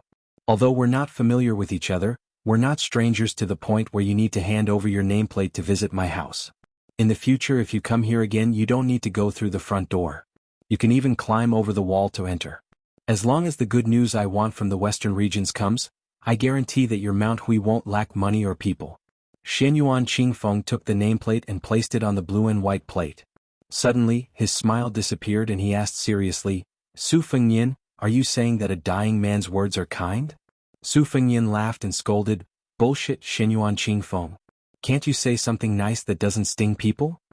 Xianyuan Qingfeng said, when do you want me to go to the western regions to kill Han Diaoxi? Su Fengnian stood up and waved his hand toward the shore. Immediately, a young man with a huge iron bow on his back ran over. Su Fengnian pointed at the young kamikaze, Wu, who he had brought back from Beimang to the prince's mansion. He smiled at Xinyuan Qingfeng. This child's nickname is Yi. He'll take you out of Beiliang. There will be people from the western regions to meet you. The robust young man said softly, Young master, next time when you introduce me, can you not say, My name is Wu? Su Fengyin slapped him on the head. You little idiot. Didn't you always say that you want to be the most outstanding kamikaze? Don't you think it's embarrassing to tell everyone your name and identity? The young man was stunned. He scratched his head and grinned. That's true. Su Fengyin smiled. Go. Take this ant to the western regions. Xinyuan Qingfeng silently took a deep breath. The young man agreed and turned to leave. From time to time, he would steal a few glances at the woman beside him. How old would he be? Almost 30? Could it be that she took good care of herself? Su Fengyin said behind Xinyuan Qingfeng, I'll make arrangements for Hong Yuang's whereabouts. Xinyuan Qingfeng turned around and smiled. You're such a good nephew. Su Fengyin laughed it off. What a woman who refused to be taken advantage of. After laughing, Su Fengyin walked to the courtyard where his second sister, Su Weisheng, was staying. The smell of medicine filled the air. He sat down at the head of the bed. She was still unconscious. For the past few days, Su Fengyin had been staying in the room. Other than washing up carelessly and changing into clean clothes, he hadn't slept much. The color of his clothes had gradually faded, revealing his white hair. He found it troublesome to dye it, so he had Bluebird wash up and give up. Su Fengyin gently held her hand. The room was silent. The fire was big and smokeless, and the water was smooth and soundless. People's feelings were so bitter that they were speechless. Chapter 690. Beiliang was in turmoil. The news that Chen Zhibao had entered Shu and was about to be made king had spread throughout the world. He was probably going to become the second king of Liang before Su Fengyin, the hereditary king of Beiliang. A simple and elegant carriage slowly stopped in front of the Chu manor. The gatekeeper, who was leaning against the side door and eating melon seeds, was a little stunned. The coachman was a young woman in green. She thought that the master of this manor was really not afraid of sending a servant girl into a tiger's den. However, when the gatekeeper saw the people coming down from the carriage, he was so scared that he kept quiet out of fear. His lips trembled as he threw down a handful of melon seeds and staggered out of the door. The first to come down was a white-haired man. He wore a white base and a black robe. He did not have much of an air of nobility, but his face was enough to make the gatekeeper nervous. In Beiliang, only this young master could keep his master in check. Behind him was the second son of the great general, Su Longxiang, the handsome Yuan Zuozong, and the tall and sturdy Qi Dengua. The four of them were all prominent figures who could not possibly visit the Chu manor. Now that they had gathered together, could it be that they had come to raid the manor? The gatekeeper hurriedly spat a few times. General Chu's loyalty was clear. No matter who they raided, they would not be able to get here. Seeing the rare guest at the front, His Royal Highness Su Fengyin, the quick-witted gatekeeper knelt down without another word. Just as he was about to muster enough energy to shout and make his master proud, Su Fengyin had already laughed and said, "That's enough. Stand up and lead the way." The group had just sat down in the main hall of the Chu manor when they felt the ground shake. Chu Lushan, dressed in loose casual clothes, stepped over the threshold and rolled into the hall. A lump of fat knelt at Su Fengyin's feet. "Lu Qiu has finally brought your highness to my humble abode. Your presence brings light to my humble abode. When I return, I will burn more incense for my ancestors." Su Fengyin kicked him. "Humble abode? I don't think it's any worse than Beiliang Palace. Today I've brought second brother Yuan and General Qi to your place to drink. Don't talk nonsense. Let's find a quiet place that isn't so tacky." With great difficulty, Chu Lushan staggered to his feet. He turned his head and gave the old steward of the residence a fierce look. Then he turned his head and gave a fawning smile. A pair of soft and boneless white and chubby hands pulled on Su Fengyin's arm. "There are good places to drink and drink tea. Later, if your highness is dissatisfied, Lushan can cut off 2 caddies of meat to drink." Su Fengyin said sarcastically, "You're so fat, yet you're shameless enough to serve as food. The rest of us can't even eat." Chu Lushan said embarrassedly, "It's Lushan's fault for not being able to grow a body that's fat and thin enough to go well with the wine." They arrived at a bamboo house. The purple bamboo was sparse and not dense enough to make one feel desolate. The small pond was deep and green. Sunlight shone through the gaps between the bamboo leaves. Beside the pond, there was actually a wild turtle the size of a palm dragging its family along to bask in the sun. When it heard the sound of footsteps, it slithered into the green pond. The small pond house was large and the lighting was ingenious. When they pushed open the door and entered, it appeared quiet and spacious. There wasn't the slightest sense of uneasiness. There was even a guqin with speckled patterns placed in the bamboo house. Sitting here, regardless of whether it was drinking or drinking tea, it could be said that the scenery and tea complemented each other. Su Fengnian glanced at the guqin. Outsiders didn't know the talent of Chu Lushan, but he knew the inside story. Chu Lushan was good at music, chess, calligraphy, painting, poetry and poetry. It was a pity that he didn't have the appearance of a famous scholar. After sitting by the window, Chu Lushan poured 2 cups of wine for Su Fengnian and Qi Dangua. Holding the wine pot, he asked Yuan Zuozong with a smile, "Since you don't mind my dirty hands and the smell of wine, I'll be bold enough to pour a cup for you." Yuan Zuozong raised his eyelids. Chu Lushan took the opportunity to pour a cup of wine. Qi Dangua had a good relationship with Chu Lushan. Among the 6 adopted sons, he was the most popular one. He and the other 5 adopted sons of the same generation often visited each other's homes. A little girl from the Chu family was born a few years ago. She even recognized him as her adoptive father. The only thing he didn't do was to betroth the 2 children to each other. Chu Lushan often beat and scolded his other sons as if they were adopted. Only this little girl was doted on. He despised Qi Dangua's youngest son for having a coarse appearance. This made Qi Dangua ask Chu Lushan why his son was ugly every time they met in the past 2 years. Su Fengnian took a sip of wine and looked around. Among the 3, White Bear Yuan Zuozong had the highest military rank. He was a 2nd-grade Zhenan general, which was a real high position and power. In the Bailiang army he was only half a grade lower than Chen Zhibao, the governor of Bailiang. Yuan Zuozong was currently the deputy general of the Great Snow Dragon Cavalry. Chu Lushan was a primary 3rd-rank 1000 Bull Dragon Marshal General, but he did not have any actual military power. Qi Dangua was even worse. He was just a Zhichong chaplain with a very small official hat. However, in every large-scale battle he was responsible for carrying the flag. Because Bailiang was under the control of the military and the government, and because Su Xiao was once a 1st-grade pillar state and a 1st-grade agile cavalry general, and because the emperor was far away, the civil officials had the same rank as the Liang dynasty. Most of the generals could be 1 grade or half a grade higher. The imperial court also pretended not to see this. Even Grand Secretary Zhang Julu had said that Bailiang should be like this. Today, Bailiang didn't have a special civil official system. Just the generals who were 7th grade and above, not to mention the officials who had withdrawn from the border, still numbered as many as 80 people. Most of these people who supported Bailiang's 300,000-strong cavalry hadn't seen Su Fengnian with their own eyes. Su Fengnian finished a cup of wine. While Chu Lushan was pouring wine, he asked, "Lu Qiuer, who do you think will be the governor of Bailiang?" Chu Lushan said without hesitation, "General Yuan." If it weren't for Zhong Hongwu, the cavalry commander, and Yan Wenluan, the infantry commander, they would have the qualifications and ability. But to be honest, General Zhong has a big prejudice against His Highness, and he has a complicated relationship with Chen Zhibao. It's not suitable for him to be the 2nd-grade governor. As for Yan Wenluan, he seems to be impartial and has a gap with Chen Zhibao. But the old general has a gloomy temper and is more difficult to deal with than Zhong Hongwu.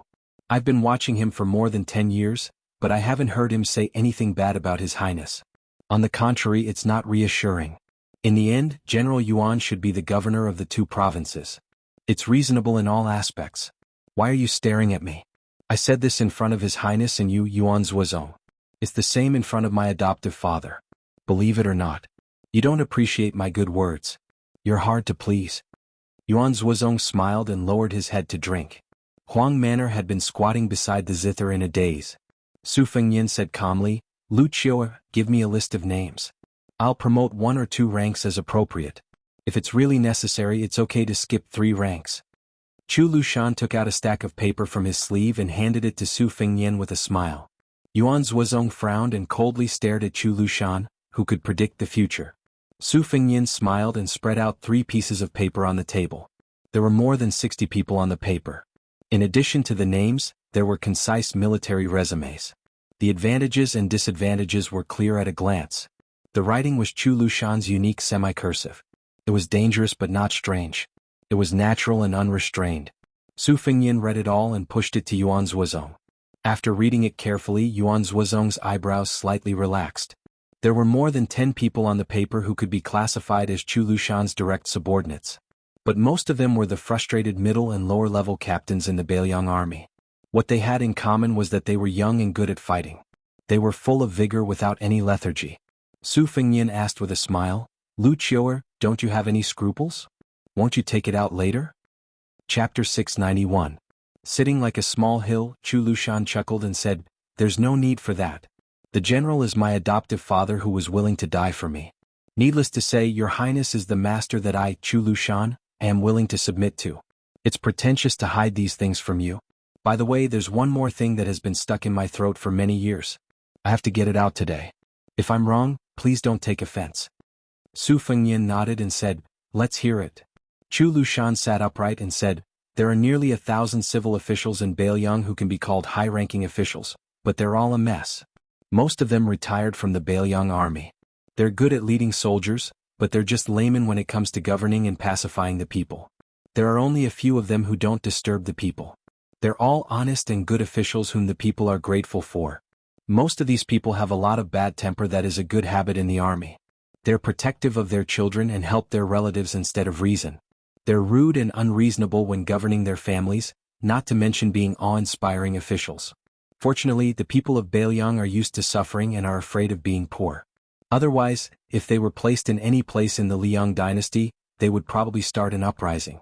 Moreover, officials protecting each other has become an incurable disease. Those old generals who are idle at home can find a big brothel and drink casually, and you can meet a few of them.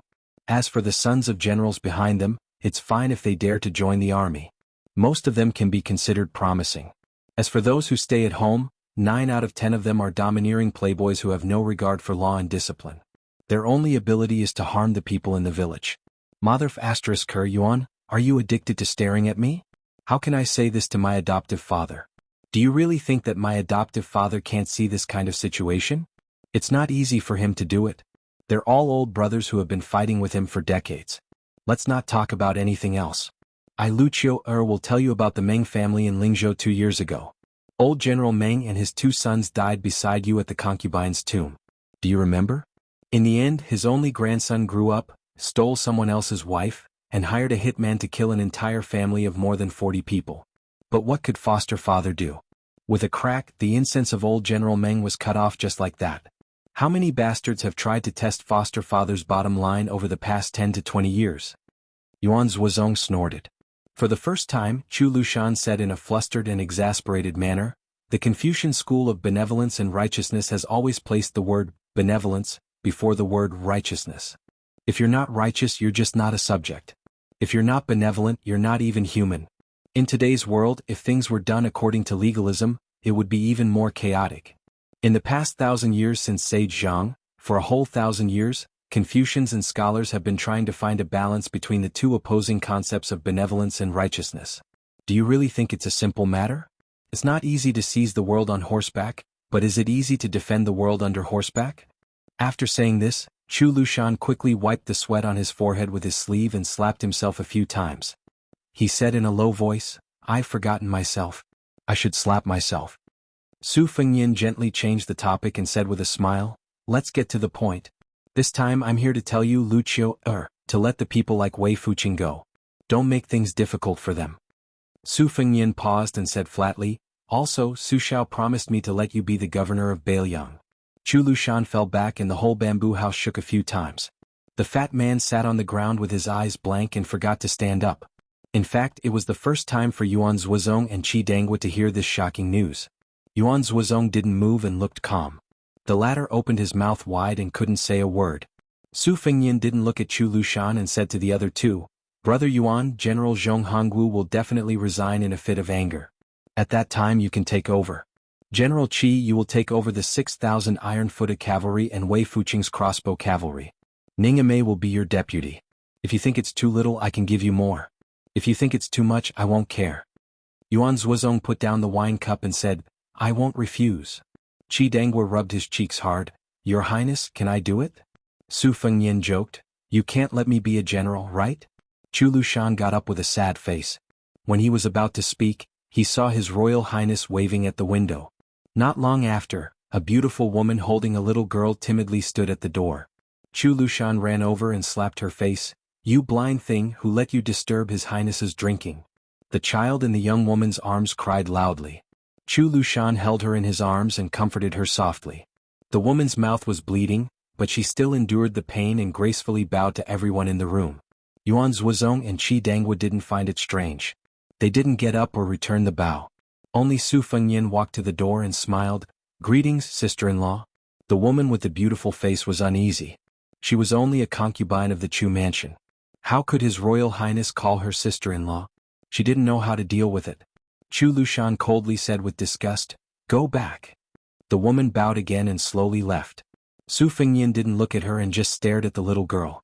He reached out to pinch her cheeks but she dodged. He had to withdraw his hand helplessly. "Lucio, your daughter looks like her sister-in-law.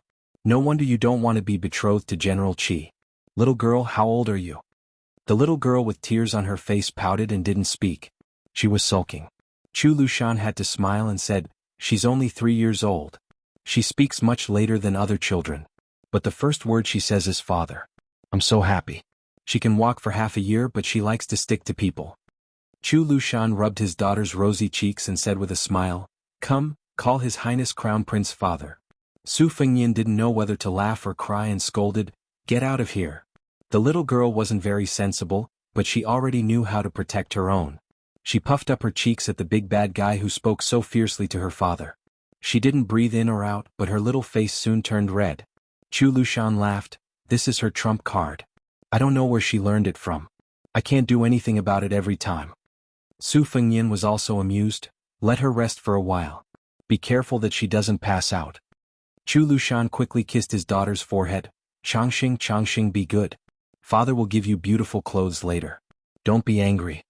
The little girl raised her head and smiled brightly at her father. Then she turned to look at Su Fengnian and began to puff up her cheeks to hold her breath. However, she couldn't stand being tickled by Chu Lushan and soon broke down. She could only hide in his arms and not look at Su Fengnian. Su Fengnian held his belly and laughed. "Oh, are you blaming me for not giving you a greeting gift? Little Changxing, do you know that I gave your father a second-rank Beiliang protector? Do you think this gift is not enough? Well, I'll say it here today. If I have a son in the future, I'll let you be my daughter-in-law." Chu Lushan said with ecstasy, "Your Highness Lucio is serious?" Su Fengnian nodded, "You are serious. But the premise is that your daughter doesn't change 18 times. Chu Lushan said excitedly, "Don't worry, my Changxing takes after her mother. She won't be ugly in the future." Chu Lushan turned his head and said, "Yuan Zhuozong, Qi Dangwa, you two have to testify for me. If His Highness goes back on his words in the future, I'll have to rely on you two to speak for me." Yuan Zhuozong got up and said, "It depends on my mood." Qi Dangwa laughed heroically. He only felt comfortable all over. The green ant wine on the table was not enough to drink. Su Fengnian made a face at his little daughter who secretly glanced at him. Then he said to Chu Lushan, "You don't have to see me off." Watching the 4 people walk on the bluestone path that he had carefully piled up with his own hands, Chu Lushan waited until their figures gradually disappeared from his sight. Then he carried his daughter to the pool and sat down. The little girl called out to her father. Chu Lushan came back to his senses and said with a smile, "Little Changxing, it depends on whether you have the life to be the empress in the future." Chapter 692. As expected, Huaihua's great general Zhong Hongwu went to the Prince of Northern Liang's residence and directly scolded Su Xiao. Su Fengnian had not even become the Prince of Northern Liang yet, but he was already selling his position. If he did not take back those military orders that promoted people who were not even fully grown yet, he would dismount from his horse and take off his armor. He wanted to be a farmer who took care of the fields. The king of Beiliang only avoided the topic and talked about the exciting battles they had fought side by side in the past. In a fit of anger, the commander of the Beiliang cavalry, Zhong Hongwu, threw down his general's helmet in the hall and headed straight for the Lingzhou mansion, closing the door and refusing to see any guests. At that time, Su Fengnian just happened to step into Lingzhou and visit the administrator's mansion. Li Gongda, who was already a high-ranking official, saw the young, white-haired man in the study and was dumbfounded. Then tears flowed from the bottom of his heart. Probably because he loved the house and its crow, this administrator placed great importance on His Royal Highness. It was not just because of Su Fengnian's special status. Li Gongda naturally considered himself half an elder and half an official. The two statuses did not oppose each other. At this time, seeing Su Fengnian, he could only tightly hold Su Fengnian's arm and cry silently.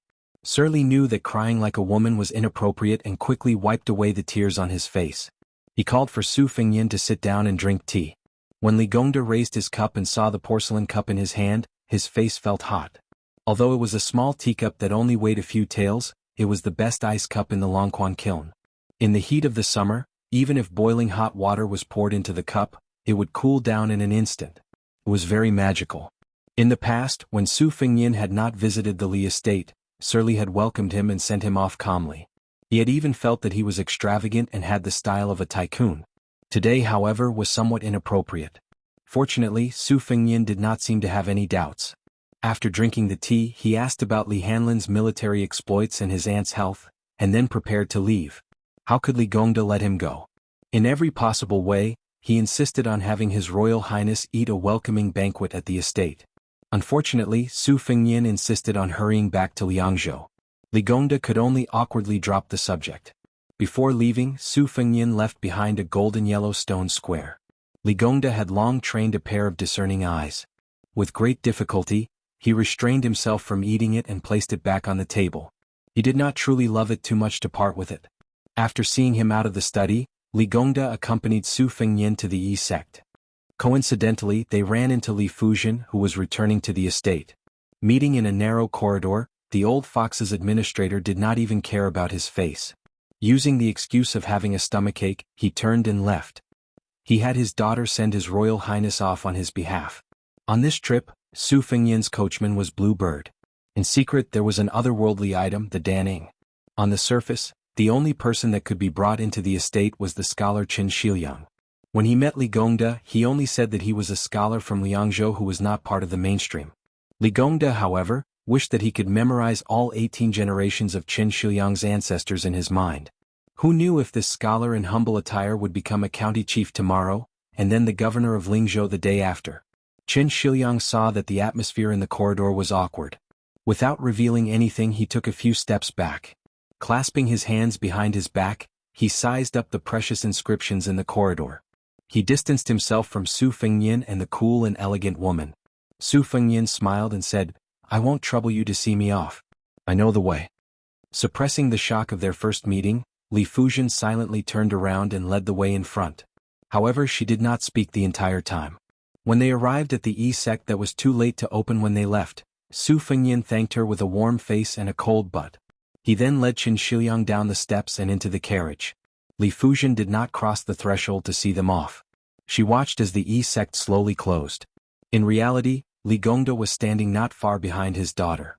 In a quiet voice he said, "Fuzhen, in the past, I purposely brought you to the prince's manor because I wanted you to be close to him. This time I want you to see him off. That's not the case." Father and daughter slowly walked back into the inner courtyard. Li Gongda slowly said, "There are many confidential inside stories that even a decorative administrator like me cannot come into contact with. However, since even Bailiang Protector General was forced to go to Western Shu, I think this man you look down on is not as you think, a crooked tree that can't be supported. You are just like your mother. You can't even pick a man. Back then your mother refused to marry me no matter what. She secretly admired a talented scholar and said that I would only be a minor official for the rest of my life. If she married me, she would suffer for the rest of her life. If it weren't for your father, who took advantage of his mother-in-law's growing fondness for her son-in-law and practically tied your mother to a sedan chair, you and the Hanlin Academy would not exist in this world." Looking back at that talented scholar, he clearly had a family background much better than your father's. Even today in Lingzhou he is only a county magistrate in a remote village. He has been ostracized in the officialdom.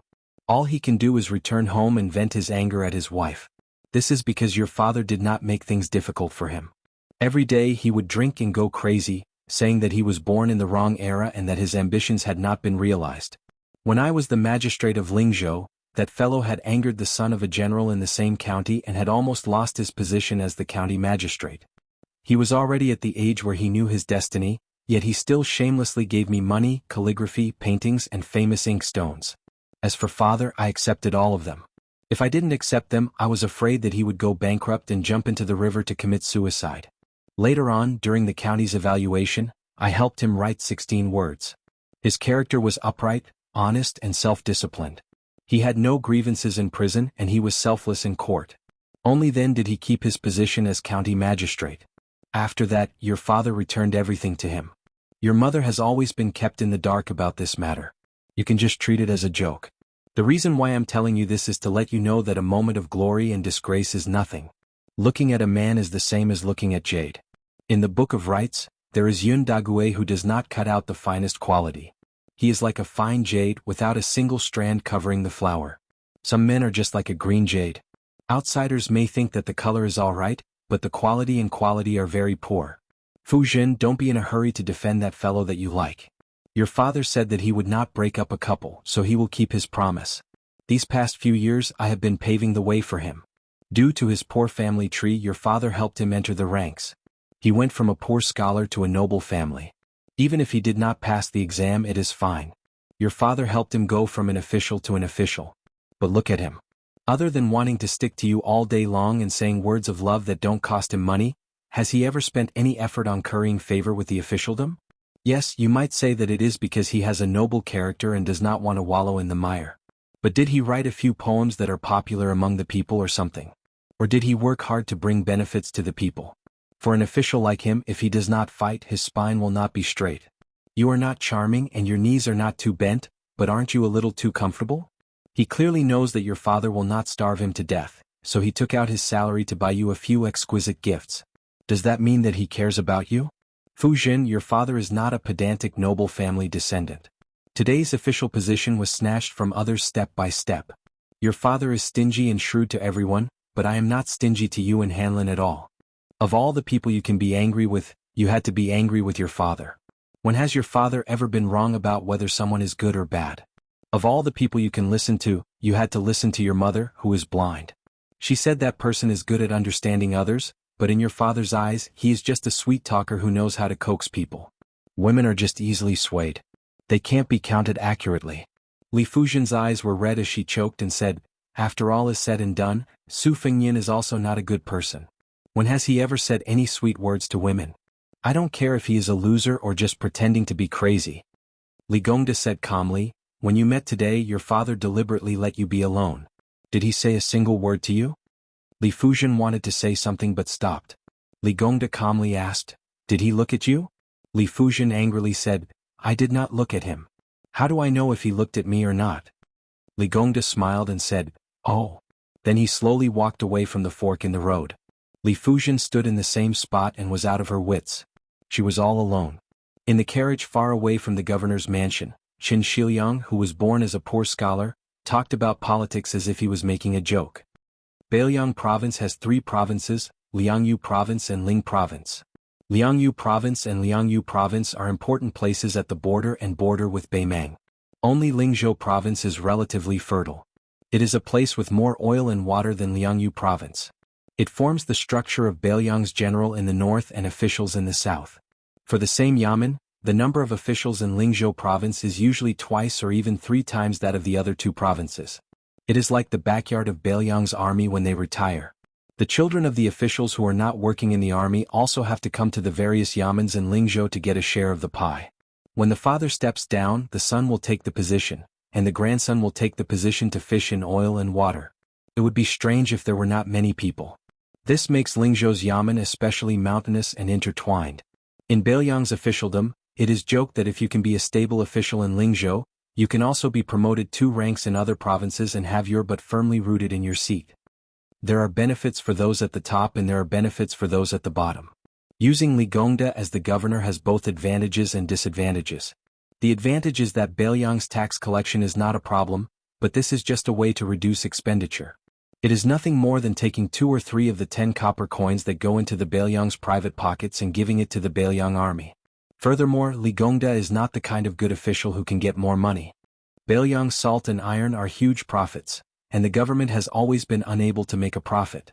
Furthermore, there are many powerful families of generals who take the initiative to seal and seize the profits. Write a detailed report about the salt and iron official camp for me. Su Fengyin nodded. Qin Shiliang gladly accepted the order. Su Fengyin saw that he seemed to have something to say, so he laughed and said, if you have something to say, just say it. If you want to rebel, there is no harm. Qin Shiliang said softly, Li Gongda's official position is high enough, standard 2nd rank. He is greedy enough.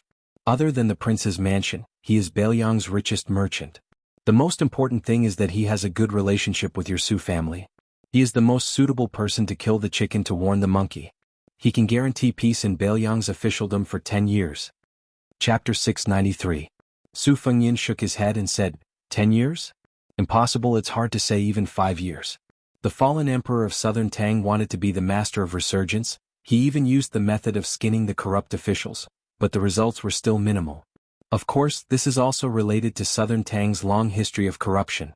Also, it's definitely not a good thing to give a seriously ill patient too strong medicine. I can't overdo some of the unwritten rules that Su Xiao has accumulated. Of course your method is useful, but... Halfway through his speech, Su Fengyin stopped talking. Like a magic trick, he took out a yellow seal that was the same as the one he gave to Li Gongda. The texture was warm and delicate. A flying sword flew out of his sleeve. The blade moved swiftly, carving 5 characters on each side of the seal. He then threw it to Qin Shiliang and said with a smile, "For you." A good man multiplies his negative, sitting steadily in peace. Collecting a daughter at home, becoming an official and a minister. Qin Shiliang slowly turned it around and looked at it carefully before carefully putting it in his sleeve. He didn't express any gratitude. Su Fengyin asked, "I heard that you've recently been searching for the history of the upheaval of all the noble families in the late spring and autumn period?" Qin Shiliang nodded and said, "Using history as a mirror, one can know the rise and fall. Your Highness also knows that I was born a poor scholar and was shy of money, so I developed the bad habit of treating books as my life. I'm also very curious about how these deep-rooted noble families were described in the history books with tens, hundreds, and thousands of words to describe their extreme nobility and extreme decline." Su Fengyin smiled and said, "Reading more is always a good thing." Qin Shiliang smiled playfully. Su Fengyin stared and said, "I've read a lot of books. Aren't banned books books?" Qin Shiliang didn't expose him and asked, "Where are we going next?" Su Fengyin smiled and said, "We're going to Lingzhou's Dragon Eye County to see some old friends. Last time we didn't get along very well. However, it was not necessary for them to meet. The main thing was that Dragon Eye County was still the place where old General Jianghu had retired to. Let's see if I can add fuel to the fire." Besides, Su Beiji was serving as a military advisor in the county capital, so he decided to pay him a visit. "Alright, it will take quite a while to get to Dragon Eye County. If you're bored, I'll take out some silver and go to the city to invite a few courtesans to relieve your boredom. It's up to you whether you want to eat or not." Qin Shiliang shook his head and said, "I won't accept a reward if it's not deserved. If I succeed in the salt and iron business, even if your Highness gives me 10 courtesans, I will accept it with a clear conscience." Su Fengyin smiled and said, "Hurry up and return that Huangtian stone seal to me. My heart is aching for it." Qin Shiliang coughed, lifted the curtain and said to Bluebird, "Let's go to Dragon Eye County." Dragon Eye County was famous for producing ink stones that were like the eyes of a dragon. The quality of the stone was gentle like jade, tender but not smooth. If one knocked on it, there would be the sound of metal and stone. If one caressed it, it would be like the skin of an infant.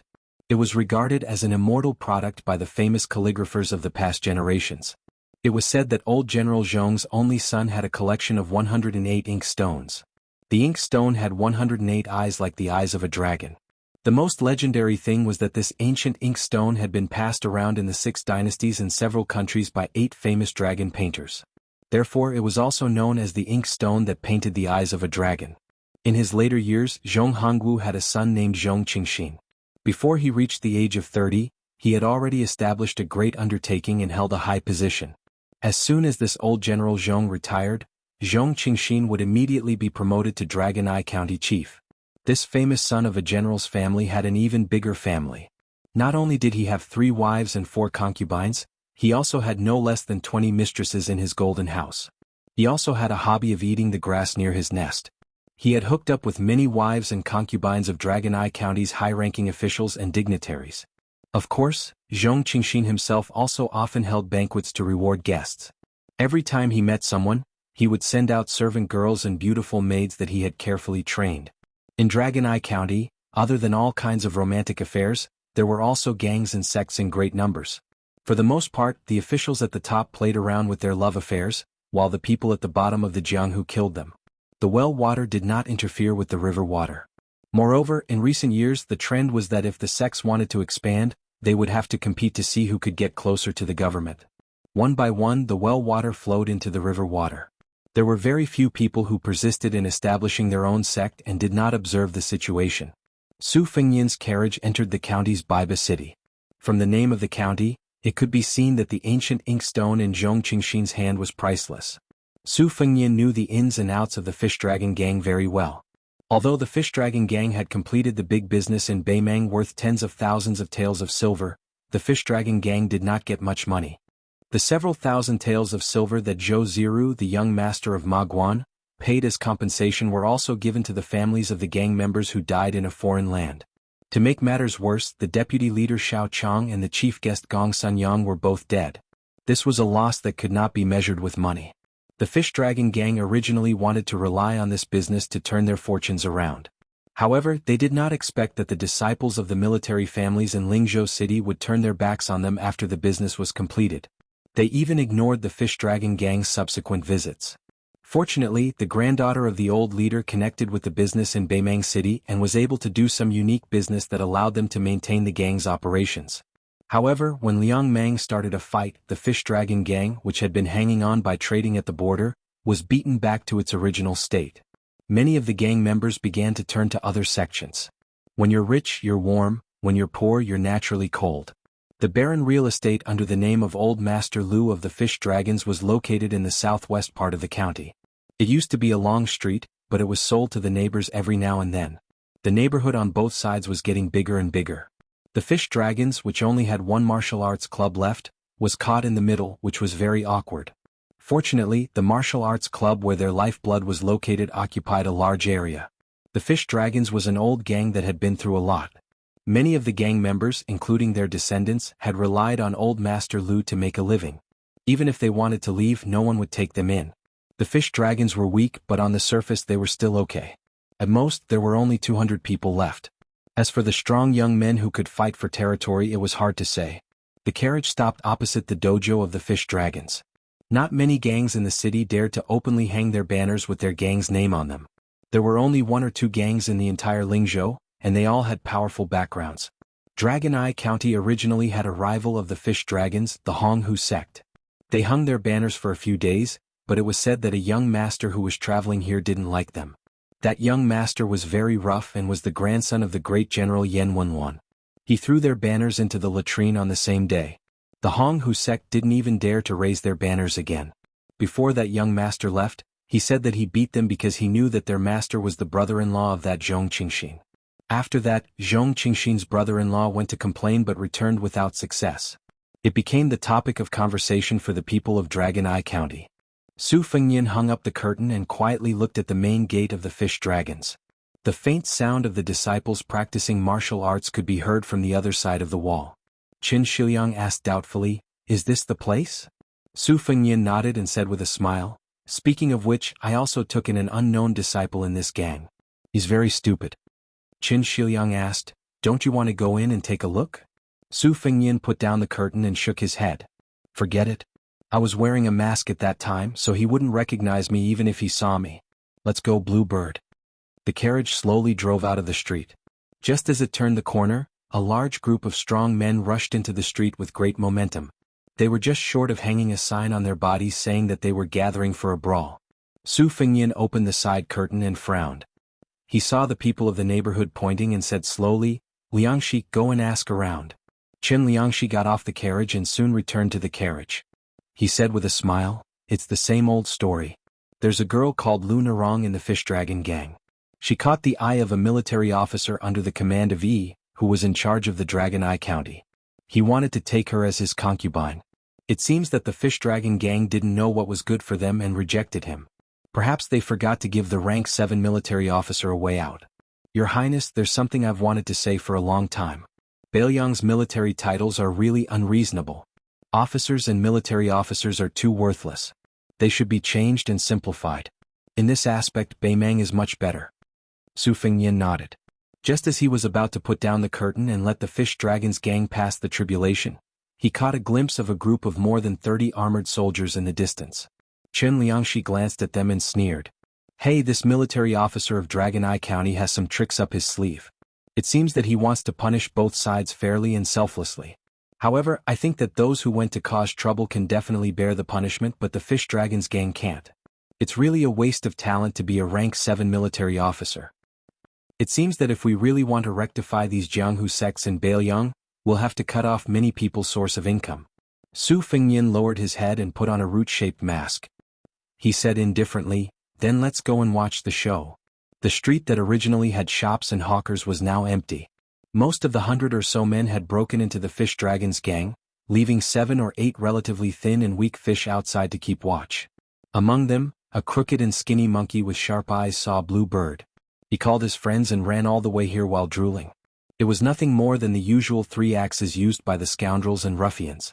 One couldn't expect these guys who didn't know many words to have any new ideas. When they saw that the delicate and pretty woman in green robes and embroidered shoes remained unmoved, they did not dare to immediately take action. She was someone who would foolishly drive her into trouble, and she might not be someone they could afford to offend. She might be a pawn who ran the docks, and her worldview might not be great, but that did not mean that she did not have her own survival knowledge and climbing skills. Even though the thin monkey did not attack, he still had the guts to use his mouth. His mouth was full of obscenities and his gaze was obscene. His brothers beside him cheered for him. Then they saw a young man with white hair walk out of the carriage with a smile. They subconsciously took a few steps back. Su Fengyan jumped off the carriage lightly and took the horsewhip from Blue Bird. He twisted it in his hand and asked pleasantly, "Brothers, are you from the Great Tiger sect?" The skinny monkey-like man swallowed a mouthful of saliva and asked in a threatening manner, "Which path are you on?" Su Fengyan pointed at the fish dragon's gang with the horsewhip. "You can say that I'm from this sect." Chapter 694. Hearing this, the skinny monkey-like man was relieved. He grinned and turned around shouting, "Come here, there's a fish that escaped from the fish dragons." He was obviously very proud of being able to mention the fish that escaped from the fish dragons. He knew how to be a scholar. The other 4 men rushed over in a hubbub. There were 8 of them and they all looked ferocious. The so-called Jianghu at the bottom relied on having more people, more hands and more sticks. Unfortunately this time, the higher-ups had clearly said that they were not allowed to use their weapons. This made the 8 men somewhat unhappy. Before they could make a move, howls and screams came from inside the wall. Then, soldiers with spears who had been waiting for a long time rushed in. The 8 men subconsciously turned their heads to look. Just as they were about to look away, they fell to the ground. Su Fengyan brought Blue Bird, who had not fought much, to the martial arts center. Qin Liangshi followed behind them. Just as they went up the stairs, they heard a captain say gloomily, "More than 100 people gathered to fight. The main culprit will be banished to the army. Using weapons to injure people is an additional crime. The whole gang will be sent to the border." Lu Narong of the Fish Dragons kneeled down. On the sand-covered training field, Lu Narong, who had angrily attacked with her sword, was livid. In fact, only one of the leaders of the Great Tiger sect fell to her sword. The rest of the people took out their own daggers and cut their arms or legs. Then they threw the daggers far away and lay on the ground, pretending to be heartbroken. This was a trap that had been planned for a long time. When the leader of the Great Tiger sect went to take down the plaque of the fish dragons and stomped it, Lu Narong was not unaware of it. She simply could not bear the humiliation. At this moment she was gnashing her teeth. She wanted to kill the captain who always hung around the leader of the Great Tiger sect. Vice leader Xiao Chang's son Xiao Ling held an ivory fan in his hand. He looked handsome and elegant. He exchanged glances with the leader of the Great Tiger sect, who was lying on the ground pretending to be dead. He smiled faintly.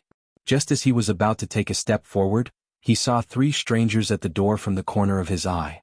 Xiao Ling subconsciously retracted his foot. In the end he resisted the urge to take a step forward. If he took a step forward, it would mean that his meticulous plan was laid out on the table. In Xiao Ling's field of vision, Chen Shiliang sneered softly, "I underestimated the captain. It turns out that one side will be lightly beaten 10 times and the other side will be beaten 150 times. Your Highness, why don't you promote such a smart person?" Xiao Ling. Xiao Chang had colluded with the horse bandits and to frame to pave the way for his son. It seemed that Xiao Ling didn't let his fathers, so he did it himself. It was Xiao Ling, was? The young man from the fish dragons, Wang Dashi, also saw Su Fengyan, but he didn't shout. He just waved his hand secretly, indicating that Su Fengyan should leave the martial arts club as soon as possible. It was the same as the night battle at Tuma Pass. As long as the government was involved, especially the local soldiers, young Master Su's status as a relative of the general's mansion's steward was completely useless. Su Fengyan walked over with his horsewhip and said to the captain, I have a friend surnamed Su. He's a military officer in this city. I hope you can give him some face. Military officer? He was barely an official.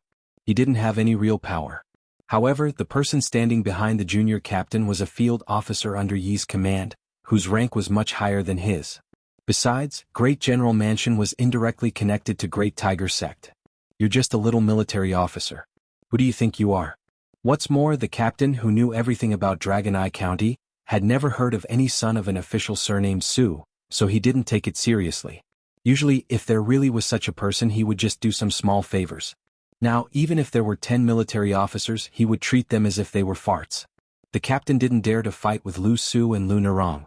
He was eager to have someone hit the tip of the spear to show his power. He didn't unsheath his cold knife. He just smashed the scabbard at the man's chest. Bluebird kicked out and the captain flew into the martial arts hall. Then everyone slowly turned their heads. They didn't see the military officer come out. Old gang leader Lu Su, who was considered an expert in Lingzhou, narrowed his eyes. His heart shivered. It wasn't hard to kick someone to death or kick them a few zhang away. Even Lu Su, who was an expert in external martial arts, could do it. But to kick them a few zhang away and not kill them, he admitted that he couldn't do it. A soldier stabbed his spear at Bluebird. Qing Yao raised her leg and stomped down. Under everyone's watchful eyes, the sharp spears were unable to hurt her in the slightest. Instead, one of the spears bent into an arc and bounced off the sturdy armored soldier's chest, causing him to fall heavily to the ground. Bluebird tiptoed and the spear straightened in the air. She held the end of the spear with one hand. With a flick of her wrist, the spear tip turned into a terrifying circle. Lu Su was dumbfounded. When did Lingzhou have such a young top expert? Moreover, it was a woman with delicate features? Su Fengyan tilted his head and smiled. Bluebird, bring our brother Shiliang to ask Su Juzi to call for reinforcements. Bluebird nodded. She gently lifted the spear. The spear broke in half and she threw it away. She turned and walked out of the martial arts hall with Chen Shiliang. Su Fengyan said to the leaderless soldiers and the Honghu sect that were playing dead, not going to call for reinforcements and compete with your background? It's said that the heroes of Jianghu don't fight when the odds are against them. Are you waiting to be beaten? The birds and beasts scattered. Some of the men who had been lying on the ground on the verge of death were now full of vigor and vitality. No one dared to find trouble with the white-haired man. Chapter 695. Wang Dashi shouted excitedly, Young Master Su. Su Fengyan walked in front of Lu Su and cupped his hands. Greetings, old gang leader Lu. Lu Su, who had spent half his life in the mud of Jianghu, was a shrewd man. He felt relieved and worried at the same time. He said softly, You must be young Master Su from the capital of Lingzhou. The Fish Dragon Gang and I will remember your kindness today. However, we are not trying to boost the morale of others and diminish our own prestige. The Great Tiger Sect obviously came prepared, and they have the support of people whom the Fish Dragon Gang cannot afford to offend. I hope that young Master Su can leave the Dragon Eye County as soon as possible. Lu Narong sheathed her sword and said coldly, Why are you still here? Do you need me to drive you away? The kind woman had a sharp tongue but a soft heart. Su Fengyan smiled. Lu Narong, you and I have traveled together from Lingzhou to Beimang. Do you think I am the kind of person who puffs himself up at his own cost? If not, I will have to trouble Miss Lu to serve me a pot of tea and do your best as a host. Lu Narong hesitated. Su Fengyan said helplessly, Let's not talk about anything else. I have to wait for someone. Lu Narong snorted and walked to the hall. Old gang leader Lu had heard about his granddaughter's experience in Beimang and had always thought highly of this mysterious young Master Su. After weighing the pros and cons, he didn't insist. Su Fengyan approached Xiao Ling and said softly, Young Master Xiao, fortunately I came in time. Otherwise you would have fallen out with your favorite Miss Lu. Was it dangerous? Xiao Ling frowned. What did young Master Su say? Why can't I understand? Su Fengyan smiled. Then I will say that I killed your father Xiao Chang. The letter your father sent you before he died was written by me. Do you understand? Xiao Ling trembled as if he was struck by lightning. Su Fengyan said slowly, The letter clearly stated that you should know your place and behave yourself. Why did you take the risk out of desperation? Or do you want to destroy Lu Narong with your own hands since you can't get her? Or are you thinking that one day she will be tired of being played by the nobles of Dragon Eye Commandery, and then it will be your turn to have a taste? Xiao Ling's eyes turned red. Su Fengyan put his arm around this playboy's shoulder as if they were old friends. You're just like your father. Both of you are too smart. As for me, I'm not a good person either. Hey, it's a pity that Lunarong is in love with me. I'm going to piss you off, you trash who can't even get close to her. I've heard that there are many senior brothers in Jianghu who were angered to death by their childhood sweethearts and junior sisters who changed their minds after they grew up. Unfortunately, you're one of them. I'll ask Xiao Rongrong to send you an invitation later. Xiao Ling was almost driven mad by Su Fengyan's blatant lies. He asked gloomily, "You with the surname Su, what are you trying to do?" Su Fengyan said innocently, "We're just chatting. Why else would I expose you as a traitor? No one would believe an outsider like me even if I told them. It's fun to piss you off."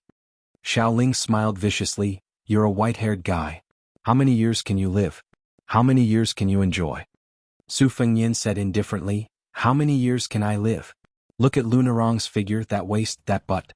If it were you, wouldn't you be willing to live a few years less in exchange for every night of pleasure?"